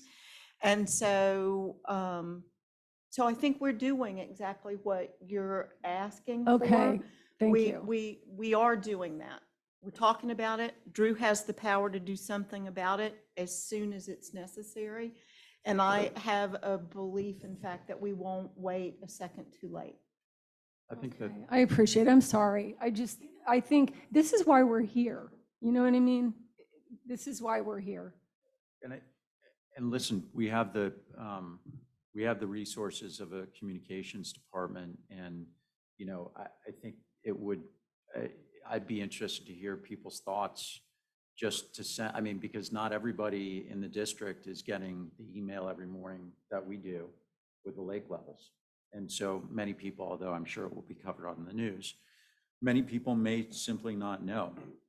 What would be the harm of just putting out a notice that we're in that water shortage zone?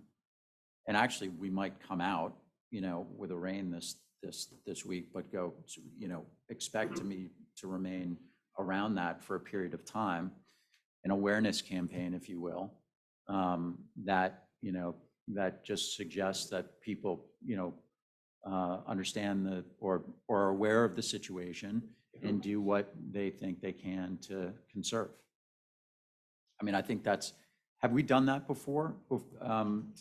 Where we haven't put in formal restrictions, but just issues? Yeah, I mean, we can amp up our conservation messages and so forth and make sure that, folks go into the dry season with very aware that there's a conservation importance and tie it to particularly right now with not having the same amount of rain that we used to have, that we've had before in the wet season. And so, we can certainly amp up all our conservation messages. I think that's particularly going to be valuable for if the snowbird population starts to come back mid-October and we haven't had any rain, let them know that we're not starting where we normally start and that, we're a little behind the 8 ball. And can I ask you a question, John? I don't think you have this slide, but at one point you did. I think it shows where the lake was in 2017, and then it just shows a spike. I think it was Irma. But it just to make the point that one little system could put an awful lot of water on that lake real quick.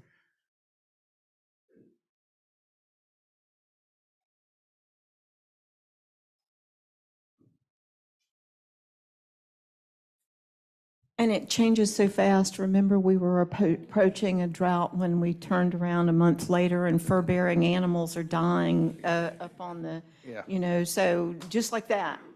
That's my point, is that you had one of those in the sprinkler chart or spaghetti chart there. So this green line, for those of you that aren't colorblind, is 2017. And it was down, Lake Okeechobee was down close to 11 feet. Started coming up with the wet season, and then Irma hit right there at that's the middle jump. of September and jumped. That's insane. It can definitely change overnight, believe me, from one extreme to the other. John, do you need anything else from us? No, sir. Thank you. Thanks very much. It was a good discussion. We'll break for lunch and come back around 1.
And then click play.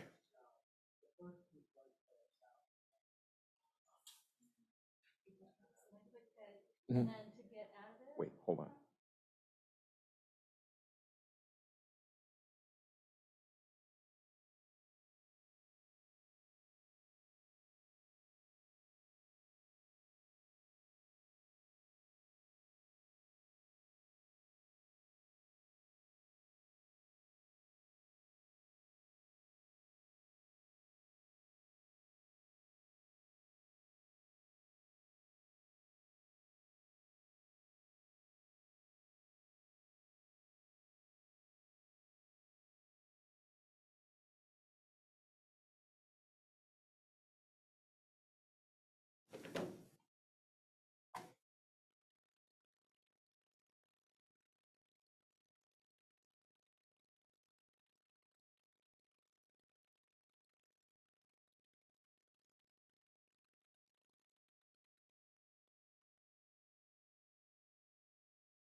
Proud of the progress we're seeing on these projects. We're going to continue to pursue them, and we're going to continue to go all the way through the finish line.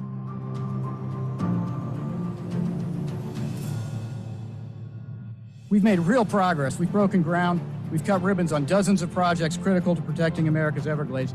With your support, Governor, these projects and many more are moving forward very expeditiously. The removal of the Tamiami Trail to allow sheet flow of this clean water to the Everglades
I'm going to go ahead and call the meeting back to order. And as we get started and you take your seats, if you want to see the slides that Jackie Throlipich was talking about earlier, they're up on the screen now. You can see how nice that water is. Or was it Cheryl who mentioned? I'm sorry, Cheryl mentioned Jackie's slides. But they're clearly Jackie's slides, judging from the.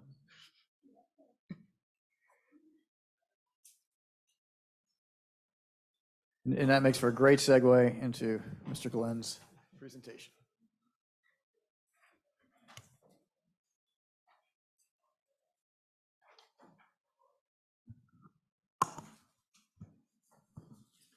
Well, thank you very much. I'm always happy to provide the ecological conditions update. I think John did an excellent job going through the hydrology of what is going on throughout the system. And just to start out where we are, ecology is totally tied to hydrology. So as I go through today, it's not to be alarmist by any means, it's to say this is what the hydrology has been providing, and this is the response that we're seeing in hydrology. Also, in the point of we don't know where we are in this wet season as to what's going to happen next. Will we stay dry? Will we not stay dry? So I'll tell you where we are and where we possibly could go, whether it's positive or negative. But just to say this is where we are, and these are conditions. If they don't change, this could happen. If conditions do change, this could happen. So in some aspects, we like to try to say, well, what's the solution? What can we do? You know, there's when we get into a condition where we're short of water, there's not a whole lot of solutions. So this is more of a let me provide you, what the condition is. So I'm just telling you that and not looking for solutions on how we can change things, but just to let you know this is where we are and this is how we will progress through time with either A or B. So looking at the Kissimmee up at the top of the system, you see currently now there's 230 CFS discharge. We like to maintain about 300 to keep DO within, or dissolved oxygen, within the river channel at a level that's above 2 milligrams per liter, so that the aquatic organisms that need that oxygen are okay. And we are good. When we were here about a month ago at 10, we did have a little dip in dissolved oxygen where it was a concern, but it's come back up and that's good. So what we're seeing compared to a year ago where we had 1,400 CFS, and this is about the discharge rate that is needed to really inundate the floodplain. And you see floodplain inundation from side to side, tree line to tree line. Currently, we don't have that. There are things that happen when we get a dry floodplain is you can have woody species encroachment. You can have an expansion of some torpedo grass that you don't want to see, that you'd like to stay hydrated. So these are things that 1 year isn't horrible. You don't want to have multiple years of that type of condition. We do see some issues starting to occur with navigation, because once you get pretty low in the river channel, navigation can become an issue. So that's where we are currently within the Kissimmee. Coming down to Lake Okeechobee, you see one of the things that's really interesting is ET is greater than the contributions that we're putting into the lake. So, we're doing, as John talked about operations, we're being very conservative with our operations right now. But just where we are in the season, typically it's raining and rainfall and inflow is higher than ET. And currently ET is higher. So even if we didn't do anything with the lake, we're still losing water. I mean, meaning anything, pushing water out anywhere, we would still be losing water through time just due to ET. Where we are currently is 12.55. You see that starts to dry. Wow, sorry, my mouse is. Starts to dry the upper marsh. And, as we go in, this is a condition you would expect to see as we're coming into the dry season. But we're in the wet season. Typically, we're we would be filling up the marsh, but we're actually drying down the marsh currently.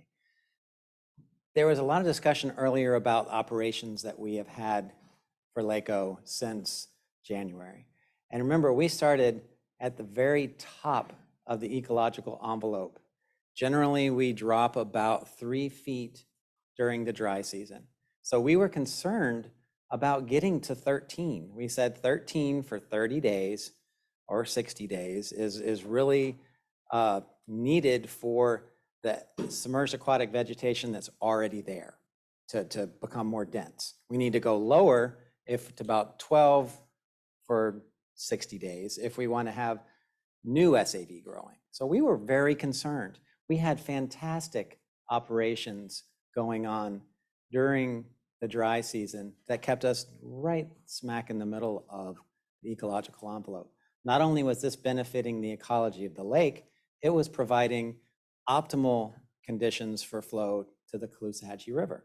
So we were doing, it was benefiting both ecosystems. Very, very nice. We got here, we wondered if we would go a little bit lower. We were hoping we would go a little lower so we could come back up here, but it was bouncing right along 13, which was fine for the SAV that's already there. And now we've had this decline where we're looking to go out the bottom of the ecological envelope. So operations were done wonderfully, in my estimation, through the dry season, providing benefit to 2 different ecosystems.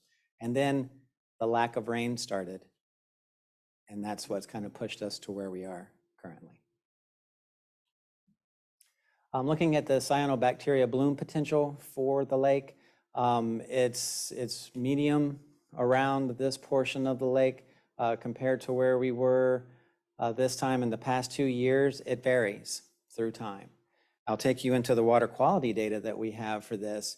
And looking back at August 16th when we took our samples, and this was the blue-green algae potential product from NOAA at that time, and we're seeing, remember 40 down here is what we say is a bloom, 40 micrograms per liter or greater. And so we're seeing bloom conditions at many of the stations. However, there is not a toxin above detection. That's really interesting. What we do see is we started to see some mixed communities over here, and you see we started to get Cylindrospermopsis and Dolichospermum. And these Cylindrospermopsis can fix nitrogen. So in the next slide, I'm going to show you what has happened to those nitrogen levels. And look where we are with dissolved inorganic nitrogen. So that's why you're starting to see the other, instead of having microcystis, which has to have the nutrient in the water, you start to see the ones that can actually fix the nitrogen starting to increase. And so that's probably why we're not seeing the toxins that we're looking at there. We're typically looking for microcystin toxin in the water. And then talking to Dr. Wachnika, she said there is a general thought out there that nitrogen levels, when they're high, helps those species that produce toxins produce it. So where they're thinking there's a relationship with nitrogen and toxin production. So that's kind of interesting. But just going back to this slide, it's really interesting that, and it's great that we're not seeing it. So that's a good thing from the blue-green algae side of the house. Looking at Lake Okeechobee's submerged aquatic vegetation, I told you when we finished our surveys, we would come back and provide those data.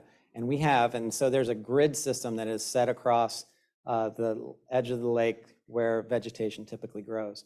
They sample a grid using these tongs to pull up and see if they pull anything up. If they get something, they go to the next grid adjacent. And so you'll see from this year to last year, we've pretty much stayed stable in the amount of SAV that we have.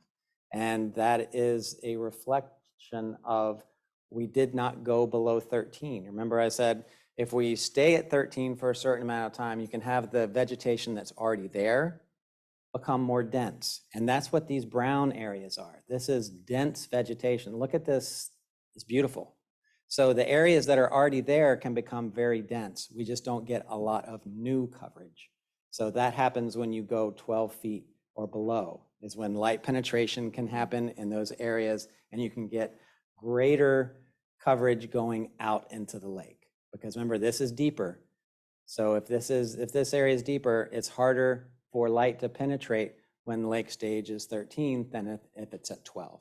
So that's why we're not seeing what we're seeing this year. And it's at pretty much flat, except we have some more of the non-vascular, which is Cara, and it's kind of something that's opportunistic. It will grow seasonally instead of the vascular stays year round.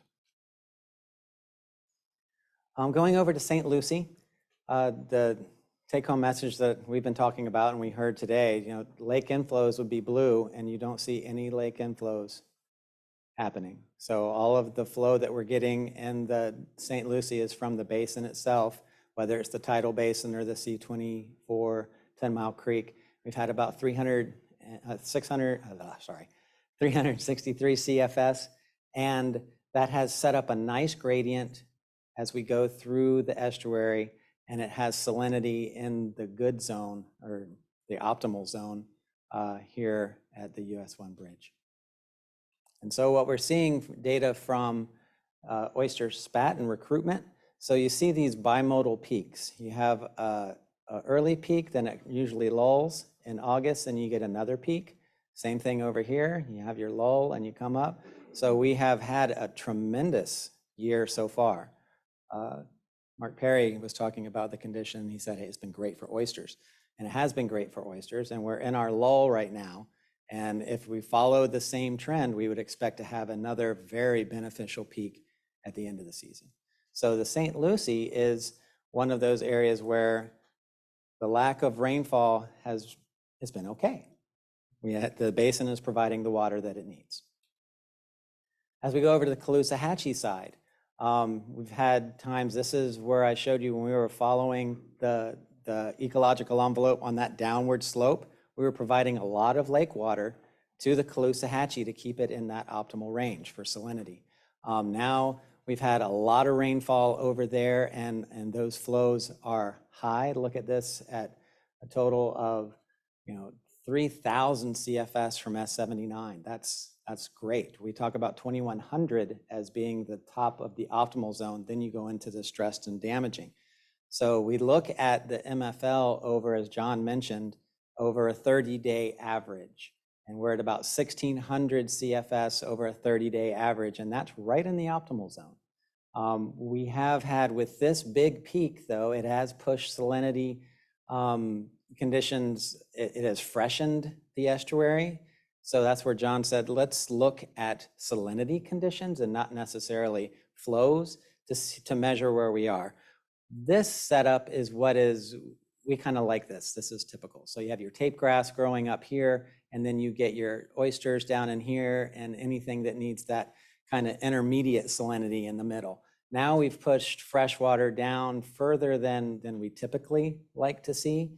That has taken the Cape Coral area out of the good zone, but it has pushed the Shell Point area into the optimal zone for oysters. So as we go and we look at the data over here, we're seeing at Cape Coral, over on the west coast, there's usually one mode. It's not bimodal. So we get one peak. And this peak has been happening, and this year has been really good compared to the past two. And then we go down here to Shell Point, and it's been phenomenal. So usually September, you see September is the month where the majority of the largest increase in recruitment happens. So hopefully next month I can come back and show a really high bar here. So both estuaries are doing well. They're set up very well. The basins runoff has been taking care of their hydrologic needs that then ties to the ecology of the area. We're looking at the stormwater treatment areas. To date, for this water year, which is May to where we are on 9/5, there's been 429,000 acre feet delivered to the STA. This is total inflows, with 12,000 coming from Lake Okeechobee. If you wanted to compare that to previous years, we're right around the same last year from what the basin has provided. We had a little more from Lake Okeechobee last year. Lake Okeechobee was higher last year. Lake Okeechobee isn't high this year. So when we go and we look at conditions within the STAs, they are all pretty much at their preferred stage. STA 2 is a little low, but as John mentioned, what we're seeing in the STAs, remember the STAs have had high water conditions for a while. And we talk about what are we doing in the STAs to make them ready for QBEL. Doing a lot of vegetation management, doing a lot of planting. What this little lesser amount of water during the wet season has done has allowed the emergent vegetation to get quite robust. So it's growing, it's happy, it's not trying to keep up with water levels increasing. SAV is increasing. The plantings that we are doing are taking root. They're not having to worry about flow trying to take them and displace them. We're able to get in and do a lot of the treatments that we do to floating of vegetation that gets in there that can rack up, and if it does get moved by the wind, it'll take out new plantings. So it's been a really good summer for us to do some catch-up work that we haven't been able to do to get these STAs, performing at their optimum. Now, that's the good part. If we were to stay and not get additional water, what we worry about is dry out. So the emergent cells drying out is not a big a deal as if the SAV cells, the submerged aquatic vegetation, were to dry out. So that's when, if we were to go and just keep on the trajectory that we're on currently and we didn't get an event, we would start to have a water need in the STAs so that we would maintain the water levels that they need to stay healthy through the dry season. Coming down to Biscayne Bay, we've talked about salinity is directly related to inflows here. As long as we would rather be a little bit further down in salinity. We haven't approached or we haven't crossed 35, which is seawater. So it's still considered estuarine. We would like to see this lower, but of course it's a product of rainfall and basin runoff that comes in. So we would like to see additional rain to bring the salinity down a little bit. When we go into Everglades, we talk about where are we now currently, and John spoke to it. This northeastern corner of Water Conservation Area 3A is drying down. We still have great connectivity within Shark River Slough. We have connectivity in Taylor Slough. There's a Tamiami flow formula here that changes as we go through season, but it has a pull of water from Water Conservation Area 3 to bring water into here. What I mean by a pool is it says, this is what the formula is, give that volume of water for the lower part of the Everglades, which is Everglades National Park.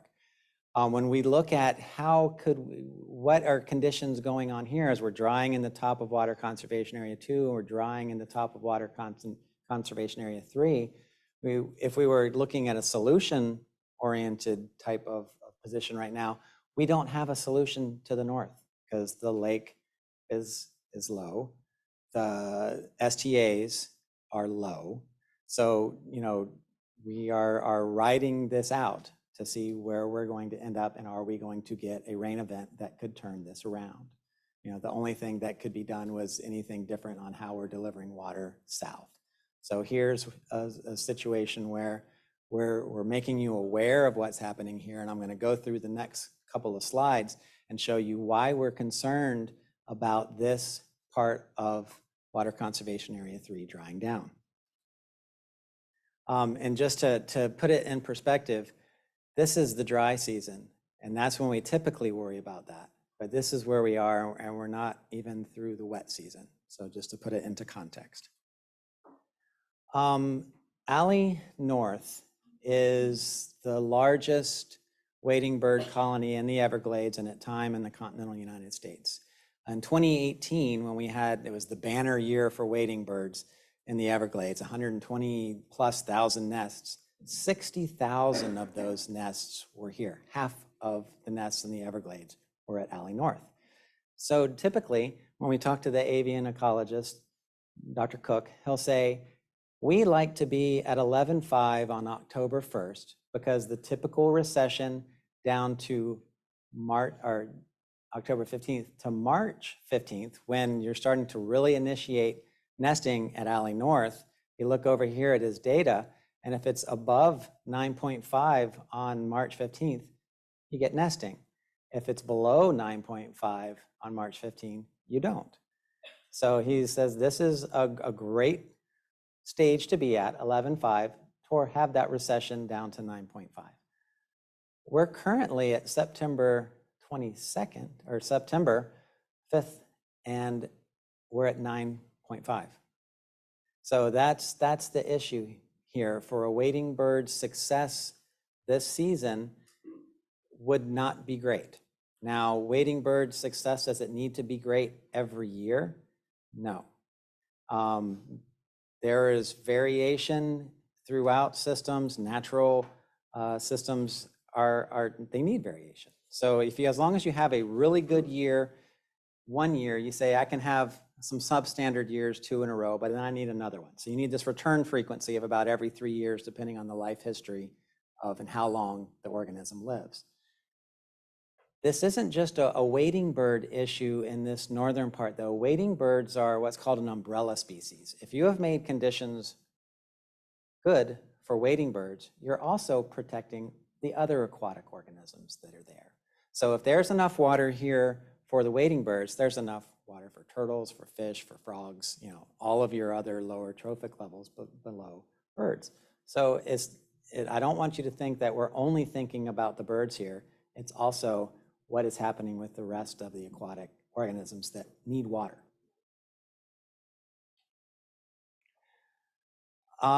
We are concerned when we start drying down at the top because there's the potential for wildfire. Wildfires are natural. When they happen in the wet season, like the ones that we've had now, typically they're going to be brief. There's going to be rain to put them out, and it's going to be okay, and they're actually beneficial. What we worry about is getting so dry that the peat starts to burn. And once peat burns, it is lost forever. And to give you an example, peat accumulates about 1 to 3 millimeters per year. When it oxidizes, you lose about 1.1 to 3 centimeters, an order of magnitude greater, per 90 days. So, trying to lay the stuff down takes a lot longer than it is to let it blow away when it oxidizes. And then you burn it, then you go down layers, and that becomes an issue. So as we look at the soil thickness within the Everglades, Water Conservation Area 1 takes you back to where the rest of Water Conservation Area 2 and 3 were way back in time. So this is almost 9 feet deep of thick peat. That decreases as you go into Water Conservation Area 2, and it really decreases as you go into Water Conservation Area 3. And this loss is due to the increased drainage that we've had through time. And so you look at what's going on with depths here, and this part was much more peat. Down here, you started to get into marls and rocky glades because you just don't see the peat down here. So we're concerned about, these are the organic soils throughout the Everglades. This is where they're deepest. This is where they're shallowest. This is where we are concerned if it burns because we'll have that loss, because here you're only at about a foot of peat left. And so as this starts to dry down, that's our concern. If Alley North burned, if that island burned, and Alley North is interesting. It's not a mounded tree island, it's actually a depression. And if it burned, it's a mile long, can support up to 60,000 nests. I posed the question to Dr. Cook, what would happen? Would they find other suitable habitat? He's like, I don't know. They're going to go somewhere, but we wouldn't see that success. That's half of the nesting that occurs in the Everglades happens at Alley North. So that's the concern. If we got low enough to where Alling North burned, that could be a big consequence. Coming down into Florida Bay, we started to see salinities really rise, and they're heading out of that interquartile range. And they already have gone out of the interquartile range in the Western Basin. But we had local rainfall in this part over the last week that actually brought those levels down. And then the Western Bay, like see here at Joe Bay, where you have a decrease in salinity by 8 parts per thousand. These coastal areas will get, if wind is coming out of the south, it'll push salt water up into it. So when we get that wind stops, the water will rush back out, especially with the rain. So it's both how wind is blowing and what's going on with rainfall. But we've seen kind of this part of the bay, we're still concerned. It's up at the top of the interquartile range. The west side is already in the 40s. We start to get concerned when we hit 45, and that's in the dry season when I'm saying, hopefully it's going to rain. We're not going to go into hypersalinity conditions, and we worry about what's going on with the seagrass die-off in this region of the bay. So this now is a little concerning, but we still have a month left. Hopefully we can get some rainfall and ameliorate that condition. The algal bloom that has been occurring down in Florida Bay, we have seen through time. Here's a time lapse, started about in May, you take it through July. It got really, I think, its biggest and most intense in the middle of August. It's starting to dissipate. This current that comes around here is starting to bring it down a little bit. But typically, we get these kind of conditions at the beginning of the wet season. When water first flush comes over, we'll get a bloom. And then typically as we go through the wet season, the rainfall will come in and disrupt it. And we just haven't had that rainfall that has occurred. You see this high intensity along the coast. As our scientist and even park scientist, Eric Stabenow at the Science Coordination Group meeting this week, we were comparing notes. And we all feel that, and I've spoken to it before, Irma came through and killed a lot of the mangrove here. And that dead rack that is there is just leaching that material there. Also the rack from seagrass. Seagrass decomposes a lot faster, so it's probably not seagrass any longer, but wood takes a long time to decompose. So that rack of mangrove is still providing nutrient out here for these algal blooms to proliferate and keep going. The good. Ms. Meads, you asked for, let's see some pictures of what's going on in the die-off area. So Johnson Key Basin, you can see the deeper, darker color here. This is a mud flat, and then that area is a basin. And then here's Rabbit Basin. So here's a mud flat that surrounds it. So these basins kind of have their own hydrology a bit. So it's not free-flowing surface water across the top. Water can go into a basin, and if stayed, it can get stuck in there. We've talked about nutrients come into this part, and the circulation patterns in here don't allow them to get flushed, so they get used. But what we're seeing, and this is the FHAP, this is, y'all voted for keeping this monitoring going on for the next 3.5 years. They have been out and they're seeing, okay, in the areas where we had die-off and it was bare sand, they're seeing in Johnson Key, haliduli come back. Haliduli and Syringonium on this side, these are both species we call pioneer species. So they have that open layer. They're the ones that first come in and say, hey, I'm going to grow. This is great. They come in and grow. They start to change the kind of microclimate within that area, what's going on with the biogeochemistry and everything. And they make the conditions better for the more higher successional, what happens at the end of succession, which is thalassia, this thicker bladed turtle grass. Usually turtle grass is one of those end points of succession. You hit that and you're like, okay, this is awesome. But this is providing wonderful habitat regardless of what's there. So not all of this area is Pelargonium. There's still some bare, surface, bare sand out there. But for the areas that are responding, they're responding very well. And this is a very positive response that we're seeing. And with that, I thank you, and we'll take any questions. Thanks, Mr. Glenn. Ms. Meads? So, Lawrence, the canal, that old canal that was dredged that Dr. Lorenz talks about, that I think it's over in Flamingo or something like that. Correct. Do you know where that is and what that's about? That canal was, Is that federal land or is that state land? that's in the park. And Okay. that canal was dredged up to hit up into Whitewater Bay. It was for fishermen to gain access into Whitewater Bay. It has for all intents and purposes, a dam now at Flamingo, and the road goes over it. So it is not operated to manage water levels here.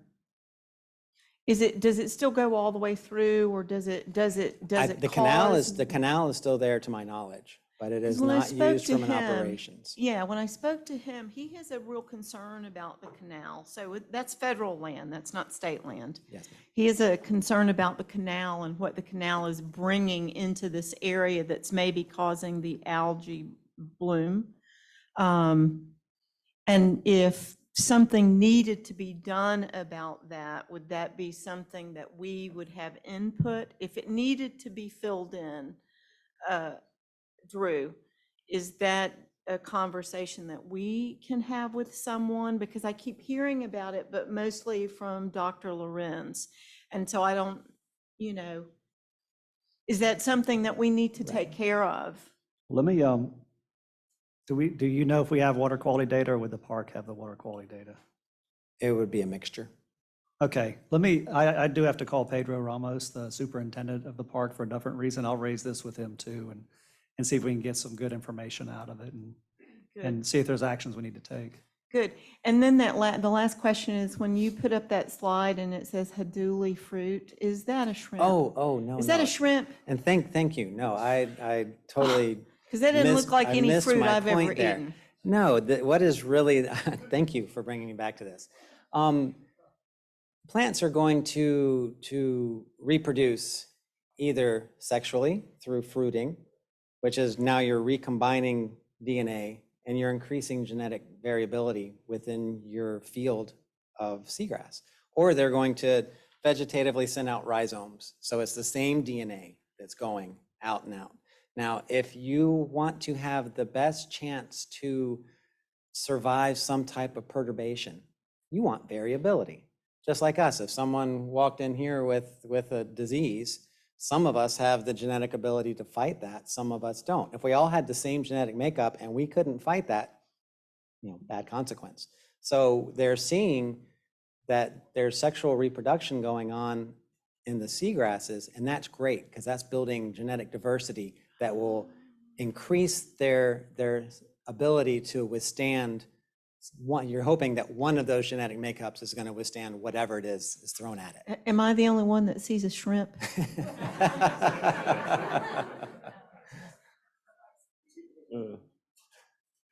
Mr. Butler? Lawrence, quick question. Back on SAV and Lake O, you talk about the hardy SAV. How low of lake level can that SAV sustain? It depends on where it is on the slope. Okay. But generally, I mean, even at 10 feet, SAV is fine. It's when you start to get 9 feet, 8 feet that you start to worry about SAV. Okay. When you get to lower lake levels, let's say 10, 9, SAV is going to have a positive. You're also going to have positive benefits in the upper marsh in that you're going to have better bulrush recruitment. You're going to have some of your woody shrubs that now snail kites are nesting, on the lake again, and gangbusters that provides nesting substrate for them. So you also see concurrent benefits in the upper marsh when you get really low. You don't want to go there every year, but a one-time low like we saw, back in 2007 The recovery after that in subsequent years, as long as you get the lake in that ecological range again, it sets off a lot of germination that is beneficial that will take you through time and create a good setup. I'd also, when we go low, it provides us opportunity to look at some of the projects. We have a low-level lake plan that has a depth and a duration. So it says, if we hit this depth and we're at this depth for this long, we can go out and do this type of project. So, if lake levels were to continue declining, we would dust off that plan and say, are there any scraping areas that we could go and do? Is there any planting that we might be able or need to go do? So while it is problematic from the other side of the house, from the ecological side of the house, it actually provides us opportunities to go out and work on projects that we otherwise couldn't. Okay. The other thing, yesterday the Corps announced some scoping, comments on scoping for headwaters. Can you briefly just hit on that and where we are with headwaters? Sure. For Kissimmee River restoration, there's I don't have it, John had it. There's a regulation schedule that was tied with the river when it was channelized. It had a high of 52.5 in the winter, and it drops down to 49 in the summer and at the end of the dry season. And that's to create storage for the impending wet season again. When construction was complete and you were to implement the headwater schedule, its high moves up 2 feet to 45, and you never get that June 1 low again. It goes from 54 to 52. So it allows you to build this water up here and for the water to change naturally with the climate.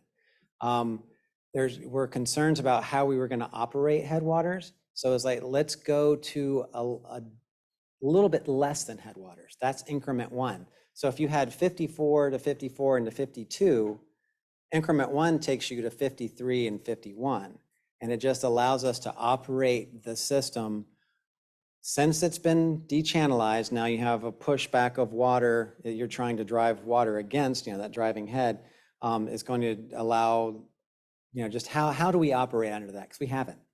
So that's what increment 1 is about, is staging our way to full headwaters, letting the operators really get a feel for what the system is like. Because remember, Kissimmee River restoration is an environmental restoration project that has to provide the same flood protection level of service that the CNSF and the channelized condition did. So that's what it allows us to do, is our operators to say, how can we push this under different types of climate?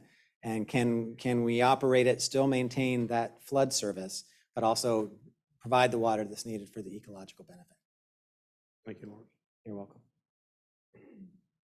Mr. Bergeron? So as we look at Lake Okeechobee and the Loxahatchee and the St. Lucie, from an environmental standpoint, at this particular point, there's no negatives? No. So from a water supply standpoint, that's really a concern that we have in that particular. We're not quite there yet. No. And that's where, we need to look and see where we are after the dry season, after the wet season. Right. And as we go down into the central Everglades, some concerns in the northern part of 3A, which has always been a concern. Are we doing any controlled burning prior to water levels dropping in the northern area that could prevent buck fires and peat fires and stuff of that nature? I am not aware. I can find out for you from our land management area. I don't think we do a lot of burning up in this area. Mm-hmm. We do work with Everglades National Park to burn down in these areas. So I would have to find out for you, sir. Yeah, because year after year, even when we have normal rain, seems like the northern part of 2A, northern part of 3A, those areas do seem to dry out. Seems like if we could have some kind of controlled burning, which would eliminate a lot of the debris prior to a total dry out, that certainly could help that area.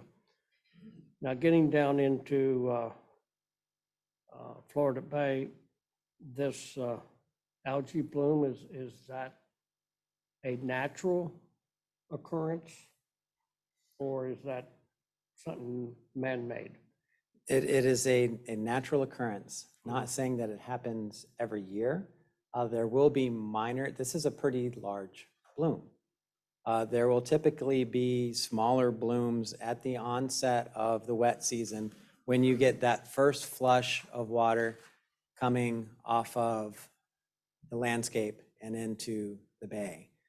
This one has persisted longer. And the belief there is that because, you know, there's two ways to really start to make an algal bloom in this area get smaller. And it's on the lake as well. Direct rainfall will disrupt a bloom. It's physical. It physically disturbs it. And it can do that. Or it can use up the nutrient that is there. Or you can have flow or current that would come down here and push it out. So we're starting to see that now. We're starting to see the current that comes around this side starting to push this down toward the keys, towards the middle keys. But its persistence this year has been, we haven't had a tremendous amount of rainfall, and when nutrient gets in here, it stays there until it's used up, and we're not getting a lot of rainfall to kind of dissipate that and to physically disrupt it. That's the hypothesis that is ongoing. Well, it seems like down in the Florida Bay area, the salinity levels are getting in an area that's not good. This western part of the bay, we are seeing salinities that are increasing. So there was a question previously, are these algae communities, what we were seeing, are they coming down from the lake or from freshwater? No, this is a marine algae. Natural event. In last meeting, there was a question, are these nitrogen fixers? We actually are working with Harbor Branch. Our scientists in Harbor Branch are out there sampling this bloom this week to actually do a taxonomic analysis to see who's there. And we can provide better data on what algae are actually there. Wind direction, does that have something to do with it? Let's say if you have a northern wind. It definitely does. What we see on Lake Okeechobee is definitely impacted by wind. And I would imagine it is down here as well. Yep. Okay, thank you. Mr. Steinle. Can you just, you said it's marine influence, the bloom? It's a marine algae, so it's not a freshwater algae. It's not a freshwater, but the impact, I mean, do we know, it's been going on for, I mean, it's been expanding, but for about 4 months, it looks like now. Do we have reports on fish impact from it?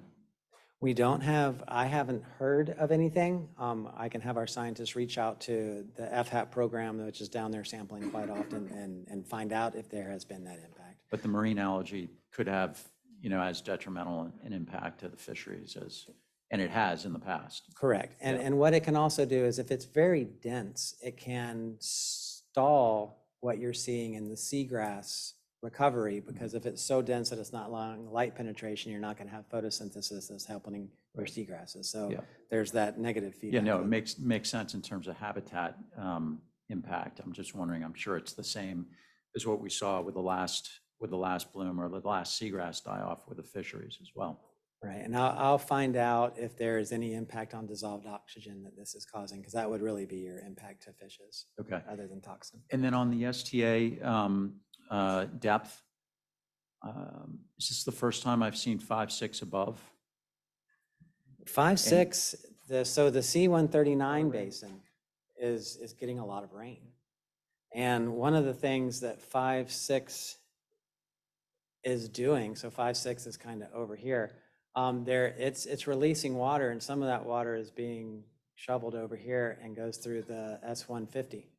So we have about 200 CFS that is coming from releases in 5.6 that is coming and providing some water source to the top here. So Okay, but it's rain driven. It's rain driven. Yeah, okay. And the fact that most of the water in the STAs has probably been rain driven, given over the past couple of months, given that we're not seeing a lot of other releases, would also, based on the quality of rainwater versus lake or ag water, would probably also be a relief to the STAs, right?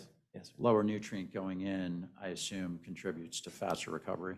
Correct. As well as so volume. It depends on, where is that water, how is that water delivered? Is it direct rainfall on top of the STA, or is it water that's coming in as runoff? So there's your... Yeah. Okay, thanks. Anyone else? Thanks very much, Lawrence. Thank you. Appreciate it. Yes. I just wanted to let you know that the Queen died, and Ben just told me. So if you saw him show me his phone, he was just showing me that the Queen has died. I know, it's sad.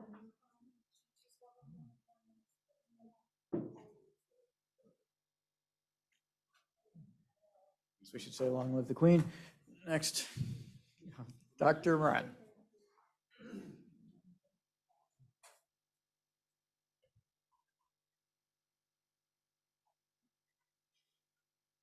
Hey, good morning, everyone. I wanted just to recognize Jim before he leave. He was waiting for this item. Unfortunately, he has a meeting, the budget meeting in Miami. I was kind of tracking the seconds to say that he was here in person to support this item.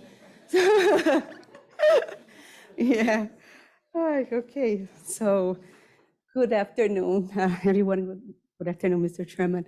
I have the easiest, I would say, I don't know if Jennifer will agree, but the easiest and most exciting item in the discussion agenda this afternoon, as we propose the execution of this feasibility cost share agreement with the Army Corps to initiate the Central and Southern Florida flood resiliency study.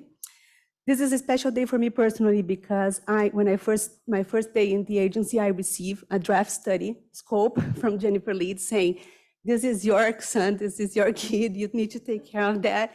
And a very clear message from leadership saying that we should be pushing for this study to be initiated with the Corps. So it's great to be here today. And I have people in the audience here today that is as much excited as I am, pleased to be kicking off this study. They have been strong advocates for this study, for this coordination with the Corps. We wouldn't be here if it wasn't for the support from this other partners there too. So really happy to be here beginning and talking about this agreement. This introduction slide helps us to think about what's the system, what's the CNSF system we are talking about here.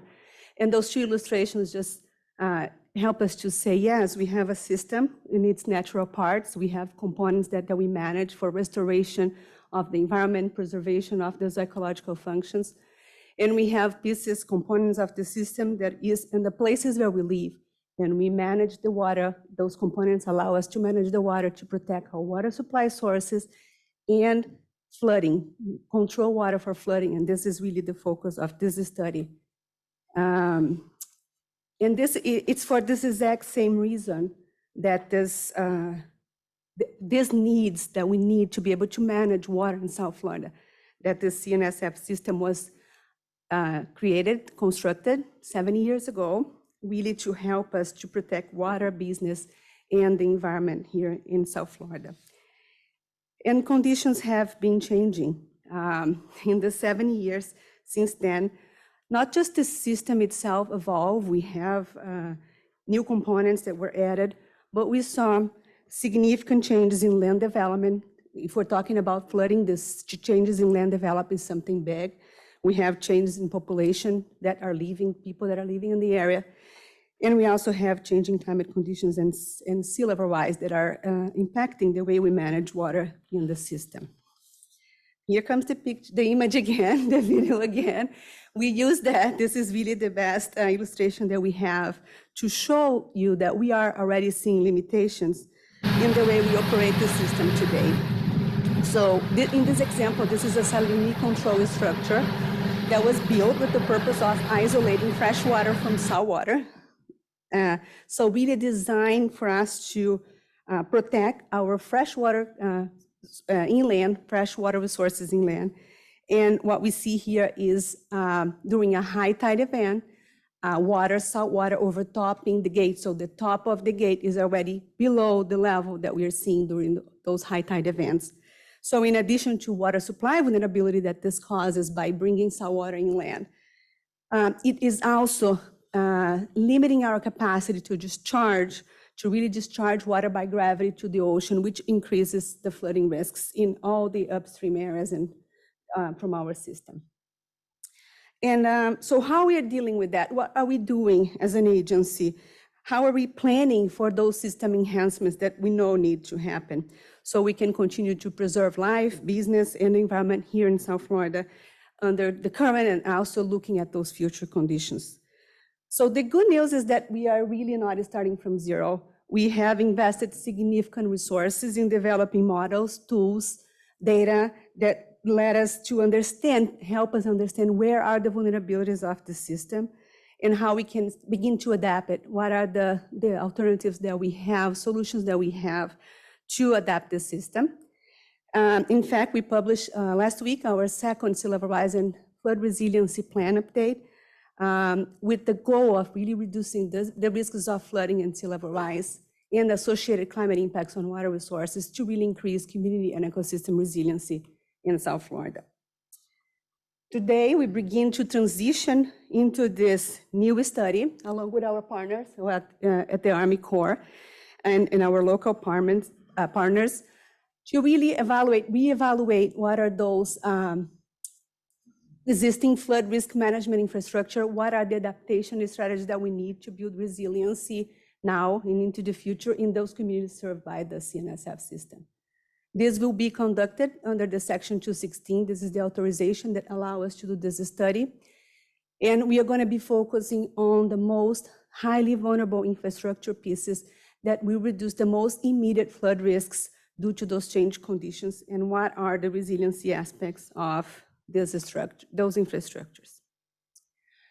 So through the execution of this co-share agreement that we are asking your support today, the district is agreeing to provide 50% co-share for this study. This is a 3 years study. So we will be giving in-kind work, mostly representing 1.5 million for the study.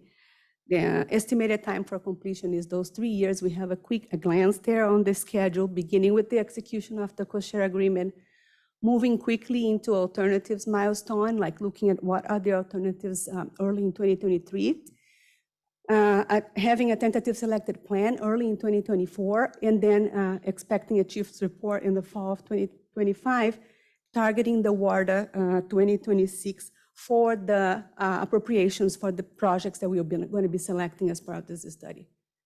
We will be using the best available science, data, coordinating with the stakeholders, federal agencies, state, tribal, and local officials. And this is a big piece we really wanted to be able to leverage. So working very closely with the Army Corps and partners to leverage what we have already advanced in terms of understanding the system and model the system through the level of service program that we have at the district.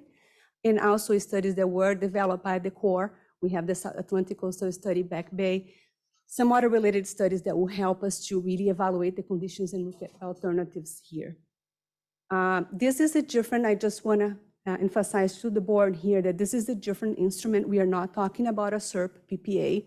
This is the beginning. This is really like going back to the 1990s when we were looking at the restudy planning phase. Like we are beginning to plan for projects that we are going to be hopefully executing in the future through perhaps PPAs that are going to be serving this study in the future. But today is a feasibility co-share agreement for a planning effort where we begin identifying what projects we want to advance. Upon executing this co-share agreement, the two agencies We are planning already for planning charrettes that we have 2 dates here. We will be announcing next and sending this information for all the major stakeholders. But we have reserved those 2 dates, September 28th, for a meeting in Broward in Palm Beach County, and then September 29th for this meeting, Miami and Broward. So really hoping to achieve this Lower East Coast region, which is the focus area for the initial focus area we are determining for this study. I talk about us not starting from zero, and this image just helped me to just, and again, emphasize the importance of leveraging the efforts and the work already developed by our teams here at the agency and also for our local partners. So we have, in terms of studying and assessments, we have been advancing the level of service there, looking at this regional level and local level to identify alternatives. We have selected some priority project recommendations from those initial studies that integrate what we have in terms of a plan now, our sea level rise and flood resiliency plan. We are looking at funding strategies at the state level, local level, other grant opportunities to be able to begin implementing and constructing those projects. And what we opened today by partnering with the Army Corps is this federal avenue, the federal level, so we can validate those findings, work to identify some other alternatives and maybe measures that the Corps will be interested in partnering with us, but really opening up this federal avenue, federal box, so we can look at additional fundings and really focus on implementing those projects that we understand are critical for our region. So I present today for your consideration this resolution, the resolution for our board to execute this feasibility study cost-share agreement for the Section 216 Central and Southern Florida Flood Risk Management and Resiliency Study between us, the South Florida Water Management District, and the Army Corps. Sorry, I thought I had one more slide, but I wanted just to emphasize one more time that we start this study with as a strong local sponsor. We have a lot to offer to this study, a strong team. I have the PM also sitting here, Matthew Biondolillo, that will be leading this effort in our side. I have full commitment, and I really appreciate the support, continued support that I have from this board and from my executive leadership to be able to emphasize how committed we are to implementing resilience in South Florida. And I would like to invite just quickly some of my counterparts that are here to just talk a little bit about the importance of this study for them. So I will begin with Irela Baguette, the Chief Pay Officer from Miami-Dade County.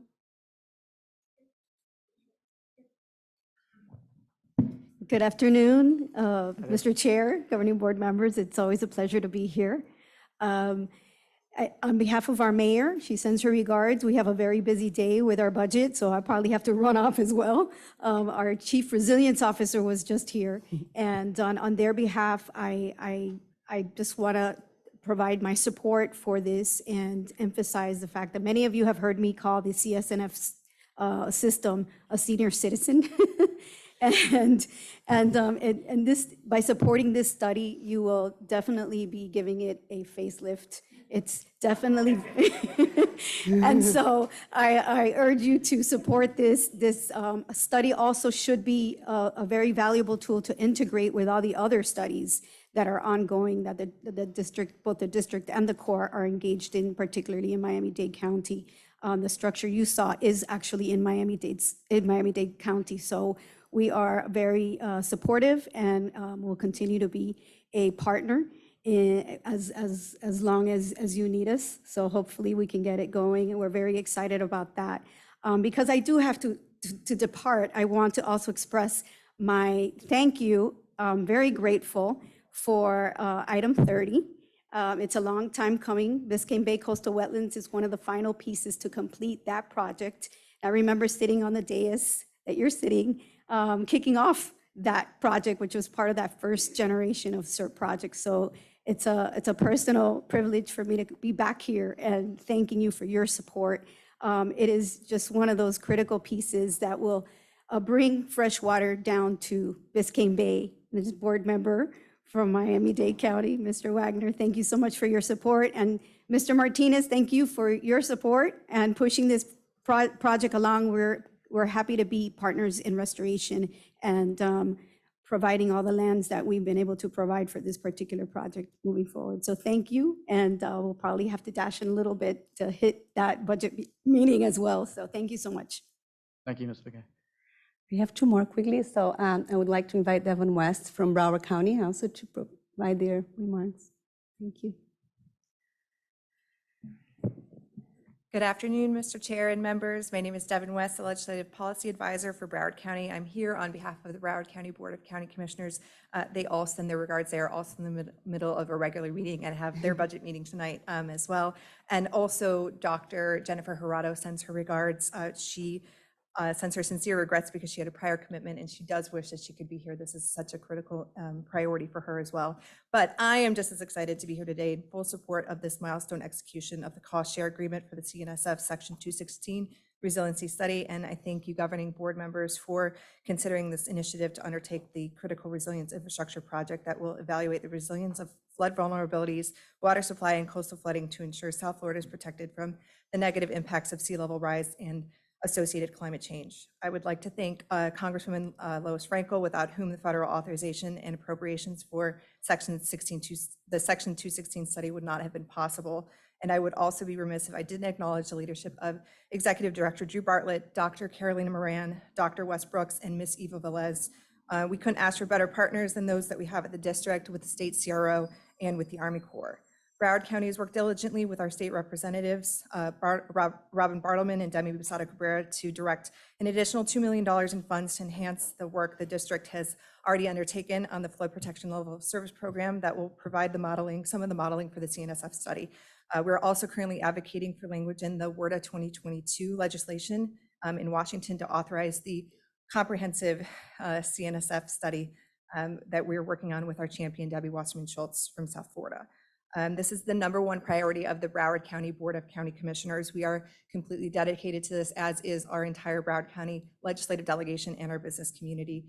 We're here to celebrate the advancement of the CNSF resiliency study today, and we commit to you that Broward County will be a partner and will be there every step of the way to continue advocating for this project. Thank you for your time.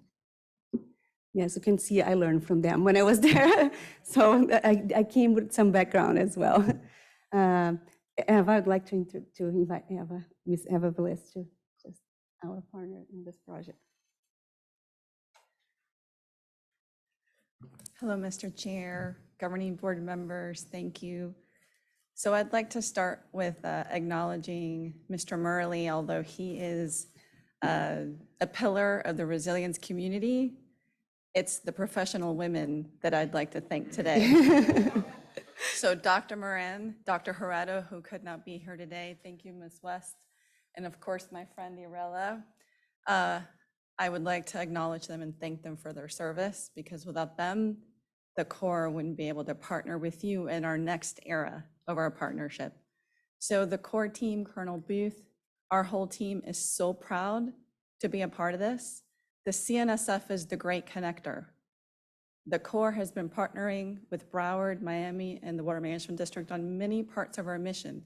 We work on beaches, we work on inland projects, we work on Everglades restoration together, but it's those salinity control structures at the edge that bring us all together.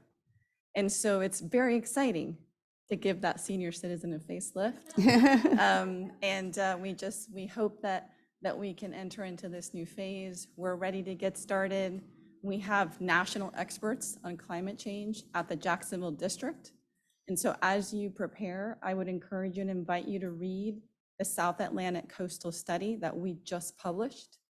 And it identifies this area as the most urgent in the entire South Atlantic region.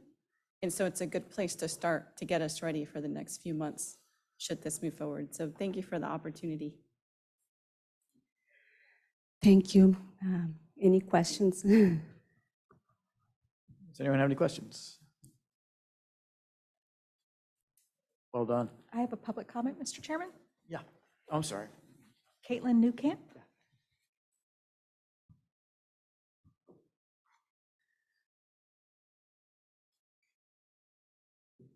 Hello, governing board members. Thank you for the opportunity to comment again. Caitlin Newcamp with Audubon, Florida. And I'm just here to echo all the other commenters about the execution of the feasibility study cost share agreement. We just want to say that we really support this as well. As climate change impacts and population rise continue to affect aging infrastructure within the CNSF system, we know it's crucial that they are evaluated and upgraded to become more resilient to buffer against these changes. So we have seen the success of other cost share agreements with the Corps, obviously with SERP, and we support those efforts here as well. And so we look forward to the district and the Corps expanding their existing partnership to tackle these limitations of the CNSF operations and to protect against climate change impacts. And as always, Audubon Florida is here to provide support where we can when you're developing your adaptation strategies. So thank you for your time. Thank you. I have no more public comment for this item, Mr. Chairman. Thanks. Is there any discussion on the board? Mr. Chair, if you need a motion, I'll move that we support this execution of the feasibility study. And I'll second it. I have a motion, a second. Is there discussion? Hearing no discussion, I'll call the motion on Resolution 2022-0911. Mr. Butler? Yes. Ms. Mead? Yes. Colonel Roman? Yes. Vice Chair? Yes. I'm going to vote yes. Yes. Mr. Steinley? Yes. Mr. Bergeron? Yes. Mr. Martinez, if you're on? Yes. Thank you. Thank you. Thank you. Congratulations. Excuse me. Thank you.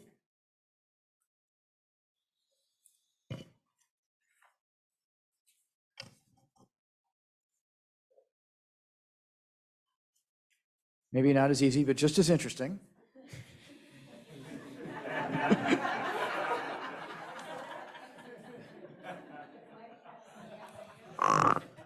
So it's always hard to have a topic at like 2 o'clock in the afternoon for a governing board meeting, except when the opening slide says Lake Okeechobee System Operating Manual on it. Thank you for the opportunity to talk to you today about this topic. The reason that we're here is because the Corps currently has the draft of the Water Control Plan and the Environmental Impact Statement out for public review. That comment period ends on Monday. And we plan to send a letter that has some comments in it. So I'm going to talk to you just briefly about how we got here, where we are, and what our comments are. And so at the end of this, we'll have a brief discussion about that topic of our comments. But I think that you'll be satisfied to learn that the Corps has incorporated the bulk of the guidance and that there are no wholesale changes to the preferred alternative since the last time we talked.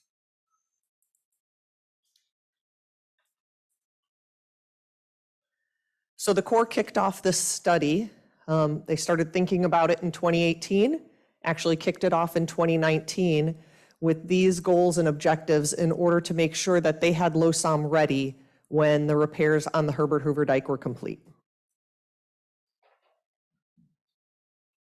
We've come a long way in this process. The Corps has been incredibly collaborative through this entire effort. They have been transparent with the public. They have held dozens, if not hundreds, of meetings. They have incorporated comments. They have had listening sessions, they've done hybrid meetings, they've done in-person meetings, they've done Zoom meetings. The project delivery team, stakeholders, the public, and of course your staff have been engaged throughout this entire process. Most recently, the Corps hosted public meetings walking through the environmental analysis as part of the NEPA process. We have walked through this process with them. We have been engaged with them and with the public.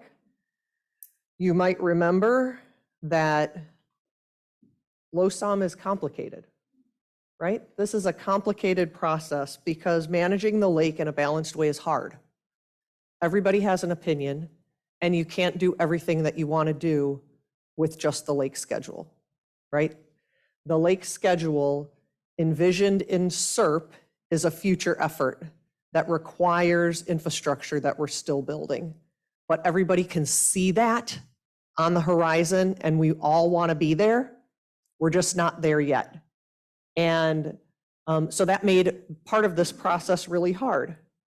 Plus, We've done a whole lot of modeling. You remember that this started with over 120,000 model iterations. There's been a ton of technical data that people have waded through, that scientists and engineers and the public have been engaged in, that the Corps has spent countless hours helping people understand so that we could all be part of this process. And so after those 120,000 iterations, we used iteration 1 to look at single objectives. And remember, that was to understand what's the realm of the possible and the realization that there are real trade-offs. You can't have all of what you want without somebody giving up most of what they want. And so then that led to iteration 2 and the balanced plans.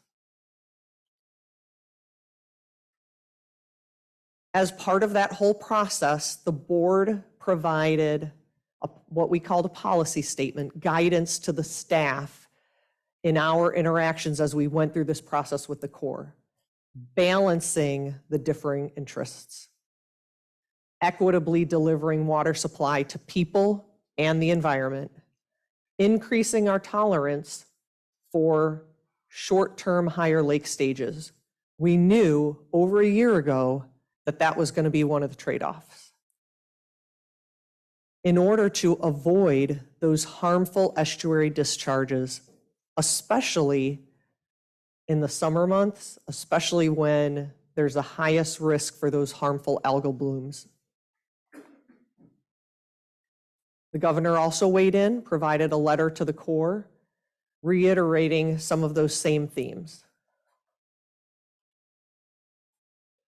And this is how the iteration 2 alternatives landed. You might remember this radar graphic. In this graphic, closer to the edge is better. But you remember, and I see that Mr. Butler has his ball here, when you push the buttons in, something pops out somewhere, right?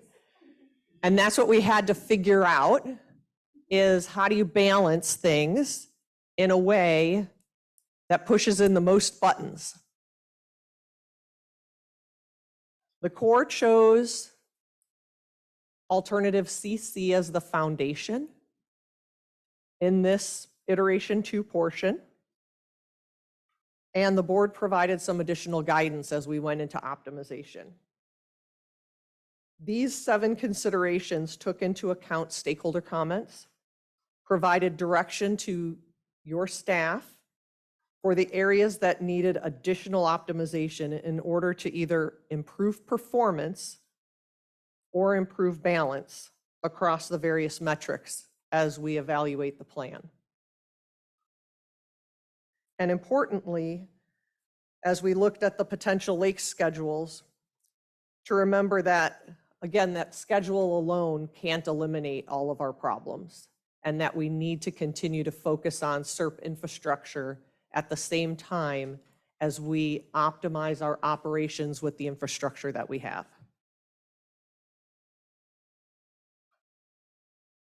So here's where we landed.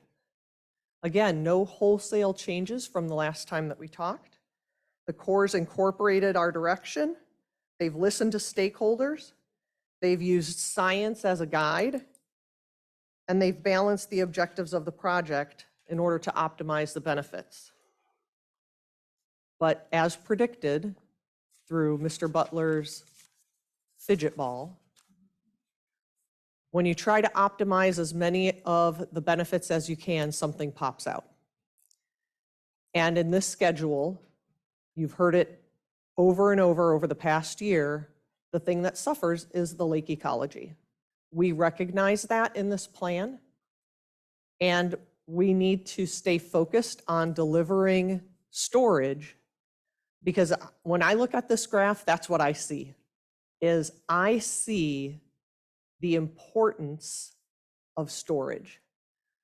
So the blue line is the preferred alternative, and in this graphic, closer to the center is better. The black line is life under LORS 08. The distance between the blue line and the black line is the trade-off that storage in the lake gives you. So we need more storage in places other than the lake in order to make those trade-offs not in the lake. So what does that mean, though, as we look at some of the really acute events that we've endured over the past few years? In this graphic, these orange and yellow bars are LACO-triggered high flow events. The top is the Loxahatchee, the bottom is the St. Lucie. These are the years across the bottom. These are model results. Under LORS 08, you have lost summers. You have months and months, sometimes over a year, of high volume. This is just high volume damaging discharges, nutrient laden, sediment full, high volume discharges creating plumes into the Gulf, into the Atlantic, both sides. But that's not what you see in the preferred alternative. The preferred alternative, the Lake Okeechobee discharges, are the blue bars. You have many years of zero discharges. So this is high volume discharges. The thing that this graphic doesn't represent on the Loxahatchee side is the low flow. And that's something that this preferred alternative really brings, is it transitions some of these high flow volumes to beneficial low flow volumes throughout the dry season. That's something that the Loxahatchee has not had under recent lake schedules on a reliable basis. That creates resiliency. Years of zero flows creates resiliency in our estuaries, and it allows them to bounce back more quickly and to endure some of the higher volumes that are sometimes necessary in any lake schedule because we can't control exactly when and where the rain falls. But not everybody's happy. In fact, probably nobody's happy, but a lot of people are satisfied. But there are a lot of themes from stakeholder comments that we've heard. They're very similar themes to what we've heard over the past year. The Corps is sharing the letters that they're receiving with us. They are incorporating changes, even as we speak, into their draft in order to tweak not only technical comments, but to take a look at the language that they're using. Because although the preferred alternative has been around, we've been talking about it for months, we now have the words that are wrapped around those pictures and those graphs and that modeling results that help us to understand and be able to implement those modeling results into the future. And so here's a reiteration of your policy considerations. We believe that the Corps has implemented these policy considerations in the current draft. We are currently working through a few technical comments with them as we update some of the items in the draft. We feel that the plan and the words that describe the plan and the effects represent the guidance and the direction that the board has provided. Except for one area. There's one area that we're not quite comfortable with, that we've continued to work with the Corps and that we are continuing to work with the Corps right now on language in the water control plan. And that area has to do with the operational decision-making as we approach the water shortage management band. And so in times when rainfall is more scarce, the lake is low, and you start to approach the bottom of Zone D, So the bottom of that large operational zone above the water shortage management band, we want the Corps to tighten up the language in the water control plan that recognizes that they need to rely on the district for our recommendations on how to operate the system because of our responsibilities in allocating water, because of our state regulations and rules and responsibilities in that area, that we just want them to tighten that language in the water control plan, in that part of the plan where it discusses operations, to just recognize the district's role in that. In that portion of the water control plan currently, the Corps does an excellent job of describing what those look like. What are the circumstances that would require us to think really hard about how we manage water in that part of the zone? We like the way that they've described it. They've done a good job of discussing the way that it was modeled that delivered the results that we're seeing in this preferred alternative.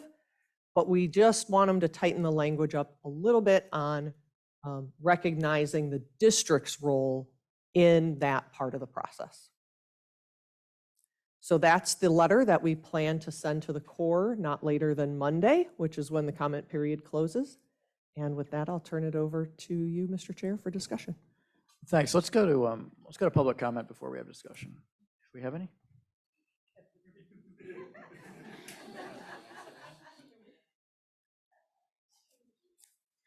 Yes, Mr. Chairman, we have about a dozen or so in person.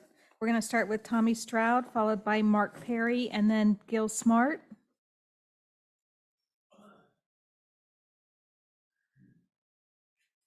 Good afternoon. It's good to be here again. Thank you.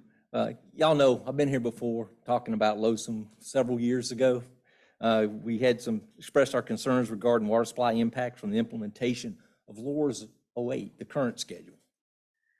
But back then we had assurances that when a new schedule would come about as a result of repairing the Herbert Hoover Dike, that there'd be some reconsideration of that.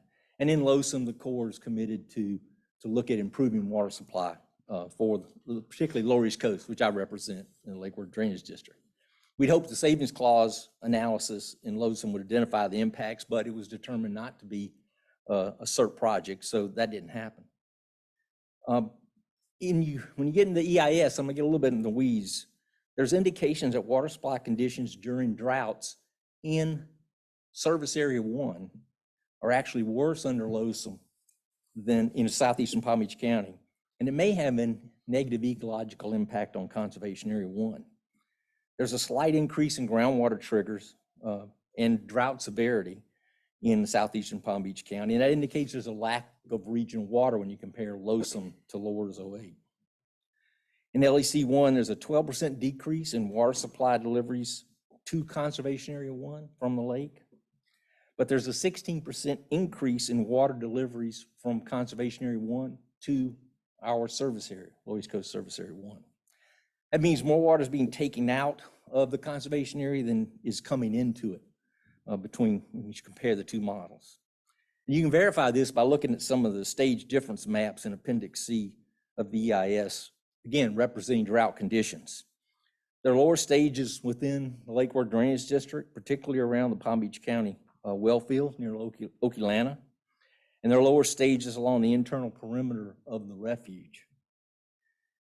And you can also see the response if you look at the, also in Appendix C, the dry event severity maps, which indicate a significant increase in dry events in Conservation Area 1, but a decrease in Conservation Areas 2 and 3, and in Everglades National Park. Well, I think this might be attributed to a couple of factors. First, the preferred flow path to send water south bypasses Conservation Area 1. If you want to get water from the lake down into the lower Everglades, into Everglades National Park, you're going to do it with the Miami Northern River Canal. That puts you in Conservation Area 2 and 3 and then into the park. Conservation Area 1 obviously is not part of that, but it's not receiving the benefit of that water moving south later in the dry season. In this case, certainly not in droughts.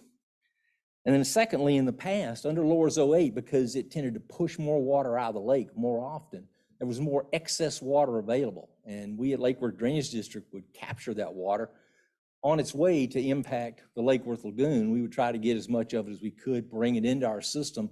And that would mean we didn't have to impact Conservation Area 1 with water supply withdrawals. So this has been a 20-year journey for many of us, and we hoped for an improvement in the water supply deficit created when Lower 08 was implemented. However, the situation seems to be getting incrementally worse in southeast Palm Beach County.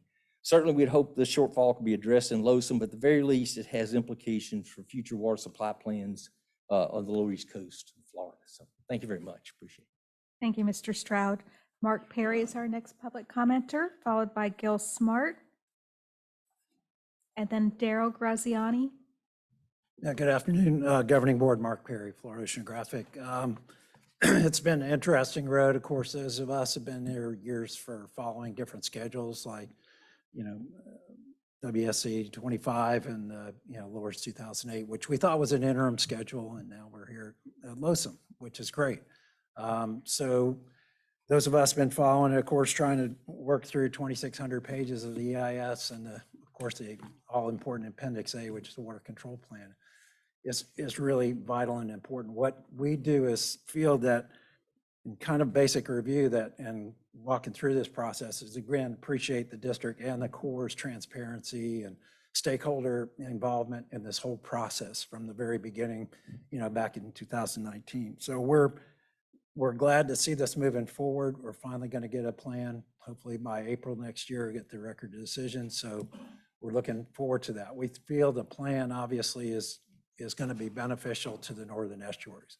Again, to stop those damaging discharges to both the northern estuaries and to immediately send more of that water south flow, especially during the dry season when it needs it. So that part of the plan and those parts of the plan we think are really great. What's built into the plan also seems to be a lot of good flexibility. The Corps over the years has had to do kind of, deviations and had to request deviations for a lot of things that they tried to manage the lake in a lot of ways. In the current schedule, it requires certain decision tree to get to an up to limit of so many CFS east or so many CFS west, or the maximum practical south to the water conservation areas. In this case, it'll help even improve that flexibility so they can understand when we need to put water and where it needs to go and how to keep the lake within that envelope, at the same time recognizing that big zone D is that flexible area. Sending that water south is going to be key and important. They've kind of shown in zone D in the water control plan where that's going to go.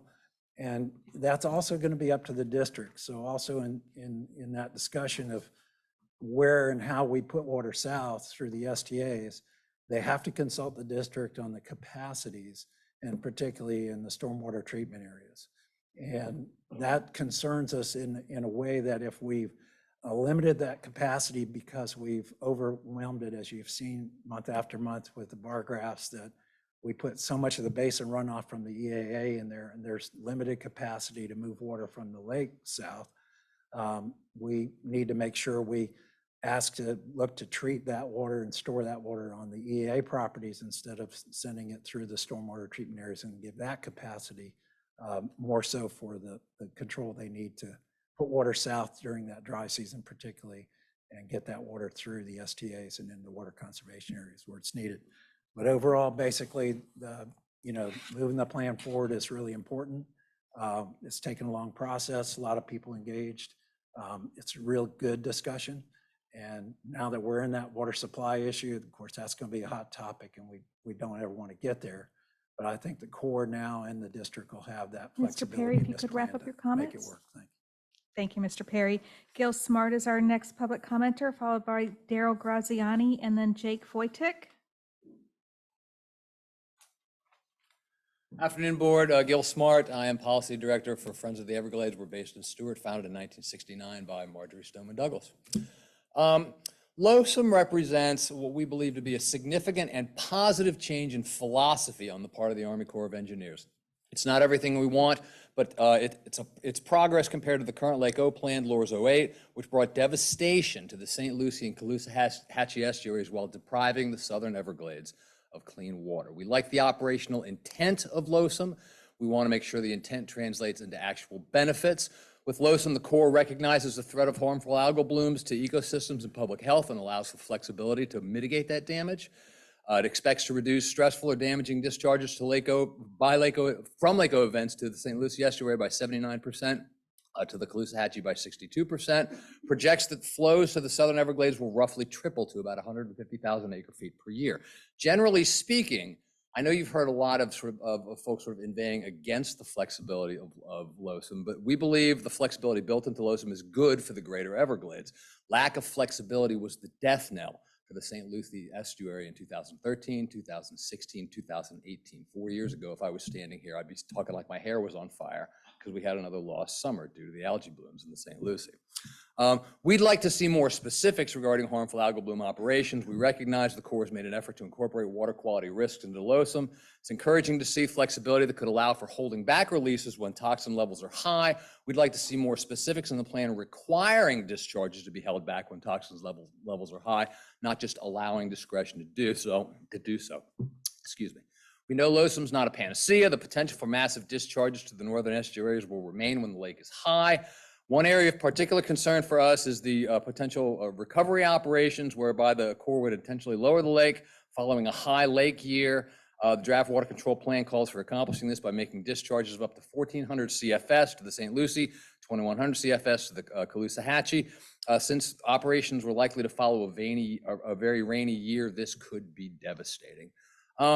We have some other comments we're going to reiterate to the Corps in our letter to them, but we wanted to stress as well, we know the Corps is not the only agency responsible for making this new lake management plan work. You guys are as well. LOSM's success is highly dependent on the district's use of the 60,000 acres of stormwater treatment areas. The water control plan states flows south from Lake Okeechobee toward the STAs, WCAs may not be made in the early dry season, November through December timeframe, to allow the vegetation to recover from the wet season operations or significant storms. We disagree with preventing flows south during the early dry season. If additional STA capacity is needed to maintain flows, the district should prioritize its construction. These limitations on flows could undermine the operational intent of LOSM, and prioritizing the STAs for sugarcane runoff in the EAA rather than environmental water is a problem rather that state policymakers must address. Thank you. Thank you, Mr. Smart. Daryl Graziani, followed by Jake Foytek, and then Paul Linton.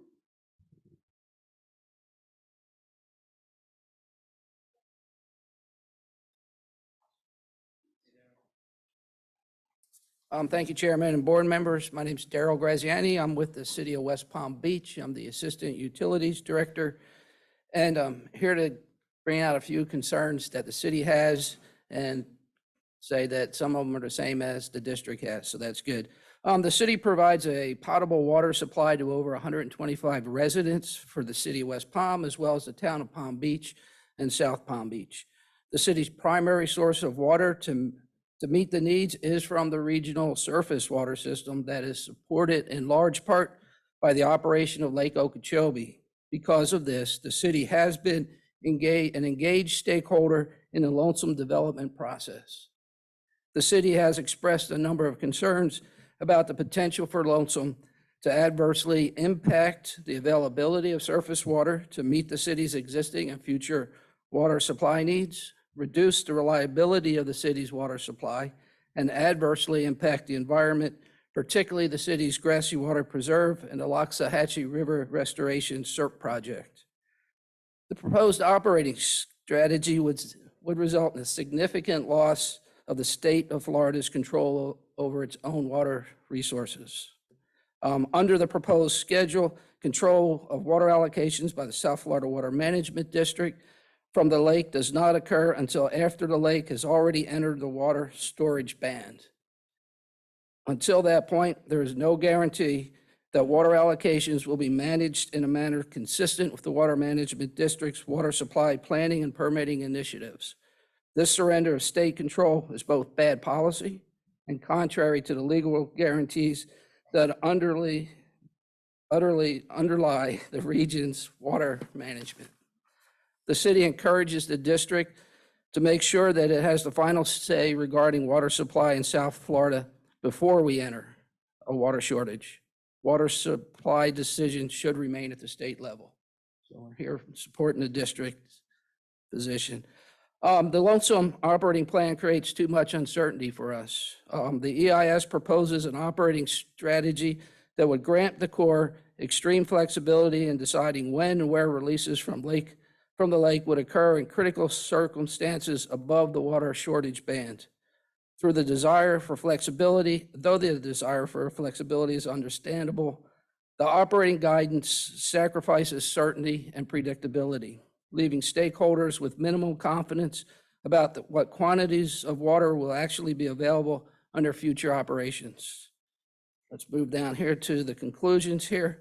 We'd like to thank you for the opportunity to comment. We will be submitting a letter as well, and the city strongly encourages the Corps to address our concerns and ensure that any lake operating strategy protects our public water supply from the surface water system before the EIS and Lonesome are finalized. Thank you. Thank you, Mr. Graziani. Jake Foytek, followed by Paul Linton, and then Matt DePaulis.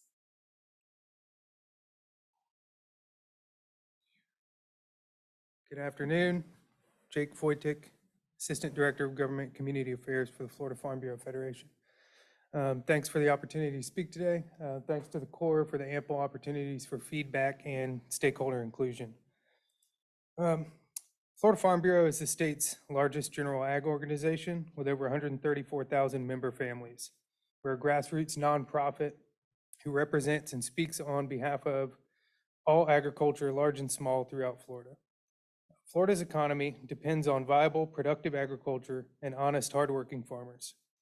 The Lake Okeechobee service area specifically is a unique place where a multitude of crops grow, including sugarcane, vegetables, fruit, rice, and sod. South Florida crop production feeds much of the eastern United States, up to 180 million Americans during the winter months, bringing huge economic impacts and tens of thousands of jobs to South Florida. This is possible due to the practices and infrastructure implemented by farmers, the area's long growing season, mild winters, and availability of water. Farm Bureau supports Lake Okeechobee regulation schedule management and alternatives that maximize protection of the water use community's existing permitted water allocations, that minimize the potential for short-term water supply shortages, and assures the predictability of a continued and reliable water supply. We share some of the same concerns with LOSUM that have been stated by others, namely the inability of the schedule to meet water supply needs, return to an adequate and legal level of service, and meet the lake's MFL.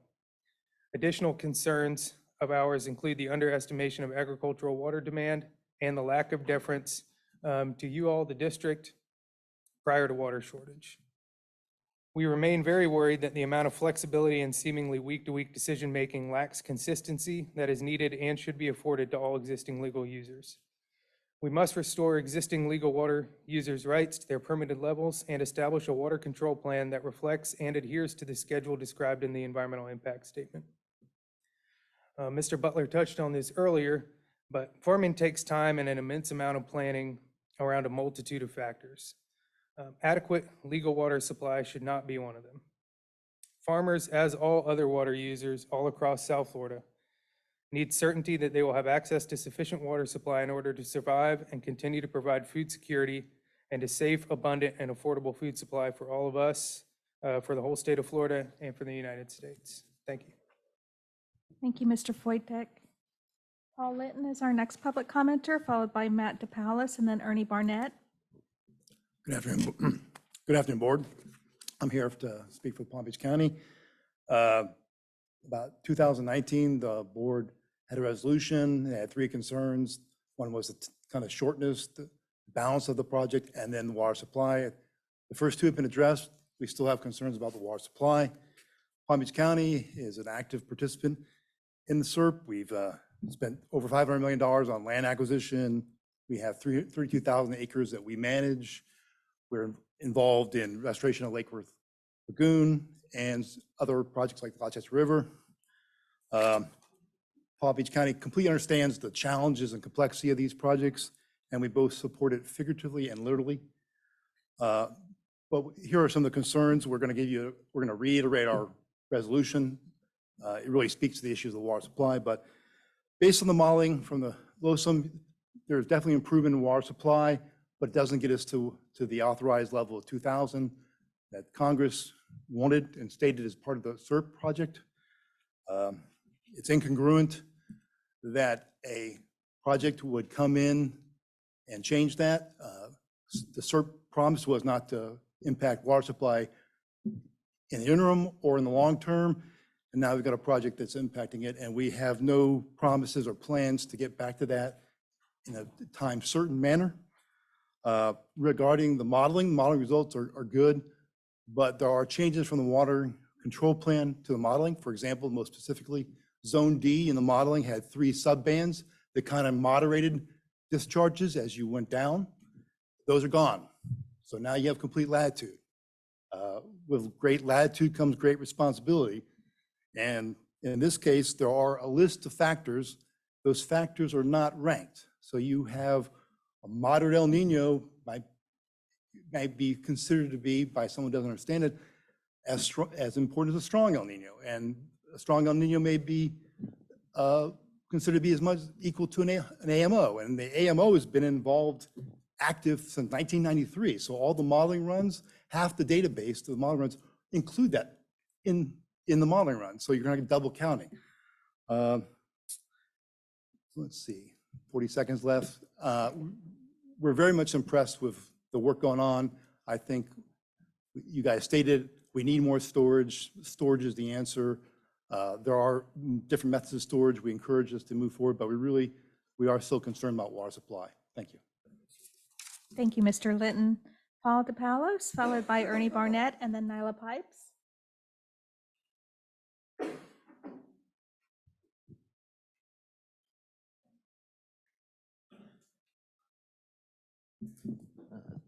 Thank you to the board for having us talk to you today and give us the opportunity to weigh in on some of these issues. I know LOSUM has been the forefront of my mind for quite some time now, and I'm sure most of the people in this room as well.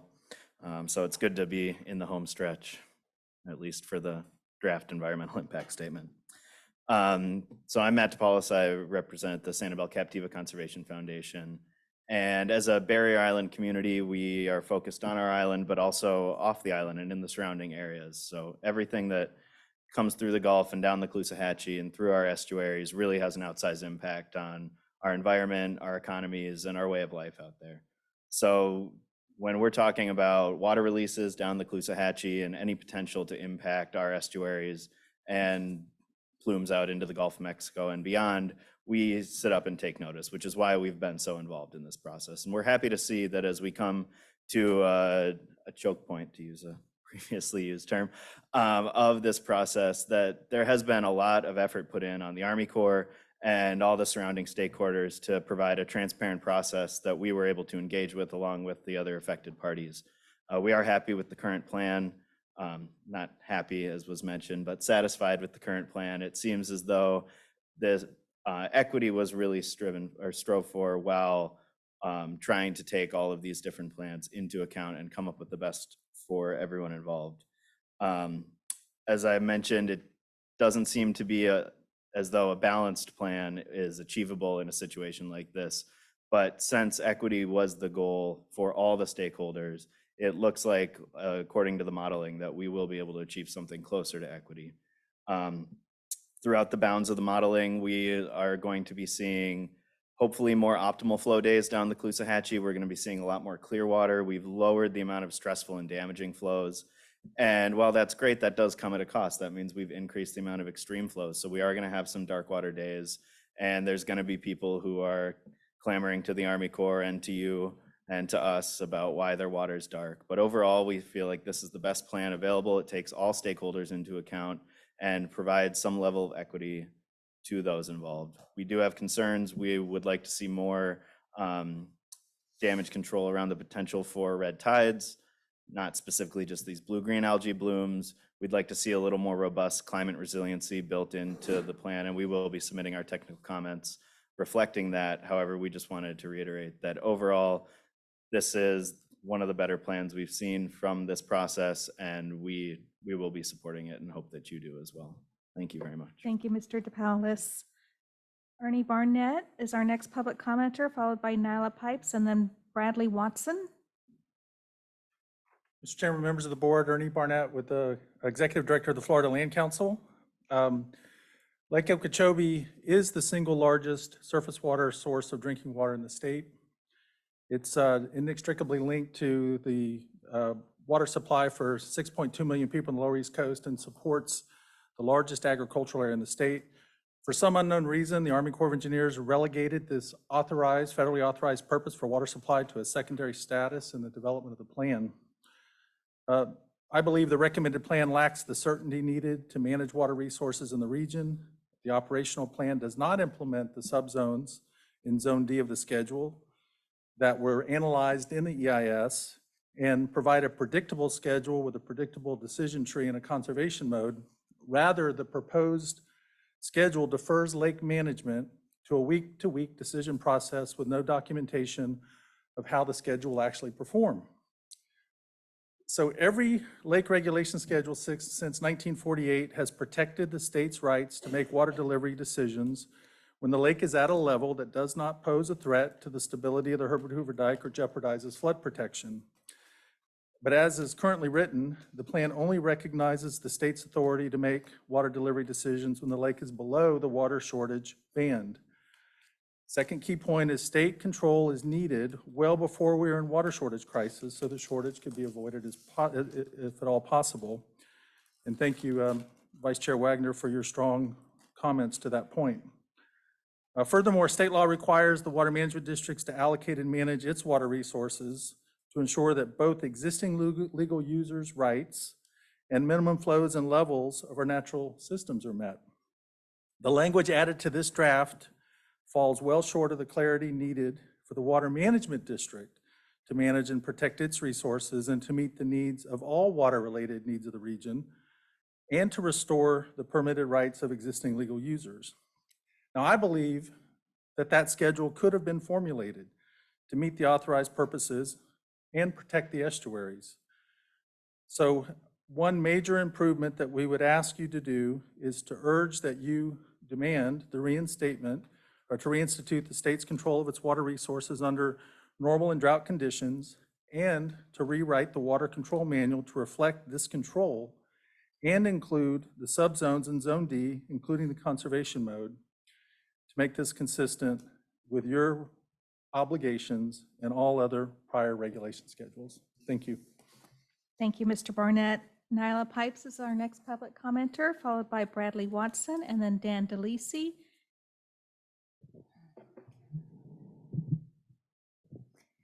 Good afternoon, Nyla Pipes, One Florida Foundation. Every single one of those concerns that were showed on the slide, I have spoken on. This is not SERP. It's not going to solve our problems. We need more storage. Lake Okeechobee itself is going to suffer at a plan we've created that centers on managing Lake Okeechobee. And it doesn't just suffer at the high stages, it also suffers at the low stages. So we're in a position now where we spent the day talking about drought, looming water shortages, how that affects us, how it affects our ability to manage. And I'm just going to say this, high water is horrible, but the impacts of drought are absolutely permanent. I appreciate the conversation about fire and the fact that if you get fire and we don't have water to put it out, we are literally losing the ground that makes up our Everglades. We haven't had either really bad high or really bad low water conditions. This board, frankly, has not been tested.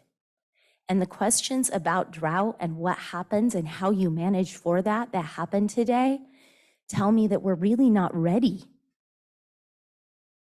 Lake Okeechobee has to have water in it for people in Hialeah to take water out of the water conservation areas. For people, for urban water supply.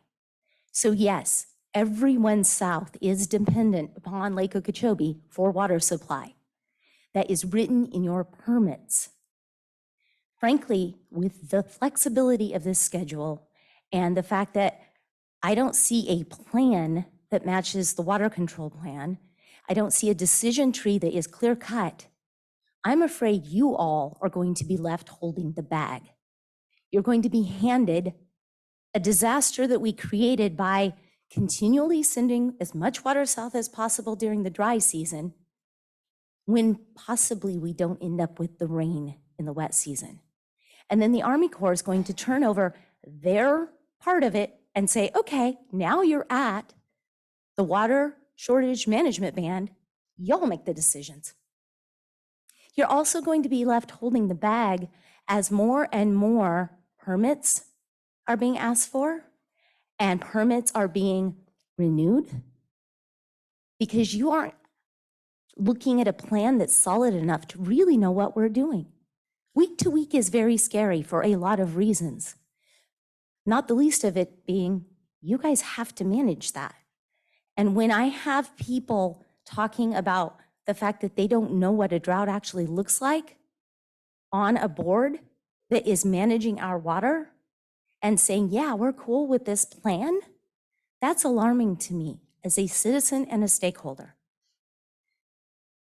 You need a solid plan. It needs to be in the actual plan, not just in the water control, the operation plan. It has to be solid, and it has to be something that you guys can rely on ahead of being in water Ms. shortage. Pipes, if you could wrap up your comments, please. Otherwise, it really is a taking of our state water rights. And I want you guys to be protected, as we all are.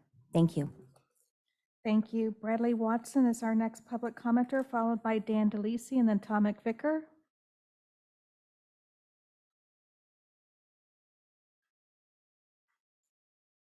Good afternoon, Chairman Goss and governing board members. I appreciate the opportunity to make some brief comments today. I am Bradley Watson with the Everglades Foundation. Would like to start out today by recognizing and commending the thorough and transparent process that has led to this draft EIS and water control plan for Loxahatchee. As has been stated in Ms. Reynolds' presentation, this plan is on track to achieve the balance that is desired by this governing board and the stated interest of Governor DeSantis as well. This plan would be a significant improvement on the status quo for lake management, especially in the ability to reduce harmful discharges to Florida's east and west coasts, and most certainly send much needed water south to the Everglades, especially during dry season. We want to thank the governing board for their leadership and input on this issue along the way, as well as the technical staff and the expertise here at the Water Management District for their contributions. I want to close briefly by reiterating the appreciation for the very thorough and transparent process and for the Army Corps of Engineers and the Water Management District and their very constructive working relationship as one team. Thank you very much.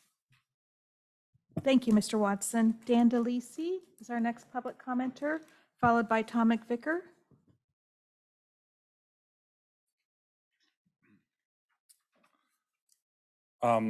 So for the record, Dan DeLisi, I am here on behalf of Lee County.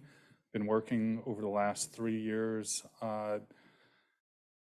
leading up Lee County's efforts with the city of Sanibel and the city of Cape Coral in unison, taking a look at Loxahatchee and advocating on their behalf. I'll say that we're cautiously optimistic about this.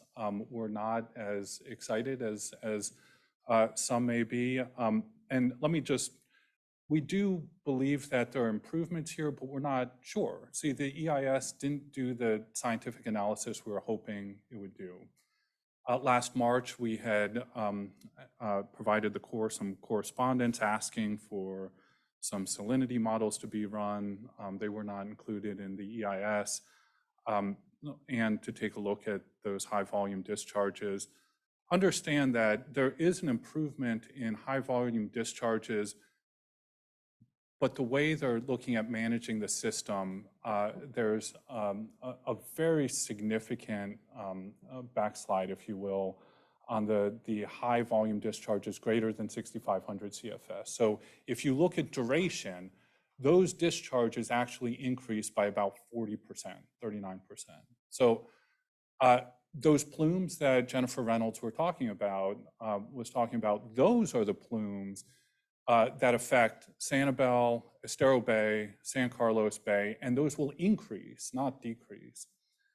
Overall, the damaging flows will decrease when you put it together with flows greater than 2,500 CFS. And so it's a different management style. It's kind of like ripping off the Band-Aid, right? But there's not been a lot of science or any science to back up that that's a benefit. We're hopeful it's a benefit, but the science wasn't there. So we're asking that at least some changes be made to the water control plan to manage those flows in the least damaging way possible, and we've offered those changes. That I don't want to de-emphasize the significance of that. We do need changes to this water control plan. I guess the only other thing I'll comment on, there are a couple other things. We need the C-43 reservoir, incredibly important. Please push to make sure that gets done on time. Your recommendation on Zone D, I would be cautious on that, and the reason I would be cautious on that is right now the way it is there are no sub-bands, and there's no floor for how much you provide to the Loxahatchee. When you had the bands, at least in the lower band, there was a minimum of 350 CFS that was modeled. We wanted that to be 450 CFS, but if you just put blanket language to defer to the Water Management District, that would really concern us, especially if there are no floors written in on how future boards would make that recommendation. Thank you. Thank you, Mr. DeLisi. Tom McVickers making his way up, followed by Caitlin Newcamp. Hello, my name's Tom McVicker. I work for agriculture around Lake Okeechobee, north, south, east, and west. I didn't plan to speak today, but Terry made me do it, so you can blame her for these 2 wasted minutes. I'm kind of at a loss today, really. I've done nothing but LOSUM for the last 3 years. I've done nothing but try and write a comment letter for the last 3 weeks. Before that, I mostly did water shortage. I mean, it's all coming together today. There was a situation very similar to this year in 2000. The staff wanted to get the lake down to 12 by June 1st. And that means they had to drop it by 3 feet. And they did that. Evaporation took 2 feet off, but they discharged a foot of water out of the lake to the estuaries. Not in a beneficial way then, it was in high volume stuff. And everybody celebrated at June because they got the 12. And Lawrence's talk today reminded me of that. Because he followed the trace down of what was done this spring, and it looked so good. We were right in the ecological band. And that's the position you would have felt great in June. You would not have second guessed what you did to get there. But here we are in September, just like we were in September 2000. We're at the same level we were in June. We're staring, actually, we just crossed into the water shortage band. So I'm trying to understand what Jen said about you agree with all aspects of this except for you're still tinkering with the words on as you approach water shortage. I don't know what that means. In June, no one thought you were approaching a water shortage. You weren't anywhere near the water shortage ban. But you would have had to have done, no matter what you did after June, you couldn't have done anything to change where you are now. What you do for water shortage has to be farther ahead than from June to September. You have to be willing to make adjustments to what you did this spring. By the way, what you did this spring is not covered in the LOSUM. I mean, that would have not been covered under the model that was accepted as the preferred alternative. So it scares us a little that now you don't even want to go by what is in the preferred alternative as it was modeled. So I don't know what the EIS means. I don't know what kind of comments to make. We have a zillion-page EIS that refers to a preferred plan. That's not the plan that's recommended. We wouldn't even know how to model the plan that's recommended. I hate to sound negative. It's really been a very positive process throughout. When we got the PA 25, we had a damn good schedule. and everyone gathered around it. I could have recommended it to all my clients. But then we turned the next page and we got what we got, which is a schedule with no lines. And I don't know how to interpret it. We're still struggling with it. It's not going to end Monday when the comments are due. There's got to be a lot of work after that to give us something that we can explain to our clients and explain to ourselves as you guys go Mr. forward. trying to McVicker, if you could implement it. wrap up your Thank you. comments. Thank you. Caitlin Newcamp.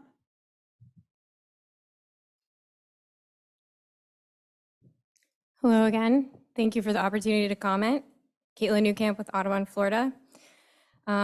So Audubon appreciates the diligent work that the Army Corps and the Water Management District partners have put into developing LOSUM to make it the most robust schedule to date, we think.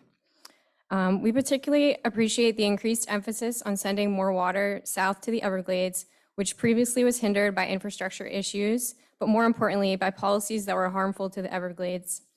So this new schedule helps to reverse that. Protection of the St. Lucie River and estuary is long overdue and is accounted for in this schedule. Additionally, the Loxahatchee estuary is estimated to receive improved base flows. So much like the success we have seen with the Kissimmee River, we hope that these additional protections will allow seagrasses and oysters to flourish where they once did. While there remain a number of uncertainties that could impact the implementation of LOSUM in the real world, such as increased rainfall or more storm events, we feel very confident that the operational flexibility in this schedule provided will allow managers to respond in real time to these changes, avoiding harm and ensuring equitable outcomes for all ecosystem components whenever possible. As the schedule moves forward, Audubon, Florida does recommend that the board examine the water supply allocation numbers.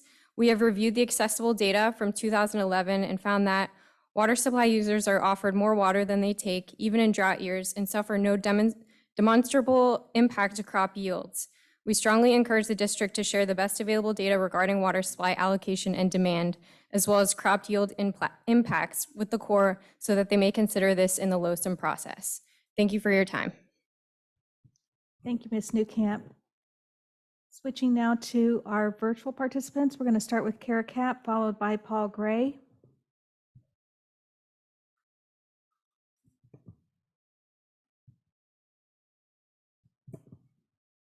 Ms. Kapp, if you could unmute your mic. *6 will unmute your phone if you're using a phone to participate. Okay, we're going to circle back to Ms. Kapp and go to Lisa Interlandi. Hey, it's Lisa Interlandi with the Everglades Law Center. Y'all can hear me? We hear you, Ms. Interlandi. Okay. Thank you. I want to thank the Corps for this really, and the district for all the work that you have done to help facilitate this really inclusive, transparent process in the development of the LOSUM so far. I mean, it's been so much information, but we have really been brought along every step of the way, and we've had so many opportunities to participate. I think that it's been a really great process. We are very pleased with the benefits to the various parts of the environment as part of the proposed LOSUM. With significantly increased flows to the Everglades, we can expect major benefits. I mean, it's amazing to consider that the previous Lake Okeechobee regulation schedule did not consider the needs of the Everglades in determining whether or not to make releases to the Everglades. Whether the Everglades needed water wasn't a consideration of whether to send water to the Everglades under the LORS 2008, and it is now. And that's huge because that's the way that this schedule should be. Obviously, we're seeing huge benefits to the estuaries, significant reduction in discharges to the Lake Worth Lagoon, which we're very pleased to see. And we're also very pleased to see more water during low times available for the estuaries and for the Loxahatchee as well. I think that the additional flexibility is good because it provides the Corps with the ability to consider conditions that are happening on the ground, the needs of various parts of the system in making its decisions. The previous schedule, the Corps had very little flexibility, and we've seen the need to make frequent deviations from the schedule, which does not provide certainty to water users either. If a schedule is regularly having to be deviated from, that is not certainty either. So we think that with the significant coordination that is proposed within the agencies in making these decisions, that is going to be a benefit. You know, we recognize that LOSUM is not able to fix all parts of the system. We wish that it could. It does speak to the need to build more restoration projects and build more water storage projects as quickly as possible so that we can have other places to store water. But right now it is a zero-sum game. You can't fix all parts of the system with this schedule. I think that it's amazing the benefits that have been able to be achieved, but it's not possible to fix everything as much as we wish it could. So, you know, we urge the Corps to use the discretion in the schedule to try to benefit the parts of the environment that may be having a hard time, whether it's the lake or other parts of the system, but use that discretion to try to benefit those areas. You know, the only other thing that I was just going to say is that LOSUM is not a SERP project. It's not subject to the savings clause accordingly. Therefore, you know, the discussion about trying to get back to previous water supply levels is not something that is relevant here. And it's not something that is the purview of LOSUM to try to recreate water levels from the past. So it's not a SERP project and its savings clause does not Ms. apply. Intendi, if you could wrap up your comments. Thank you so much. Thank you. Thank you so much. Kara Okay. Kapp is our next public commenter. Yes, hi, thank you so much. I'm Kara Kapp from the National Parks Conservation Association. I know you're hearing a lot of perspectives today. From MPCA, we think this LOSUM outcome is thoughtfully planned, it is balanced, it's beneficial for the Everglades, and it is truly a solid outcome from years of planning and hard work by many talented people at your agency and many others. When you think about these operational changes and combining them with the progress we're going to see from the record-breaking federal and state funding investments we've had in recent years, we can really anticipate meaningful on-the-ground benefits for the Everglades. And it's exciting, and we appreciate the efforts by the Corps and the district to get us to this point.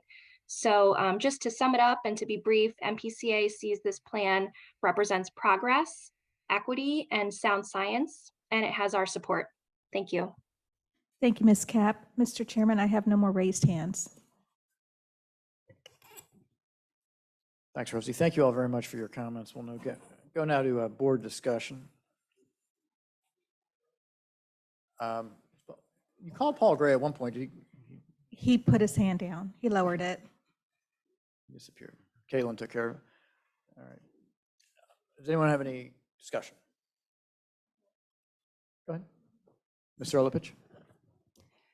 Do you mind putting up the slide with our written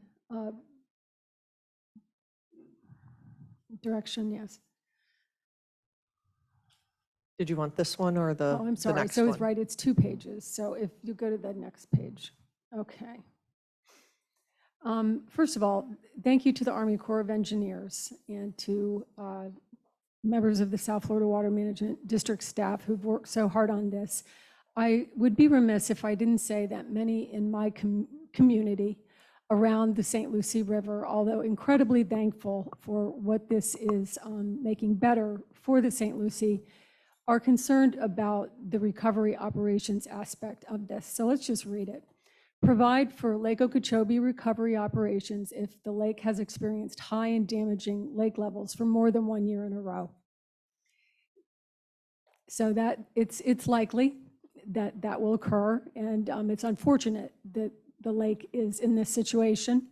It's been unfortunate that the estuaries have been in the situation they've been in since 1923 at least. So I just think that, you know, if 1 year could kind of set the clock back and then we're getting the damaging discharges again, that as was brought up by Gil Smart and others, that perhaps we have a systematic way of discussing and deciding how we're going to deal with this if and when, capitalized when it occurs. So that is my first comment. And my second comment is, I was just wondering, Mr. Bartlett, as far as this language that you're talking about that will be made stronger, how will that work with the board? Are you going to send it in to the Army Corps without us reading through it again? Are you, because you have our blessing and we trust you, can you just walk through that for the public and myself, please? Sure. So we have one chance to comment. The comment period closes. So I'm looking for this discussion to inform a letter that I need to craft to send to the Army Corps of Engineers, and then it will be submitted. Now, if in future board meetings, the board has more thoughts and everything, the comment period will be closed on the letter, but we're in a partnership with the Corps, so we can continue to talk to them about issues and so forth, and they will listen, they will answer the phone. But for this purpose right now, it's a comment period that closes Monday. And so right now, I was listening to Jennifer and writing out words and so forth, but really it's when we're at risk of entering water shortage, and they have a whole section in the control plan that talks about that risk, and it has examples, as Jennifer pointed out, and a lot of those examples are in the lower part of the lake. When they modeled it, they pulled the examples out of the model, and they're generally in that zone that's right before water shortage management, I think D3. But when you're at that risk, when you're at risk of entering, that we want them to rely on us to guide those operational decisions, because we have state responsibilities to implement, whether it's minimum flows and levels or water supply decisions to make.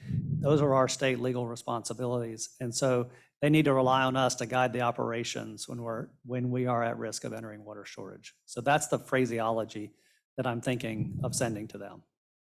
Okay. And Ms. Thurlow-Lippisch, if I could also help answer your question about process, because I glossed over that on the slide and I didn't talk about it and I had intended to.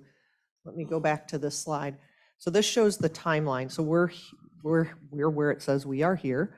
And so the public and agency comment period on the draft closes on Monday.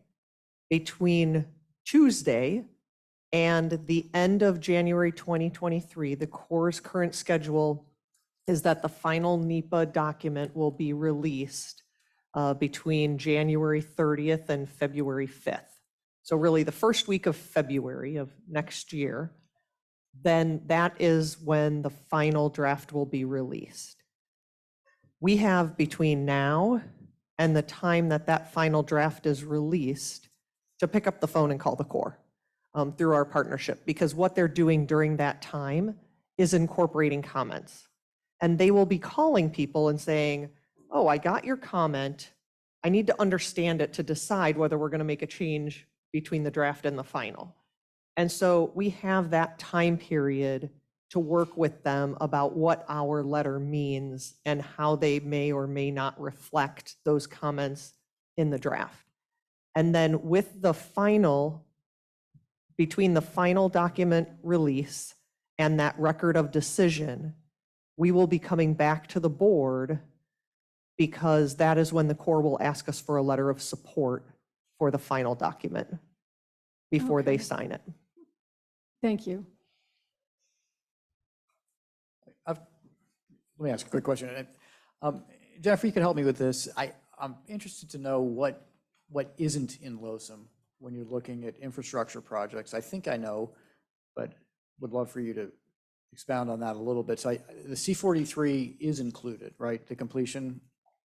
The C-43, the Kissimmee River, and the Herbert Hoover Dike repairs are included. But and the C-44. And the C-44, which is online now. So there's no, the EAA, STA, which is supposed to be done next year, I think. Drew, you said in your thing, that's not included? It is not included. And how about 8.5 square mile and any of that? That is not included. Okay. So LOSM is probably like a worst case scenario then. Wouldn't it be? Because those are going to allow you more flexibility in operations, aren't they? Yes. I would call this a conservative operations, yeah. Thanks. That helps. Mr. Stanley? You were going where I was. Sorry. So the I'm looking at page 11, which, by the way, I think I mentioned this on our call. I was so happy to see the spider chart, because it finally made this incredibly complicated, multi-year, gigafactor, process understandable to somebody like me. So and it clearly sort of visualize, it gives you a visual on the balance or lack thereof. In this case, the lake clearly, visually, you can see is not better off, it's worse off. So, but that was one of my questions that Chauncey asked. So I'm sure you don't have this information, but if we considered EAA reservoir, STA, curtain wall, everything that we have planned in the future that we've even, you know, we've shoveled dirt or going to, I'm assuming that we quickly come in inside, closer to the middle, inside of LORS 08. I mean, because what this visual, in addition to understanding LOSUM, it also sort of clarifies for me the importance, obviously, of storage, like you said, and implementing as quickly as possible those storage elements that are not considered, that are not qualified in here or quantified in here. So, I mean, can you give us, you know, a sense of how quickly and dramatically the blue line for the lake that sits outside of the black line today will get in closer to the center? Bless you. So I don't think that the STA Will have an impact, alone yeah. is going to make that appreciable difference that you're looking for, but the reservoir certainly will. We have not run the numbers yet, so I can't give you a sense, but remember the size of the lake also as we talk about this. So when you talk about being able to put storage in the lake, the lake is 467,000 acres. So when you put a foot of water on the lake, you get 467,000 acre feet compared to the reservoir. So, you know, the reservoir, however, we can put lots of feet in, right? And so, but it's not anywhere near the size of the lake. Yep. So in order to make appreciable differences, you need the EAA reservoir, not just the STA. And it's the reason why we need storage south, east, west, and north of the lake. And so I think when we run the numbers, because we plan to, when we run the numbers of what adding some of these additional features will look like, we'll start to see that line pull in. I don't have a sense of how quickly it'll pull in. I will tell you that I have been itching to know those numbers myself as well. Yep. A few more questions. So, so the other, so I look at this spider, you know, chart. I think that's what you call it. And then, what is it called? Spider radar. And I'm so happy that it simplifies things for my simple mind. And then Tommy Stroud comes up and tries to blow it up. Because I see water supply is greatly improved, but I think what I heard are that there are some sub lines, let's say, that might fall outside of the black line, LORS 08, but you know, some combination in this process brings it inside. So I'm interested to, you know, learn more about that. We don't have to talk about it now, but I also, so I acknowledge what Tommy's saying. I also heard what Daryl said, and you know, again, this is going to continue to be a challenge that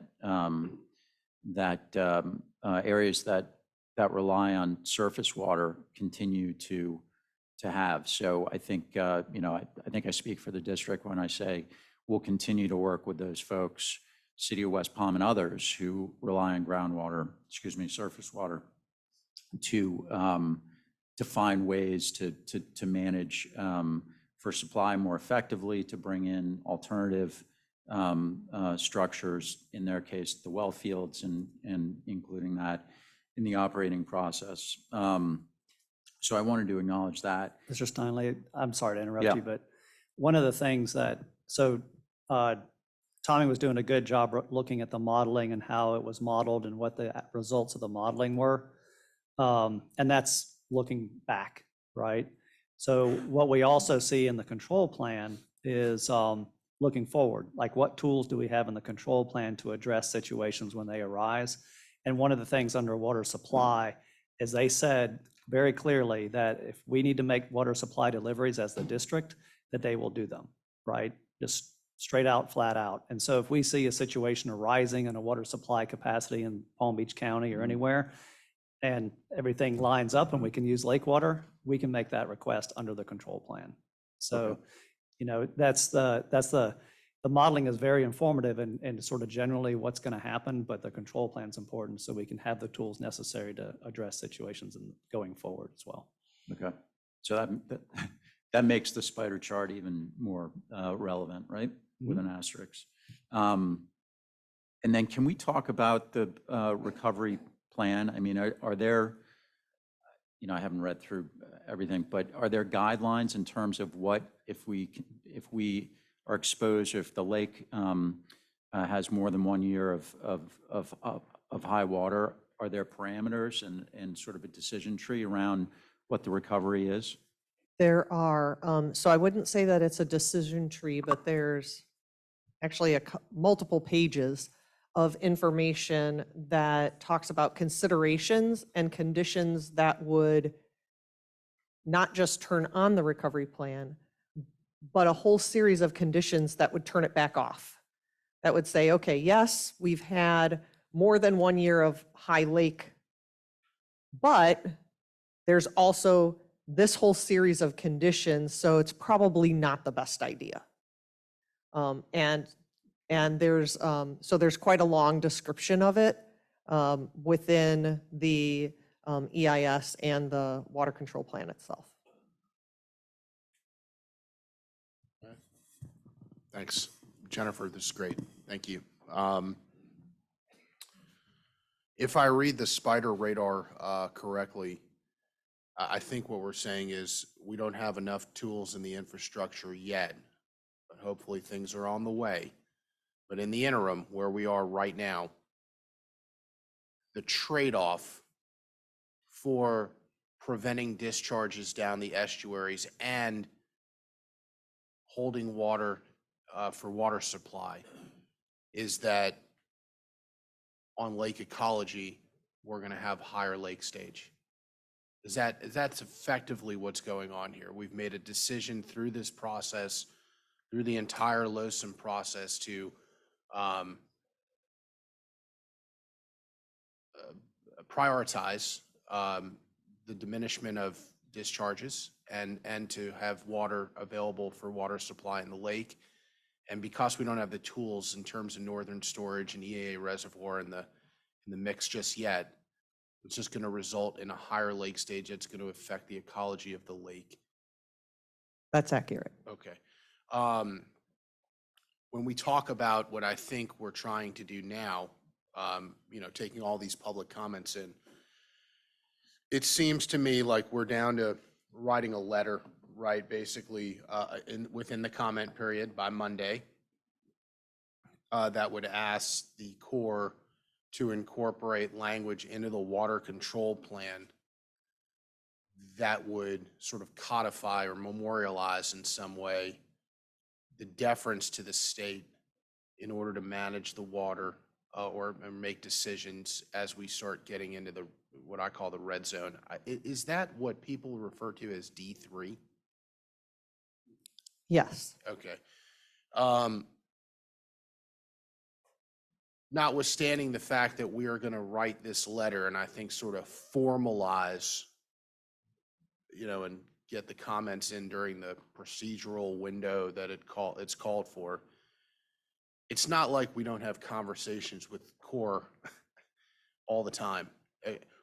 Is there a general sense of what the Corps is going to do or willing to do in this respect? And the reason I say that is when we get into this red zone, it feels like, that's where most of the heat is, right? I mean, that's where people are getting nervous and calls are being made by stakeholders. And that's where that's kind of the sweat zone.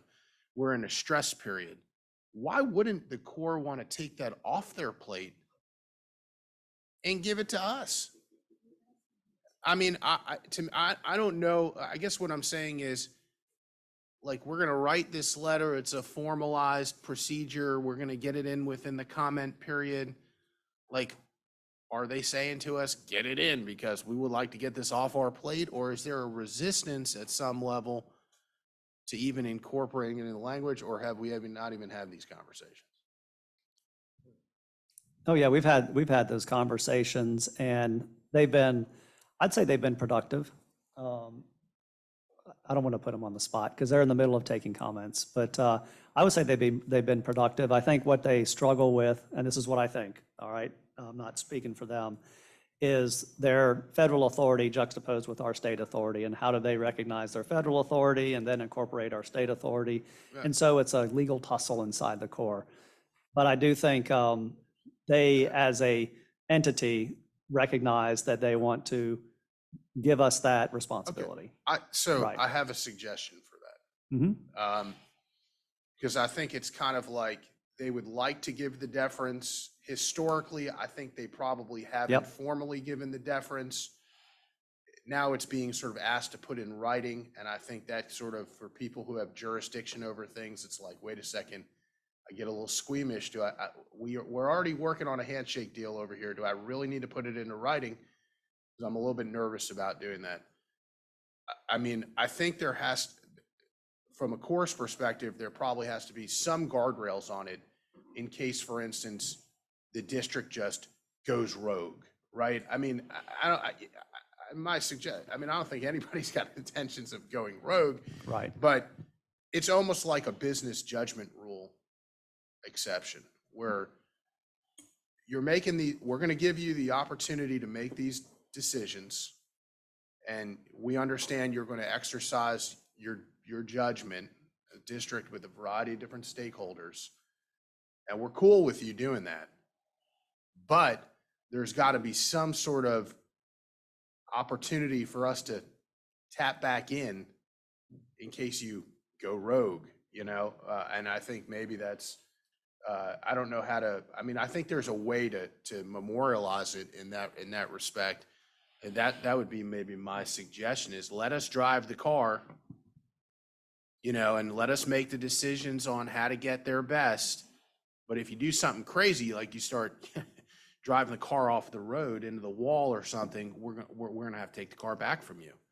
And so, but I think that may be a framework that can get everyone comfortable and still allow us to exercise our judgment based on state obligations and rights and whatnot. Scott, if I could offer, the other side of it is, what if the feds go rogue? It's our responsibility.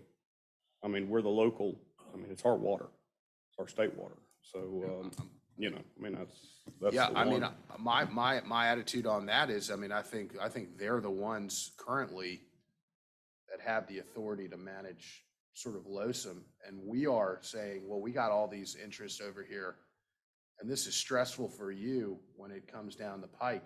So give it to us, and we'll do the best we can considering our stakeholders. But if and so that's where I think the balance is. But I am definitely strongly of the opinion that this should be made in-house at the state level. This is our house, and these are our stakeholders. And I think, quite frankly, not only do we want to do it, I think it's our responsibility to do it. And if I were the Army Corps, I'd be like, have at it, because they don't want any of that smoke. It's like, I'm going to get out of the way and let you guys handle with, the situations and stressful situations in-house. And so I'm strongly of that opinion. I'm just trying to get to a spot where maybe the Corps also feels comfortable, because when you give something up like that, I think there's just inherently a anxiety about what happens if it goes off the rails kind of thing. I would say that, we've had that authority in other schedules. Or that authority has been baked in other schedules. I don't know. Mr. Chair, if I may. Yeah, Ms. Meads, you Okay. were ringing in real quick. And I just remember it's like our third meeting, and you didn't work for us yet. And I said, I got her mad. I've never seen her mad before. I'll never forget it. But I remember that. Remember that? I said, why in the world is the federal government da da da da? And you said something very wise, and you were right. But this was about keeping it high. This wasn't about droughts. This was about how high can we stack it on the lake. And you said, because you can't be trusted. And what you meant was the federal government, the state government, and maybe we were too close to it for all the wrong reasons. But the only thing I wanted to say is my experience with the federal government and trying to codify something is that we haven't seen all of the comments, or we haven't chosen to look at all of the comments, or I haven't, I don't know, maybe you have. But they also take into, there are probably some stakeholders who have concerns about that. And that they honestly, I've always found that the federal government handles each stakeholder objectively and actually tries to answer every single concern. So it might be simply that. And I'd like to jump in on Cheryl's comment. I think that I wouldn't choose the word rogue to be used in this discussion. What I would choose is something similar to consistency and predictability, because I think that we did Losom, every 10 years? And that's a wide period of time. That's a lot of board members. That's a lot of U.S. Army Corps of Engineers, colonels and staff, and a lot of agency directors and everything else. And I think the purpose of this is to find the language so that whoever sits in those seats can read it and know the intent and what they're supposed to do long after we're gone.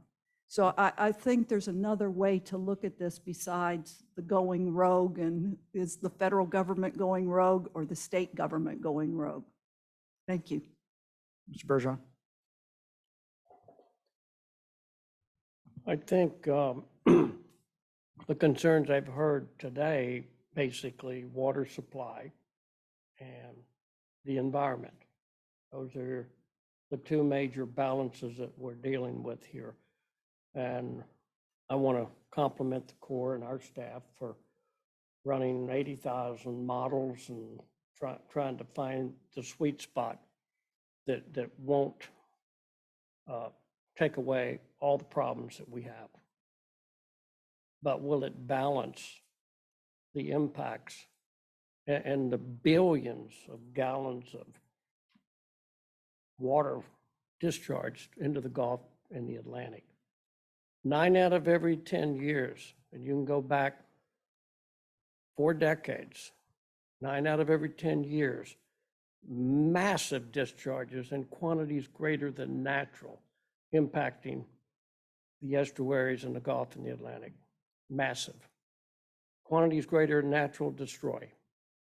To the point that seagrass dies, and obviously we all know we were feeding manatees a few months ago, 200,000 pounds of lettuce or whatever.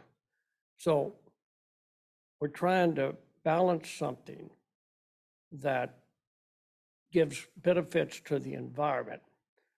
I do believe in this balance. The lake temporarily is taking some impact, no doubt about it. But when you look at the global Everglades and our estuaries, and I think our staff and the Corps is trying to minimize environmental damage until we have more reservoirs. That's why the EAA is so important, and many more reservoirs. Because I'll do what Jackie does, go back to 1948. When we drew a line, our forefathers drained half the Everglades, and pumping the half we chose to drain on top of the half we chose to save, with half the area, the same amount of rain as you had 100 years ago. 52 to 60 inches of rain, this most important resource on the planet. We're in much different situation than California and other areas that have severe problems from lack of water. We've got all the water. It's just that as we continue to go forward, I think we're making an effort here. And I think the important thing is to minimize the damage to the environment, which I think this does. If you look at all the discharges that go on 9 out of every 10 years. And at the same time, water supply, be able to have a deviation and control of being able to deviate in this plan, this operational plan for water supply. Because I see a lot of stakeholders here regarding water supply. So do we have that control to deviate for water supply in a year like we're having this year? You know, lack of rain. Do we have that authority to deviate in this plan? Drew? So the way I would answer that is right now there's a lot of flexibility in the plan, and you've heard people talk about flexibility versus predictability. That flexibility is there inherently to avoid having deviations, right? To be able to adapt to situations where it's not raining or it is raining, those types of situations. So because that deviation process takes time at the Corps, and you usually need it faster than it takes time to process. So they've been baked in a lot of flexibility. Now, it gets back to what we're asking for. So clear reliance on us when we're at risk of entering water shortage, you know, for a circumstance like this. If we get that clear reliance, the Corps isn't in the need for doing deviations, right?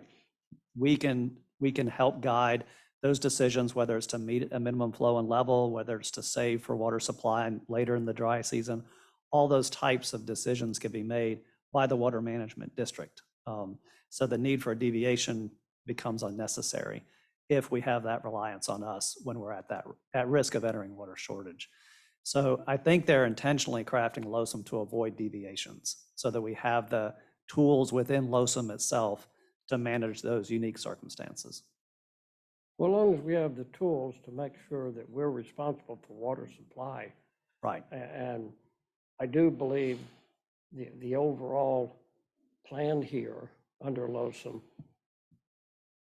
can help the environment, reduce the discharges in the Loxahatchee or the St. Lucie and have more control over the volume of water that obviously we've been discharging 9 out of every 10 years, massive discharges affecting our environment. So I think this is a solution till we build more reservoirs and to minimize environmental damage as long as we can deviate or have the tools to make sure that water supply is available.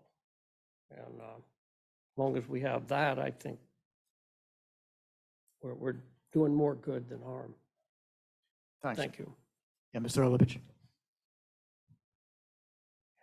I would just like to say that I agree with Colonel Roman that it has to be written in. And I would think that the best thing for it to be written into is the South Florida Water Management District's rules or operation standards. I think what there is concern about up here, and it's the truth, is that you never know what's coming. You never know what's coming. And I am sure there are plenty of people sitting out here in the audience today who are terrified that we're still on this board and didn't see this coming because it was a different world 15 years ago when I was coming 5 years ago, when I was coming as an advocate. And I'm glad I brought my LORS book that I printed out years ago. And one of the things I noticed on this is that the title of it, and I had asked about this before when Colonel Kelly was here, if we could change it, because the title is Central and Southern Florida Project, Water Control Plan for Lake Okeechobee an Everglades agricultural area. And this is the LORS document. And I think that says it all. It doesn't say one word about the estuaries. It doesn't say one word about the Everglades. And the truth of the matter is we were abused for years, for decades, for almost 100 years. And it was the way this state was set up. And maybe it worked when agriculture was king, and agriculture will always be king because we have to eat. But for those out there in the audience who are involved in that historic aspect of agriculture, of which Scott said he could talk about being, what did you say you could say because you're one of them? A lawyer, right? A foot dragging lawyer. A lawyer. Even though I'm an environmentalist, I feel like I can speak as an agriculture person because I am in my heritage. My grandfather taught Ben Hill Griffin and has his picture at the University of Florida on the wall in Floyd Hall. I mean, agriculture was everything because at that time, it took us out of the Great Depression and it built an empire in the state because we didn't have anything that much at that time. And it was necessary at that time. And agriculture will always be necessary, but we cannot live in a world where we abuse the estuaries and the Everglades anymore, or anything else. We can't live in a place where we don't care about the birds and we let their little area dry out and they all don't have a place to come back to. We have to think about more than what we used to. And so we just have to write it somewhere that no matter who sits on this board, that they care about more than what they did in 1948, because it is 2022, and we are a world away from what we were in 1948. And I mean, I want agriculture to get everything they want, but it can't be a situation where they take it all away and we get trashed. The estuaries are destroyed, the Everglades are destroyed because we're holding water, we're so nervous. We can figure this out together. And I look forward to the cover of this, including the estuaries and the Everglades. I'll second that. Ms. Mees. So I love Jordan Peterson. Do you know who he is? That PhD guy from Canada? He talks about suffering, and he says, if I've said this to you before, I'm sorry, because I get on the same track over and over again. I know my husband's heard this 25 times. If you aren't suffering now, you're going to suffer. Why? Because that's what it's like to be alive. You know, you have those times when you win awards and you win elections and you do this and that and the other. And then you have those times when there is a drought, which impacts everyone, or there's a time when there's a Category 4 hurricane, like in 2017, and I found all my furniture on the side of the road when I got back, after I came back, and, you know, oh, there's my sofa and there's my, you know, stuff. We are all going to suffer, and in Florida, it's absolutely very much true, so much more than North Carolina, where I came from. It's too much, it's too little. We all have to share, and that's the truth. We all have to share. And my understanding, listening to these comments, which I think are great, but my understanding was when we started this, and Ms. Reynolds, is this true? My memory is when we started this, that we agreed that no one was going to get less than what they already have from a legal perspective, right? That legal water users are still going to get what they are legally allowed, right? We're not changing that. You're talking about water supply. Yes, I'm talking about water Yes. supply. Okay, Yes. so we're not changing that. All And we're in fact, we went doing- in trying to improve water supply. All That we're was one doing of is the improve guidance. water supply. And to your point, and then I'll stop, there's these wonderful pictures that I'm focusing on these days of satellite photos of Florida at night. You know, 845 people are moving here a day to Florida. Aren't we lucky? And when you look at Florida at night, it's like lit up on the edges. I think somebody said that 91% of all Floridians live on the water. And then if you look at the center at night, it's not lit up at all. And that's where our ranches are, and that's where our farmers are, and that's the heartland of Florida that we all love. I love this job because I've gotten to go places that I've never seen before, because I'm not lucky like you, right? My family, that we were moonshiners. We weren't farmers or ranchers like you guys, right? We weren't. And I loved, I You love, hid in the hills. I know, but we can drive fast. I can tell you something, we can drive like nobody's business. But, you know, the 91% of people who live on the water don't want polluted water. And the legal water users are not going to be damaged. And we're all going to share in the suffering, but maybe we always did. But now we really are going to share in the occasional suffering. And that's fair and that's good. And we've come all away winners. And I'm ready to vote. Thank you, Ms. Meads. And the beauty of this is we don't have to. Mr. Butler. We're actually, Mr. Butler will be having the last comment. All right, I get to take us home, huh? 3:40, 3:55, okay. That doesn't mean you get till 5:15. We still got another agenda item. We can skip Julia's report. We need Candida's report. We can skip Julia's. Let's see. Couple things. You know, as we've gone through this process, it's been difficult to sit on my hands. Same with Jackie. Jackie and I have attended a lot of the PDT meetings virtually. You know, and you know, it's difficult not to be able to put your comments out. But I'm going to echo a lot of the comments that have been made when it comes to, you know, Scott kind of got us started this morning. You know, we do have a right to allocate water as a state.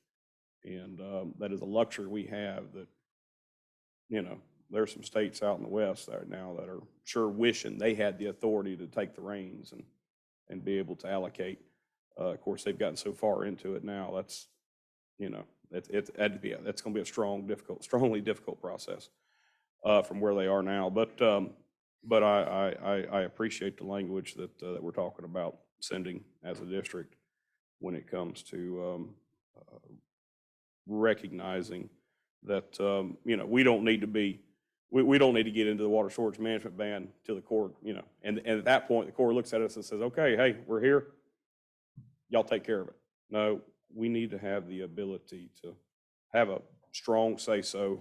And through this whole process, I do expect us, when I say us, the district, the state, to have just a symbiotic, awesome working relationship with the Corps throughout the entire proposed schedule. If we ask for something, I expect the Corps to, you know, pretty much do it unless there is something, you know, something that we're not seeing. And I have confidence that that'll happen. A couple things. You know, when we look at this schedule, where we've raised these two bands, this Zone A and Zone BC, but when we hit those zones, those discharge rates are just humongous. I don't look forward to having to recommend to start sending 3,500 CFS out the S80 and you know, 55, 6,500 out the S79. I don't look forward to that because it is, you know, I realize just how damaging those flows are going to be. But it is kind of neat to look at that Zone D when it comes to those northern estuaries and realize that hopefully the major part of the time we are in Zone D. You know, Ms. Reynolds brought it up a little bit earlier. I stopped by Walgreens on the way this morning, brought my little prop. Jackie inspired me to bring a prop. But one of those little pop-it balls.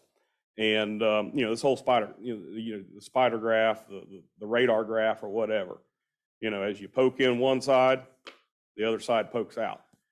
And You know, you can make all kinds of analogies with this thing. I bought it this morning, played with it on the way over, realizing I only get about a third of the balls to stay in. But if I stuck it in front of the air conditioner and really freeze it, get it cold, I can get more of the balls in.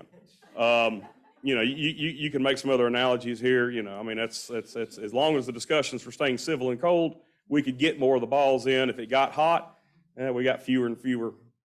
Anyways, you can make all kinds of analogies with it.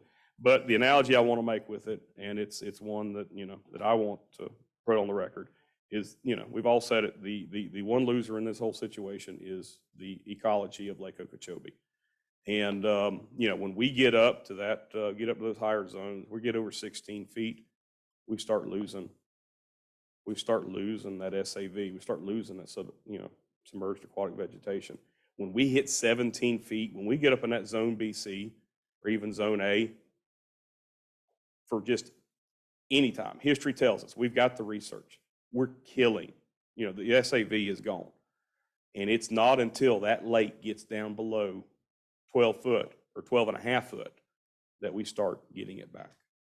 And there are the lakeside communities, my communities south of the lake, there's a lot of people, that rely on a healthy Lake Okeechobee for their living. And those dollars turn over. So it's the economic driver. So it's one of the things that concerns me.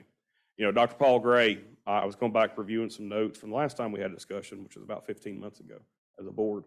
And one of the things that I'd written down that Paul had offered was lonesome is impossible. And that was his quote, lonesome is impossible. And I think he went on to say something else. Lonesome is impossible is what I wrote down. But lonesome is impossible. It's impossible to get all these buttons pushed in. We got to get the storage north, storage south. We've got to get those pieces put together. Finally, and this kind of goes along with some of the things, this is my final point, that we've been talking about today. We had some commenters talking about flexibility. And, one of the things with flexibility is it puts the responsibility back on the decision makers to make the right decision. We don't have the hard and fast triggers. Some think that a conservative mindset, you want the hard and fast triggers and just go with it. I can appreciate the flexibility because I can appreciate the job that our water managers do and the things that they look at. I've seen them work. We've seen them work, and we trust them. And we know they're looking at the entire system. This plan is designed, we got this placemat last time that the Corps put together, this Lonesome placemat. And for a little bit here, I'm going to talk about the Zone D, so the big wide Zone D. And this kind of gets to some of the comments I think that Ms. Charlotte was talking about, and I think some others. So Zone D, we've got the decisions on this plan as proposed in the EIS. The release decisions are based on 13 conditions: current climate, climate forecast, hydrologic tropical outlooks, water supply conditions, Seminole Tribe water supply, estuary conditions, lake coast stage and ecological conditions, navigation and recreation conditions, harmful algal bloom conditions, EAA stormwater treatment area conditions, water conservation area conditions, Everglades National Park conditions, and minimum flows and minimum levels rules. So every week when Akeen and John Mitnick put together that weekly recommendation, they've got to take those 13 parameters when we're in Zone D, and they've got to analyze them. And they've got to make the recommendation on what discharges. In this case, there will be no discharges at S80. But they've got to make the recommendations on how much to discharge to S79, how much to send south, how much to send Lake Worth Lagoon.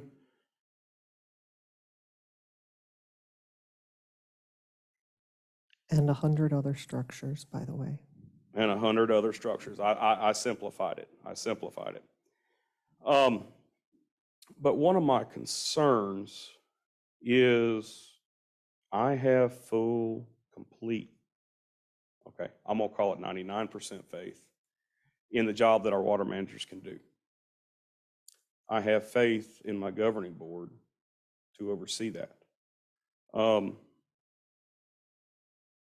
this thing in Zone D, it is, there is no hard and fast rules as presented. Can we bring up slide 9 from Mitnick's presentation this morning? Is that the one that we talked about? This one? Yeah, there we go. There we go. So this was a slide John put together, and I didn't even realize this slide was in the slide deck till he presented it this morning. This is looking at the lower schedule, Lower's 08 schedule, but what it has here is it has the, it's got what actually happened with the black line and what we actually did, the decisions that we made and the district made, given our authority, and the Corps, and the recommendations the district made to the Corps made them. But what it has is that red line. That red line is a simulated stage of Lower's. So basically, they were able to take the decision tree that is in the Lower's 08 operating plan, apply it to the conditions, and they were able to generate that line.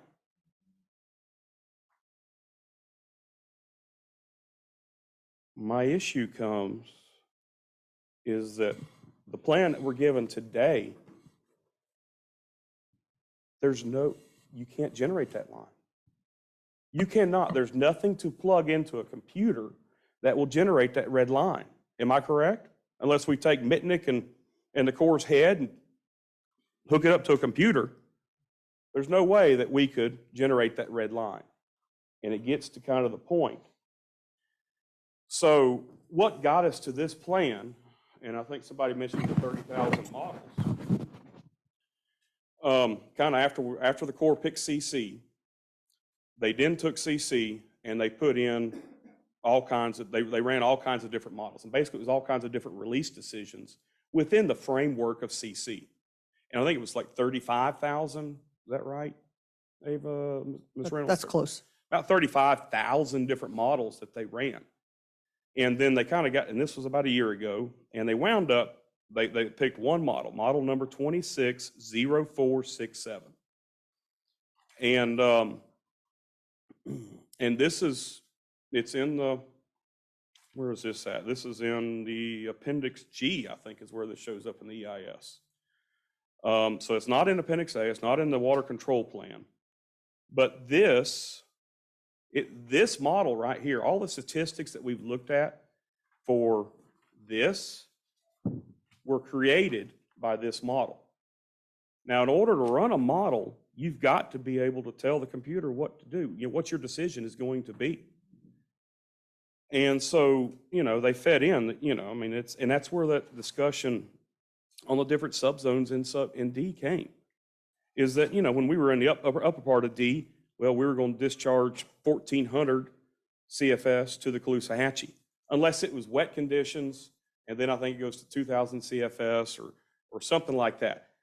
But you were able to write that code, put it into the model, the computer could run it, and then spit out the statistics on how this model would react, what conditions would look like, how many harmful discharges we have, or, not harmful discharge, where the lake stage goes, or, how water supply is affected, or anything like that. A decision matrix, as Ms. Colonel Roman's saying. So we lost that kind of that framework when we got to this final plan that's being presented in front of us.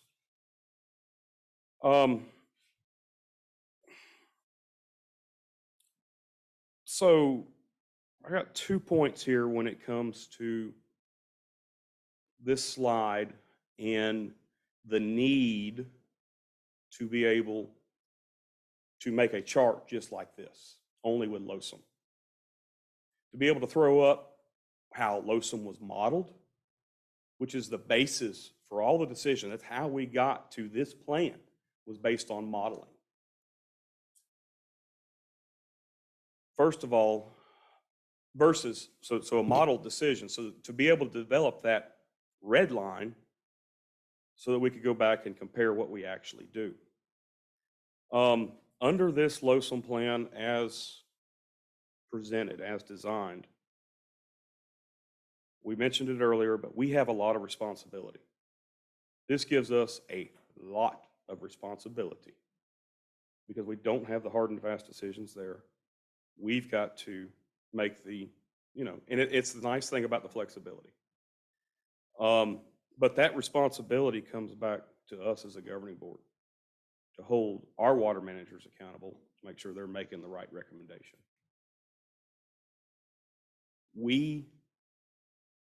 I feel like we need the ability to benchmark what the modeled plan was to what we're actually doing. Not for us. We understand. I mean, I say we understand. We've got a pretty good handle on it. Today's staff has a pretty good handle on it. But I can guarantee you that these folks sitting right around here in the other half of the semicircle, I guarantee you they will not be here 10 years from now. They may be in a different seat. And then same around here. We won't be here 10 years from now. We need that modeled plan memorialized in the water control plan somehow, not for us, but for the future governing board and for the future decision makers in this room. We also need it for the second point. We also need it for our stakeholders. So our stakeholders can hold us accountable. We can hold them accountable. And that is the, in addition to recognizing our state water rights, I really hope that the Corps can find a way and, to memorialize something that gives us the ability to hold our water managers accountable and for the stakeholders to hold us accountable. I'll leave it with that. Thanks, Mr. Butler. Do you have a response for that, or Drew, you don't have to, if you have what you need after the last hour of I think it's a good discussion? discussion, honestly. It is. Yeah, I do want to address this slide. So I wanted to know, and I know, Mr. Butler, you're not saying this. You want us to have the final say in those decisions going forward. These subzones, they're good guides, but humans are better at it. You don't want a model running the control decision, right? Because if LORs, we modeled LORs to look at some statistics. What John didn't tell you is the estuaries got a lot more harmful discharges out of LORs. I mean, a lot more harmful discharges. There were a lot less beneficial flows, like 1 million acre feet less beneficial flows at Loxahatchee. And obviously there's no water shortages, but that both of them did that. But that's because humans made the decision, right? So we knew the right decisions to make. So absolutely, I think as water managers, we will reflect upon what the model told us, right? I could see what we don't want really is subzones that cap us and restrict us and that kind of thing in the control plan. Because I think ultimately humans need to make the decision.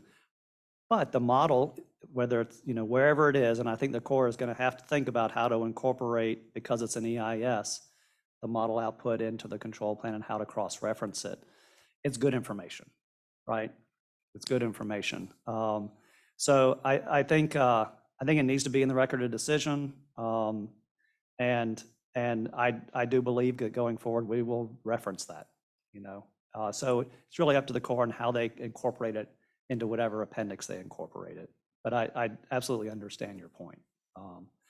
But what I'm taking away from as far as our focus here is we still have state responsibilities. We still need to be clear that when we are approaching water shortage or in that lower part of the lake, we need to be relied upon. And I think that needs to be clear for water shortage management. And we'll continue to have the discussion that if you're okay with it, the rest of the board, that Mr. Butler brings up about having some sort of predictability in it, short of adding subzones to the control plan. If that's okay with you, Mr. Butler. And again, I'm not asking for the predictability. I'm asking that the benchmarks be there for historical reference, so we have some way, something to compare to, rather than a wide open schedule that, you know, okay, 10 years from now when we forget everything, okay, so I'm saying make 1,400 CFS discharge to the Loxahatchee. What does that mean? Or how was that, you know, how does that compare in a frame of reference? Makes sense. I mean, that's kind of what I'm talking about. I'm sorry. I would also think too, that the next time we get into water shortage or it happens again, that water shortage isn't just for people. It's not. Water shortage is for the environment of which we are part. And that includes God's creatures and all of us. And we have to think more globally, or whatever you want to say. We have to think more Florida, you know, of all of us. And I want food too. I love my salads. And I do love the farmers, Ben. I do. I really do. And we can't just think about ourselves all the time. We have to think about this planet that we live on and this environment that we're dependent on. And that should be written in it too, not just how much water each person or farmer gets. You know, all of us need water. Okay, Drew, you got what you need? Excellent. Jennifer, you have anything else you want to say on this one? No, sir. Ben, you okay? Everyone else? Item number 30, Biscayne Bay Coastal Wetlands. Are you all right, Mr. Reynolds, to go on? I'm good. I went do you and need a got a break? glass of water Right. while we were taking comment from people on the phone. That wasn't Jen. Mr. Chairman, I'm just going to remind the board that we have a 5:15 budget hearing, and so we must have a hard stop on this meeting about 5:05 so that we can prepare for that one. If this takes an hour. Just putting it out there. Thank you.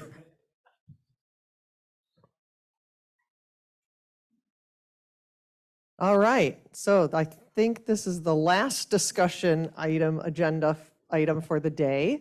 And this is an exciting one. The reason this is exciting is because you know that, that pamphlet that you get that has all of our projects on the inside.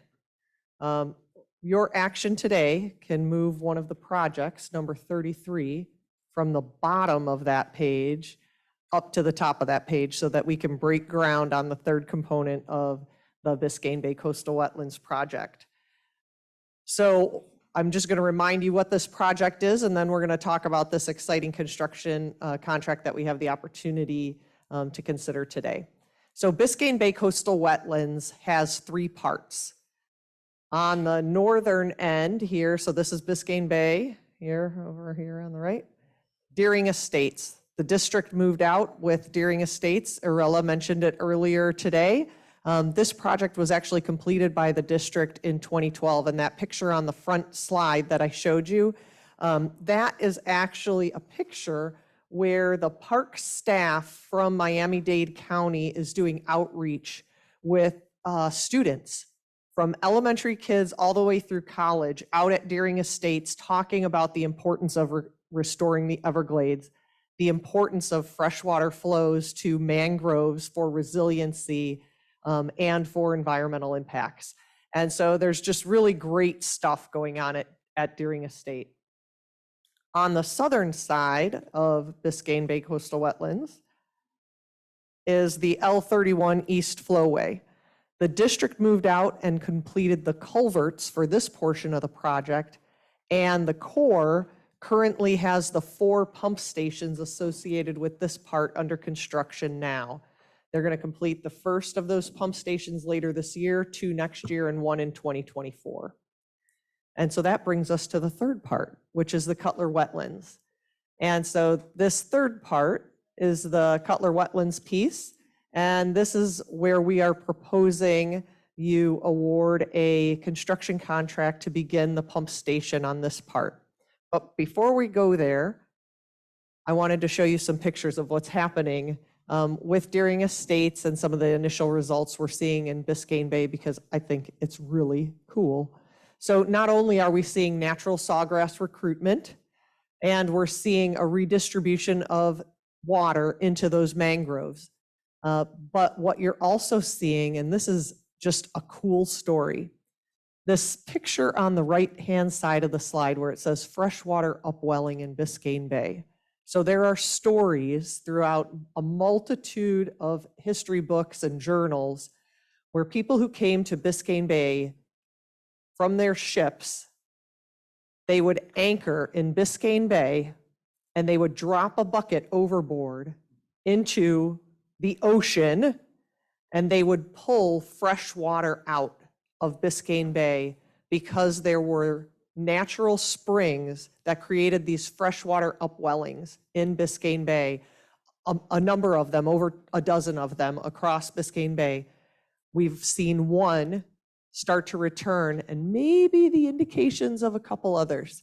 And so we believe, we don't have all the data and all the science to prove it yet, but we believe that increasing these freshwater flows is going to restore some of those natural phenomena in Biscayne Bay, which I think is just super cool and a really visible and tangible result that helps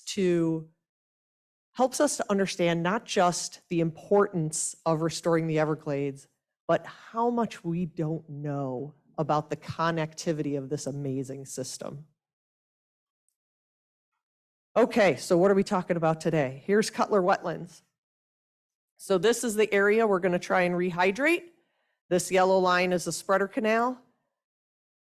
This little red dot is the pump station we're talking about today. The reason that I'm not bringing you the whole package today is because the pump station takes longer to construct. So we want to get started on that. We'll be bringing another package to you that'll include all of this stuff. When we talked about this team earlier today during the recognition portion of the board meeting, some of the things that are going on with those utilities and the agreements is why we're still working on some of these details before we put that package together and put it out to bid. But like I said, we didn't want to hold up this pump station because we're ready to move out on this one. And so that's why we put it on the street.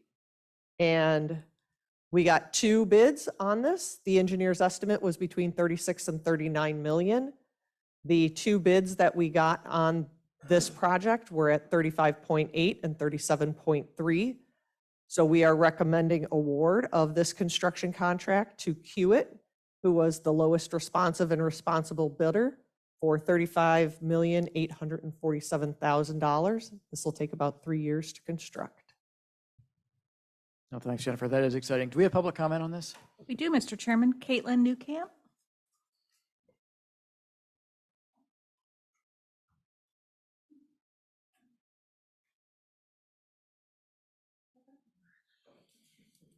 Hello again. I think this is my last time up here. Unless they make me stay for the budget meeting, I don't know. So thank you for the opportunity to comment. I just wanted to say that Audubon thinks that the Cutler Flowway Phase 1 pump station is an important component to help improve water quality by preventing harmful discharges flowing into Biscayne Bay.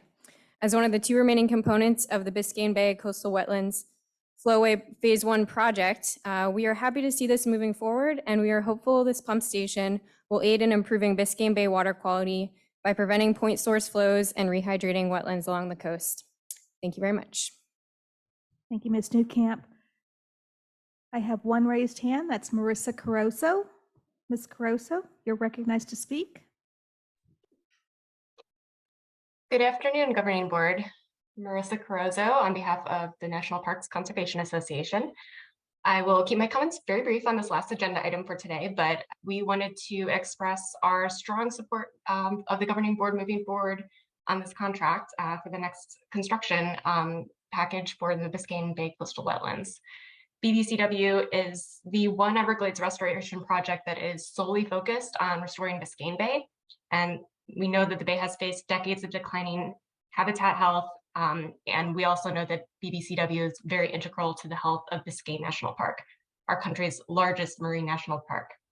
So we wanted to just say thank you for your leadership and work to advance this critical project. And it was also wonderful to hear about the initial ecosystem benefits that are already being seen that Jennifer Reynolds highlighted in her presentation. Thank you very much. Thank you, Ms. Caruso. Mr. Chairman, I have no more raised hands. Thank you all for your comments. Is there board discussion on this? Yes, Mr. Chair, I'd like to say something if I could. Please, Ms. Martinez.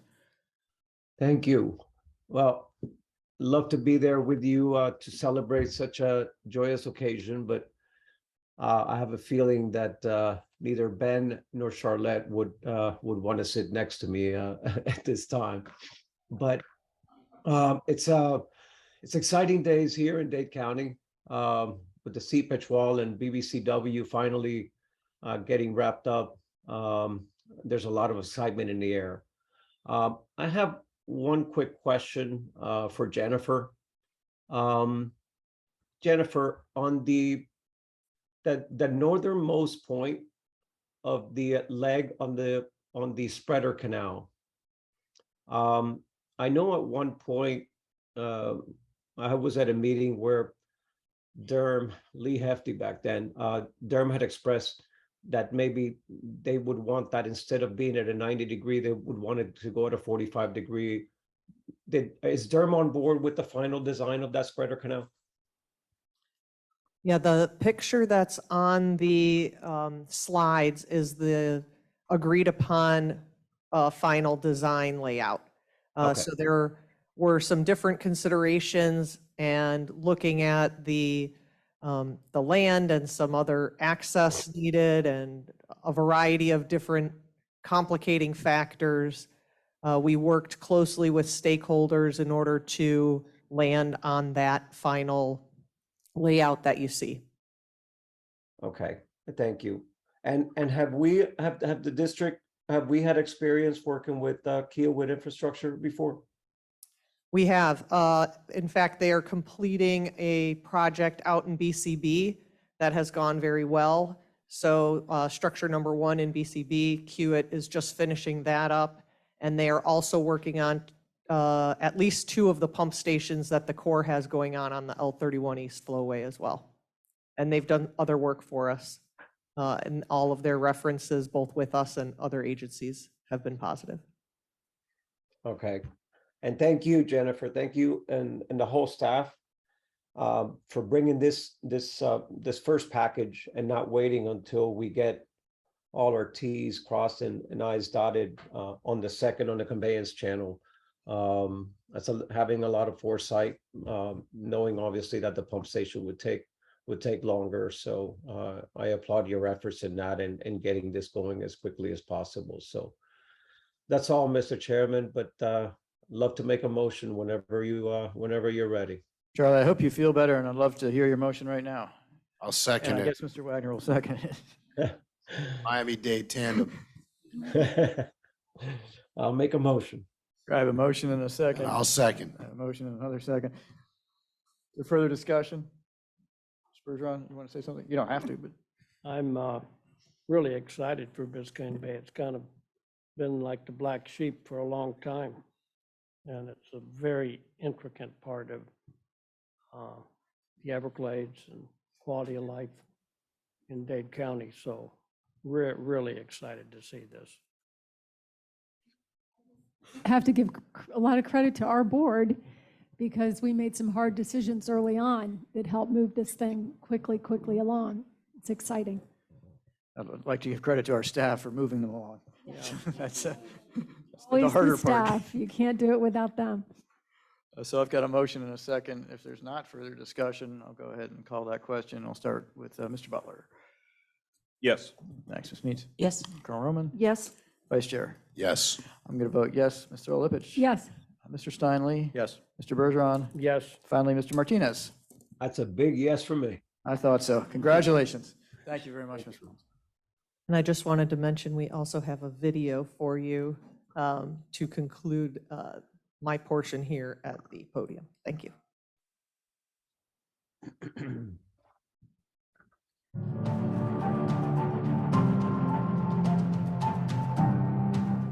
Proud of the progress we're seeing on these projects. We're going to continue to pursue them, and we're going to continue to go all the way through the finish line.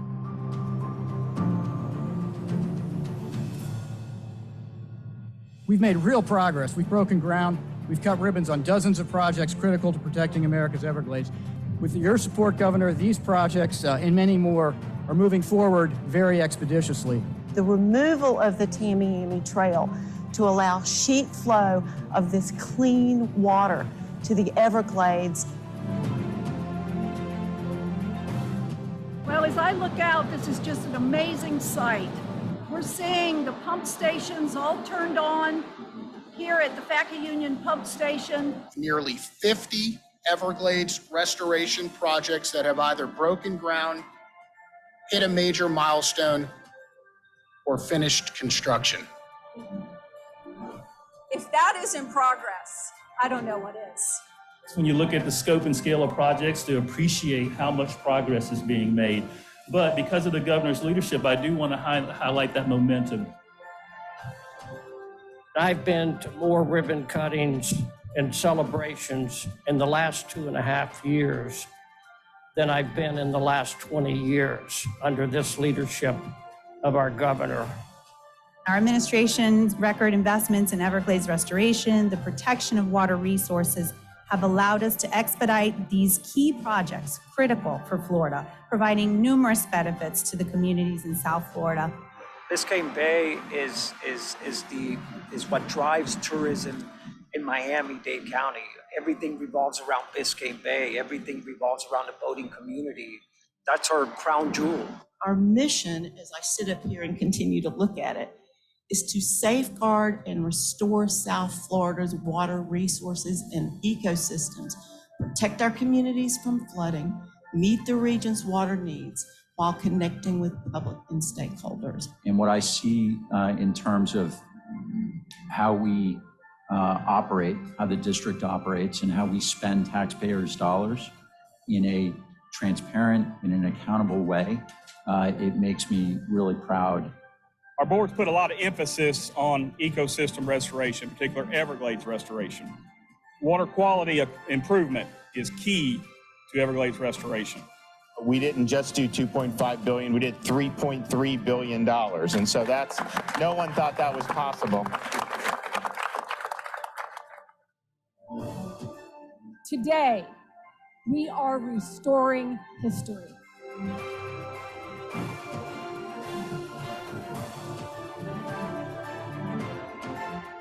We're going to continue celebrating ribbon cuttings like these all across South Florida because there has never been more momentum for Everglades restoration than now.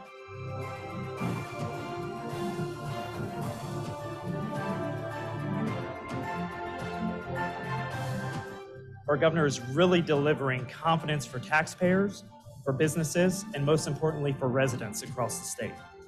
All because the resilience projects developed from these state-supported planning efforts are grounded in rigorous analysis and the best available science and risk modeling.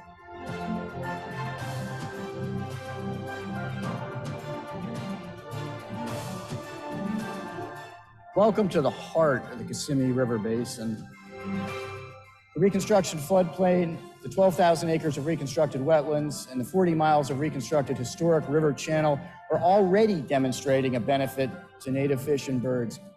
This is what it means to do more now for Florida's environment. You see progress, you see momentum, and you see a different way of life that's coming to South Florida with the restored Everglades, reduced Lake Okeechobee discharges, and just a quality of life for people who love to recreate in Florida. Our way of life in Florida is tied to the water. The Water Management District is always planning for the future to make sure that Florida stays a beautiful place to live and work. Why are we doing this? And that goes back to the governor's inaugural address. And I remember he said something that really stuck with me. He said, I want to leave Florida better for future generations than this generation.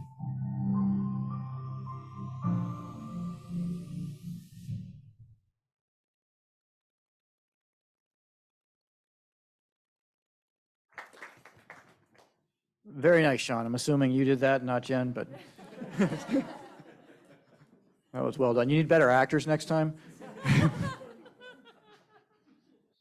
Good job, baby alligator. Baby alligator. All right. We'll move on to the monthly financial report. Ms. Heater.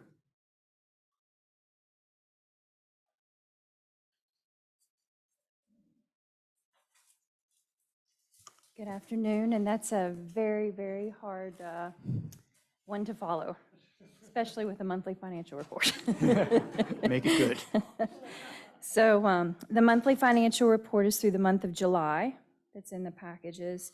We spent $70 million between June and July, brought in $32 million. We've collected 99.5% of our ad valorem taxes. So to date, we've collected over $600 million and we spent over $700 million. So we're moving along. There you go. Anyone have any questions? Ms. Heater? We'll be seeing more of you soon. Yes.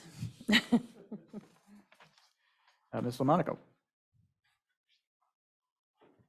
Do I have a report for you? I thought so. It's nothing. I have no report. You get off easy every week, every month.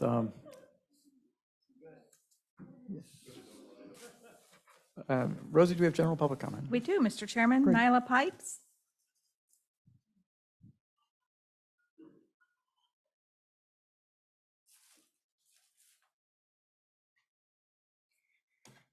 Nyla Pipes, One Florida Foundation. First of all, I want to thank Jackie for pointing out that water supply is for the environment.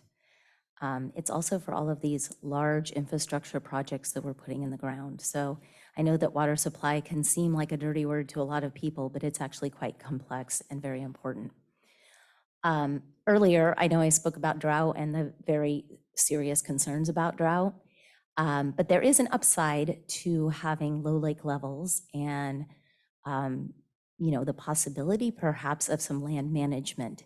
So I come before you to ask that we really look seriously at the opportunities that a drier situation might afford us when appropriate, of course, if there is water to manage a controlled burn, for instance, burning the lake, scraping the lake, some of those sorts of things desperately need done. And not just on Lake O, the upper chain could really benefit from some of that. I had the privilege of spending my Labor Day weekend up on the Kissimmee, and it was beautiful, but I will tell you the invasives are a constant and ongoing battle. So I just wanted to end on that suggestion. It takes a bit to put those wheels in motion. So if we can have a plan set in place for when we can pull the trigger and maybe light a controlled burn, that would be great. And I'm just going to say we also need to fund those activities much, much more. Thank you very much. Thank you, Ms. Pipes. Moving to the virtual participants, we're going to start with Mike Elfenbein, followed by Jake Voitic. Good evening, everyone. Can you hear me? Hear you, Mr. Elfenbein. Hi. I just wanted to take a quick minute. I know you guys are in a hurry, but I wanted to thank you all, the board, the staff, even the folks from the Corps and all the other agencies that participated in this work planning. I appreciate you listening to everybody and taking a moment to rearrange everything you'd worked so hard on. I know it wasn't easy. It had to be extremely difficult to do, and much appreciated. Thank you, thank you, thank you. And this is Mike Elfenbein, Conservation Chair of the Cypress Chapter, Isaac Walton League of America. Thank you. Have a great weekend. Thank you, Mr. Elfenbein. Jake Voitic, you're recognized to speak.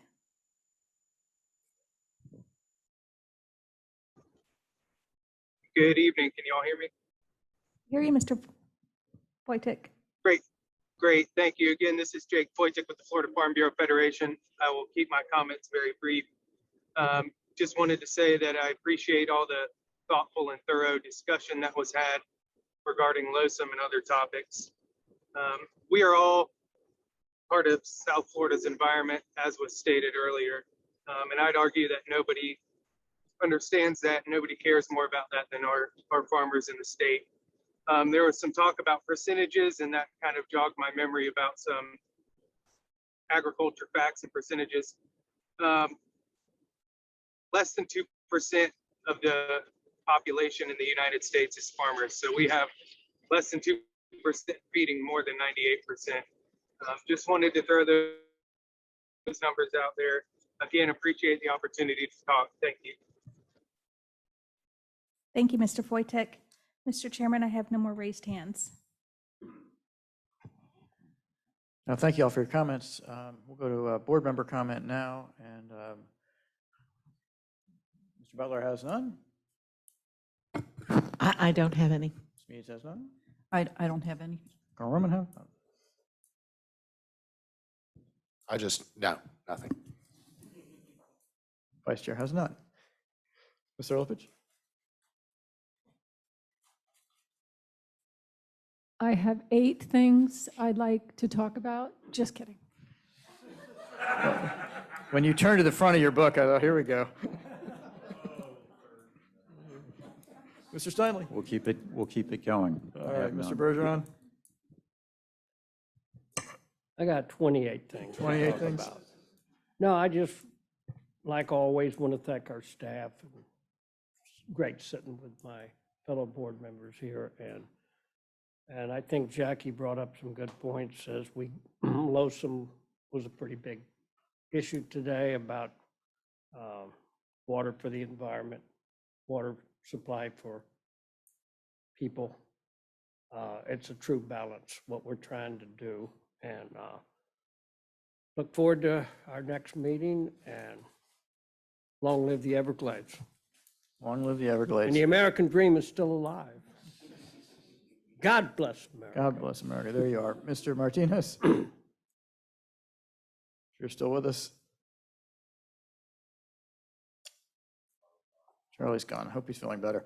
I'll just close by saying thank you all. Yeah, I'm here. Thank you, Mr. Chair. There you go. No comments, Mr. Chair.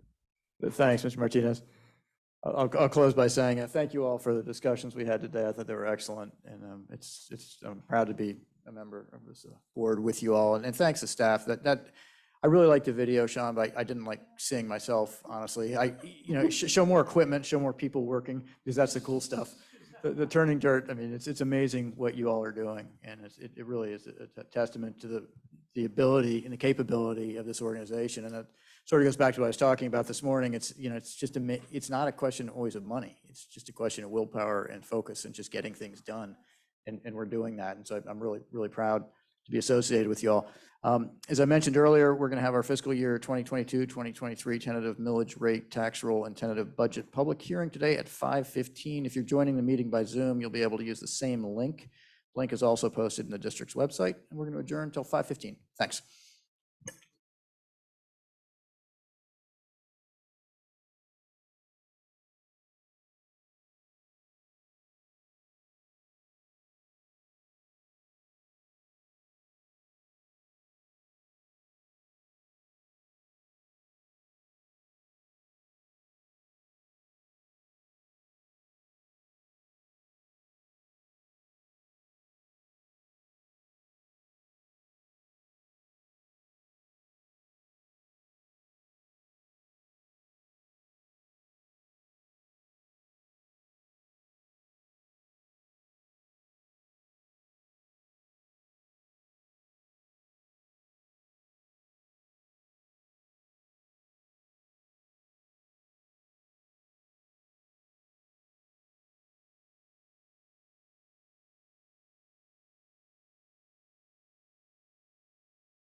Good afternoon, everyone. It's September 8th, 2022. I'm going to call the public hearing on fiscal year 2022-2023 tentative ad valorem millage rates, non-ad valorem tax rolls, and tentative budget to order.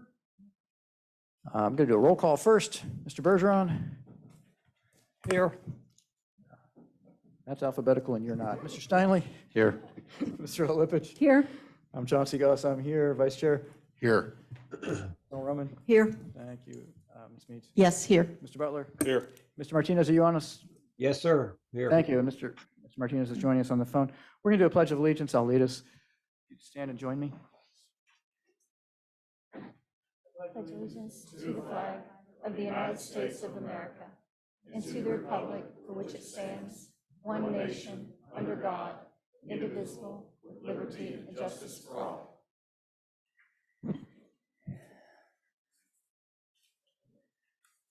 Welcome to the public hearing on the tentative millage rates, tax roll, and tentative budget for fiscal year 22-23. Like with our earlier business meeting, the meeting will also be live streamed. Board members, I'll ask that you make sure your microphone is on and that you please speak into the mic so the public can hear you. If you do turn your head while you're speaking, drag the mic with you so we can hear your comments. Please try to get as close to the microphone as possible. Mr. Martinez, as you know, I can't see you, so if you raise your hand, so just please speak up if you'd like to comment. And members of the public participating remotely who wish to address the board may use the raise your hand feature if you're in Zoom. If members of the public are having any trouble and need help, staff's available to assist you. Call either 561-686-8800 and press 0 for the operator, or go to the website, sfwmd.gov, and click the Ask Us button at the top of the page. And if you're using a phone and you'd like to comment, press *9 to raise your hand and *6 to mute and unmute. We'll take public comment first from those who are here in person and submit a comment card, followed by those with raised hands on Zoom. Rosie, are there any comment cards were submitted? Yes, Mr. Chairman. Dan DeLisi is our first public commenter, followed by Caitlin Newcamp.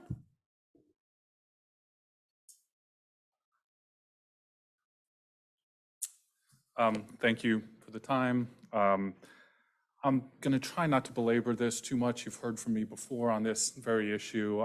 And just to be clear, the reason why I care so much about this issue is because of all the things that you used to do as an agency before the big budget cuts of 2011 that you no longer can afford to do because you don't have the ad valorem budget to do them. That's alternative water supply, public outreach, that's the flood control work that you used to do in Lee County, but no longer do because of the lack of ad valorem funds to pay for it. It's great that the governor and the legislature have given you a lot of money for construction projects. That's phenomenal. They're doing it without an ability to pay for it.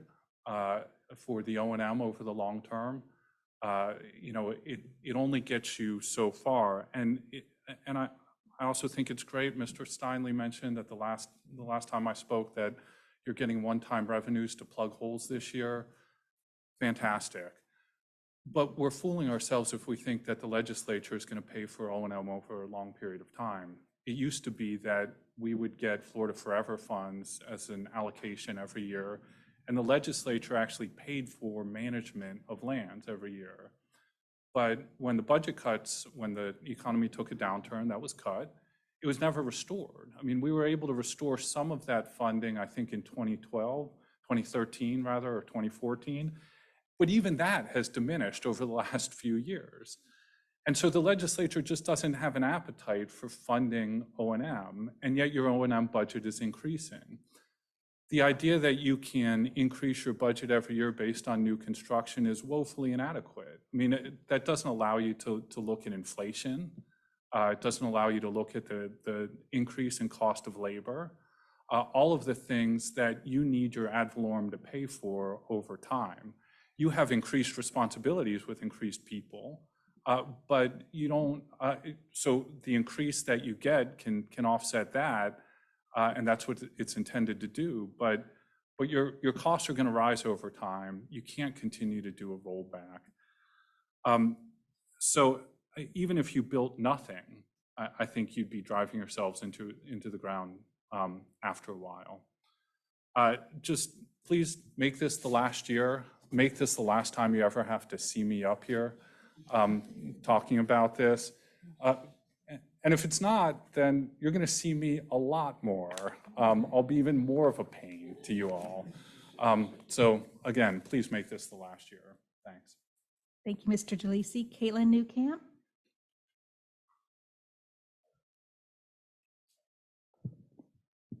Good evening, Governing Board. Caitlin Newcamp with Audubon, Florida.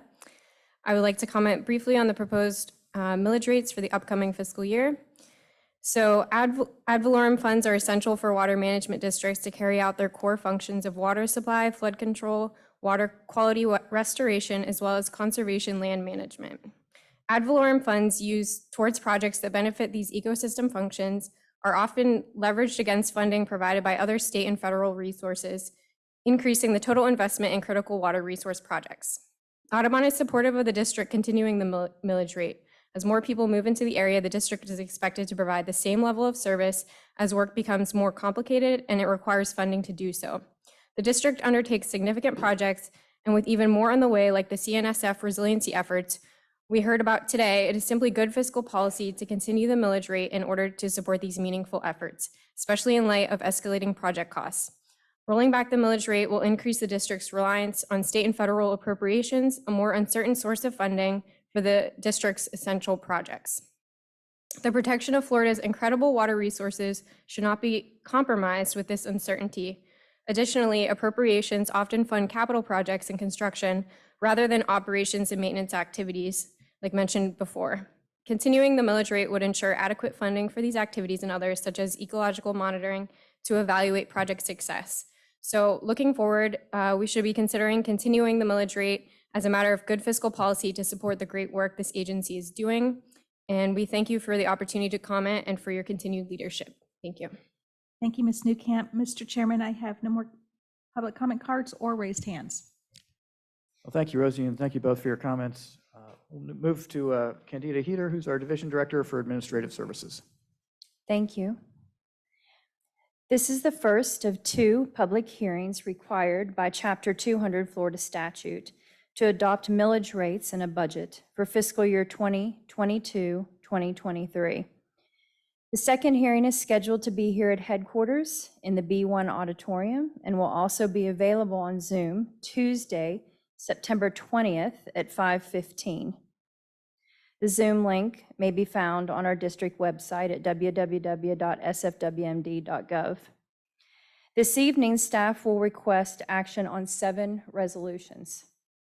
4 resolutions for the adoption of the tentative fiscal year 2022-2023 millage rates, 2 resolutions for the adoption of the Everglades agricultural privilege tax rolls, 1 for the EAA, and 1 for the C-139 basin, 1 resolution adopting the fiscal year 2022-2023 tentative budget. There are strict statutory guidelines that must be followed in adopting tentative millage rates and budget.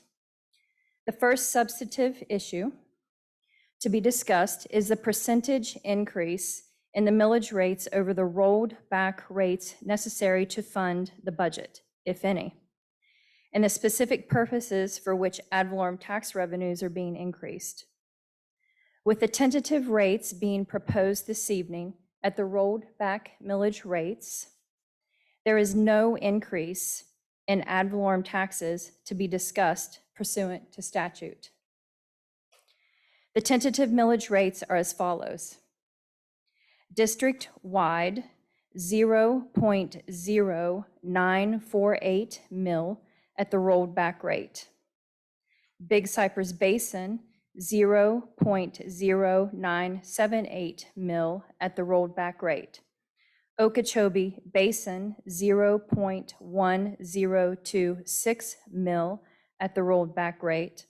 Everglades Construction Project, 0.0327 mil at the rolled back rate, for a total combined Big Cypress Basin millage rate of 0.1926 mil in the Big Cypress Basin, Collier, and a small portion of mainland Monroe counties, These rates represent $19.26 per $100,000 of taxable value.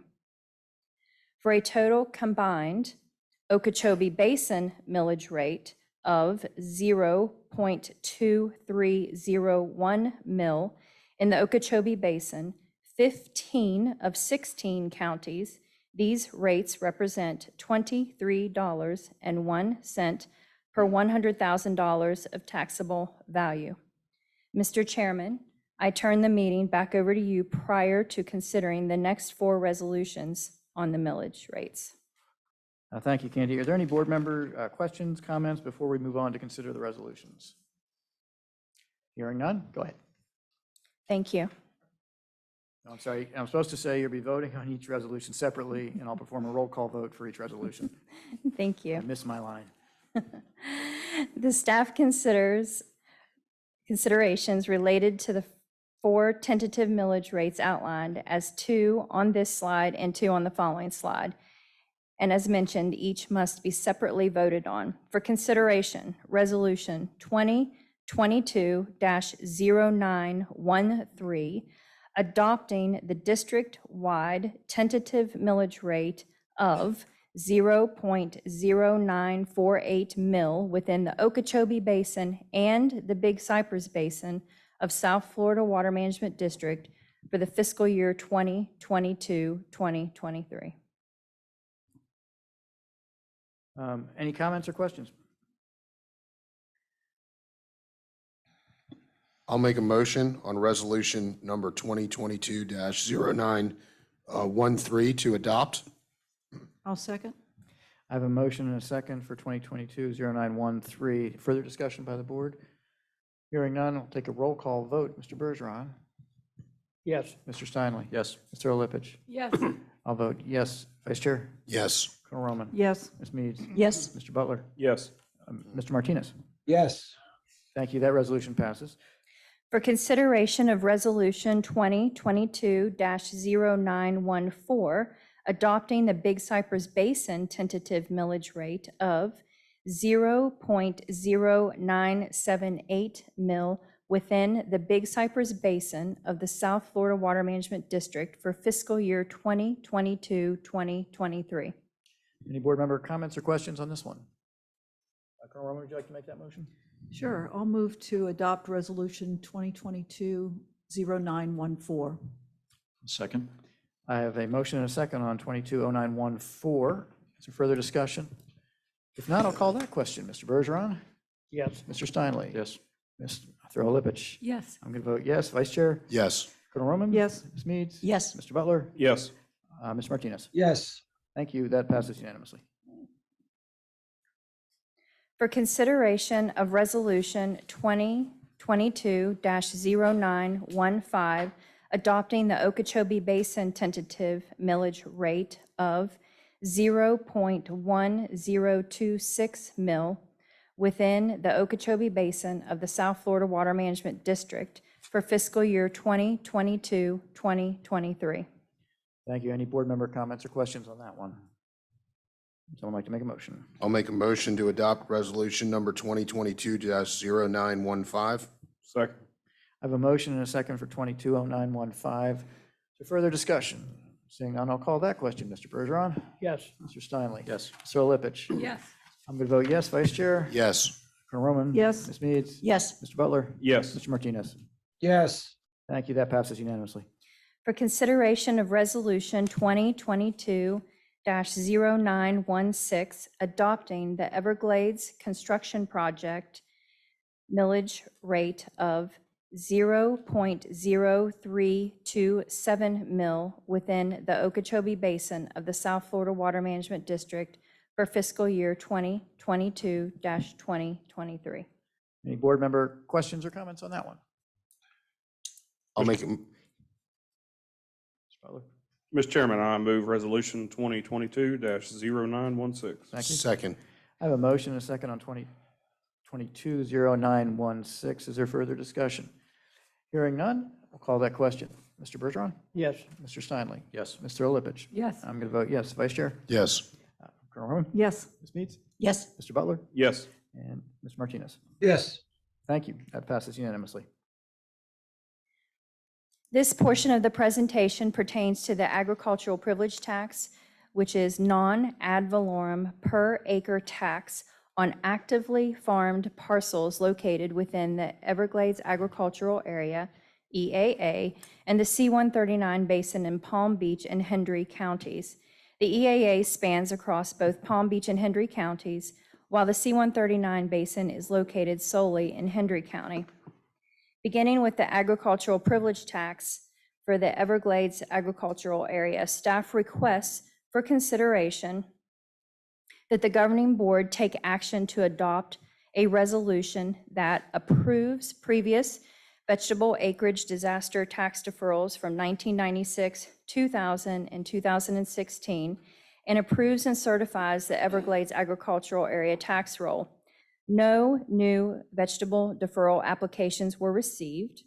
The current tax rate is $25 per acre pursuant to Section 373-4592 Florida statute. The rate to be applied to the deferral acres is $25. For the 441,250.32 acres at $25 per acre, total revenue generates taxes totaling $11,031,258.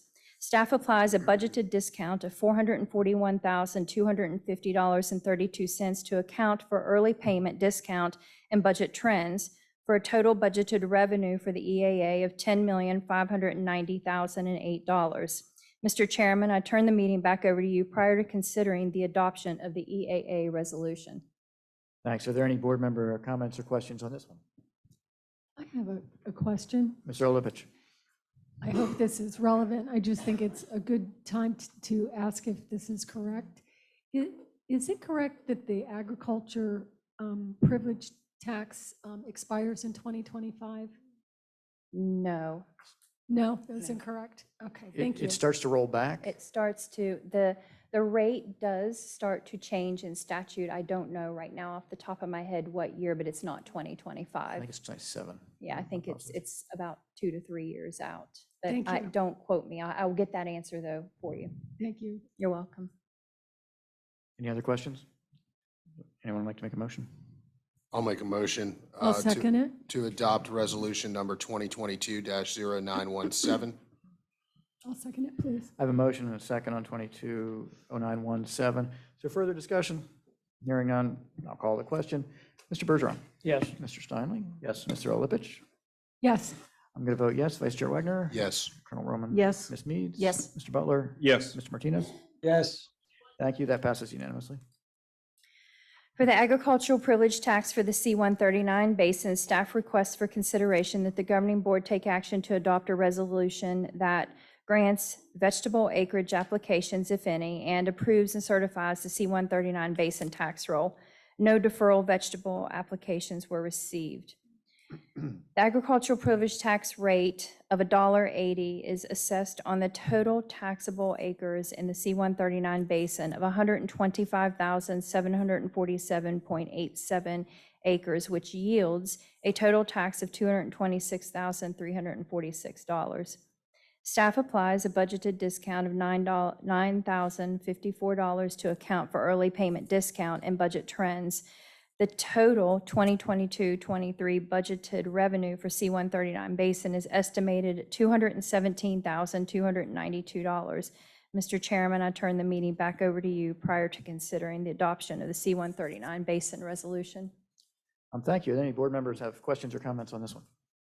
Mr. Chairman, I move resolution 2022-0918. Second. Thanks. I have a motion and a second on 220918. Is there further discussion?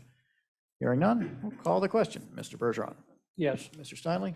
Yes. Mr. Olipich? Yes. I'm going to vote yes. Vice Chair Wagner? Yes. Colonel Roman? Yes. Ms. Meads? Yes. Mr. Butler? Yes. Mr. Martinez? Yes. Thank you. That passes unanimously.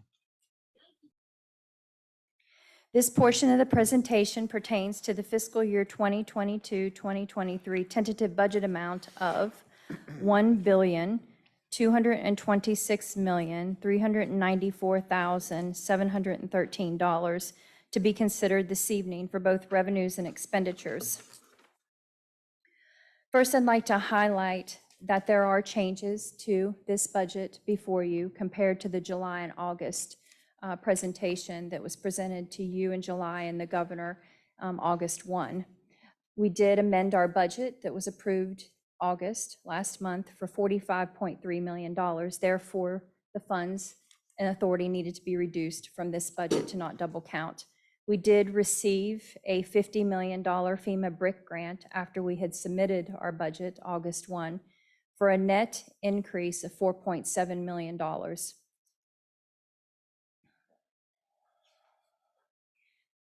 This slide illustrates the revenues and the expenditures. As you see, it's a balanced budget. On the left, revenues, the state sources and the ad valorem sources being the larger sources of revenue at 78%. To the right, the expenditures by program of restoration and operations and maintenance. Restoration at 54% and operations and maintenance at 36%.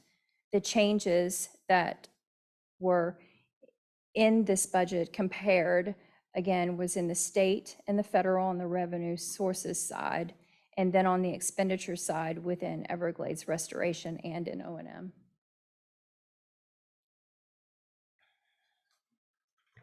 There are 2 deadlines for legislative comments. September 5th, general legislative committee and subcommittee comments were due. Staff received no comments. September 13th, the Executive Office of the Governor and the Legislative Budget Commission comments are due. Mr. Chairman, I turn the meeting back over to you prior to considering the tentative budget adoption resolution. Thanks. Are there any more board member comments or questions on that presentation? Could I have a motion and a second on the tentative budget of $1,226,394,713? I'll make a motion to adopt resolution 2022-0919. I'll second. Thanks. I have a motion and a second. Is there further discussion? Hearing none, call that question. Mr. Bergeron? Yes. Mr. Steinle? Yes. Mr. Olepich? Yes. I'm going to vote yes. Vice Chair? Yes. Colonel Roman? Yes. Ms. Meads? Yes. Mr. Butler? Yes. Mr. Martinez? Yes. Thanks. That passes unanimously also. Thank you. I'd like to thank you, and I'd like to thank leadership, and mostly I'd like to thank staff, budget staff, for their hard work to get us to this point. I'd like to thank budget staff too. Me too. Thank you all very much for all you do, and thanks for being here tonight. I'm going to adjourn the meeting now. Our final budget hearing is going to be held on September 20th at 5:15 right here. Thanks very much. We're adjourned.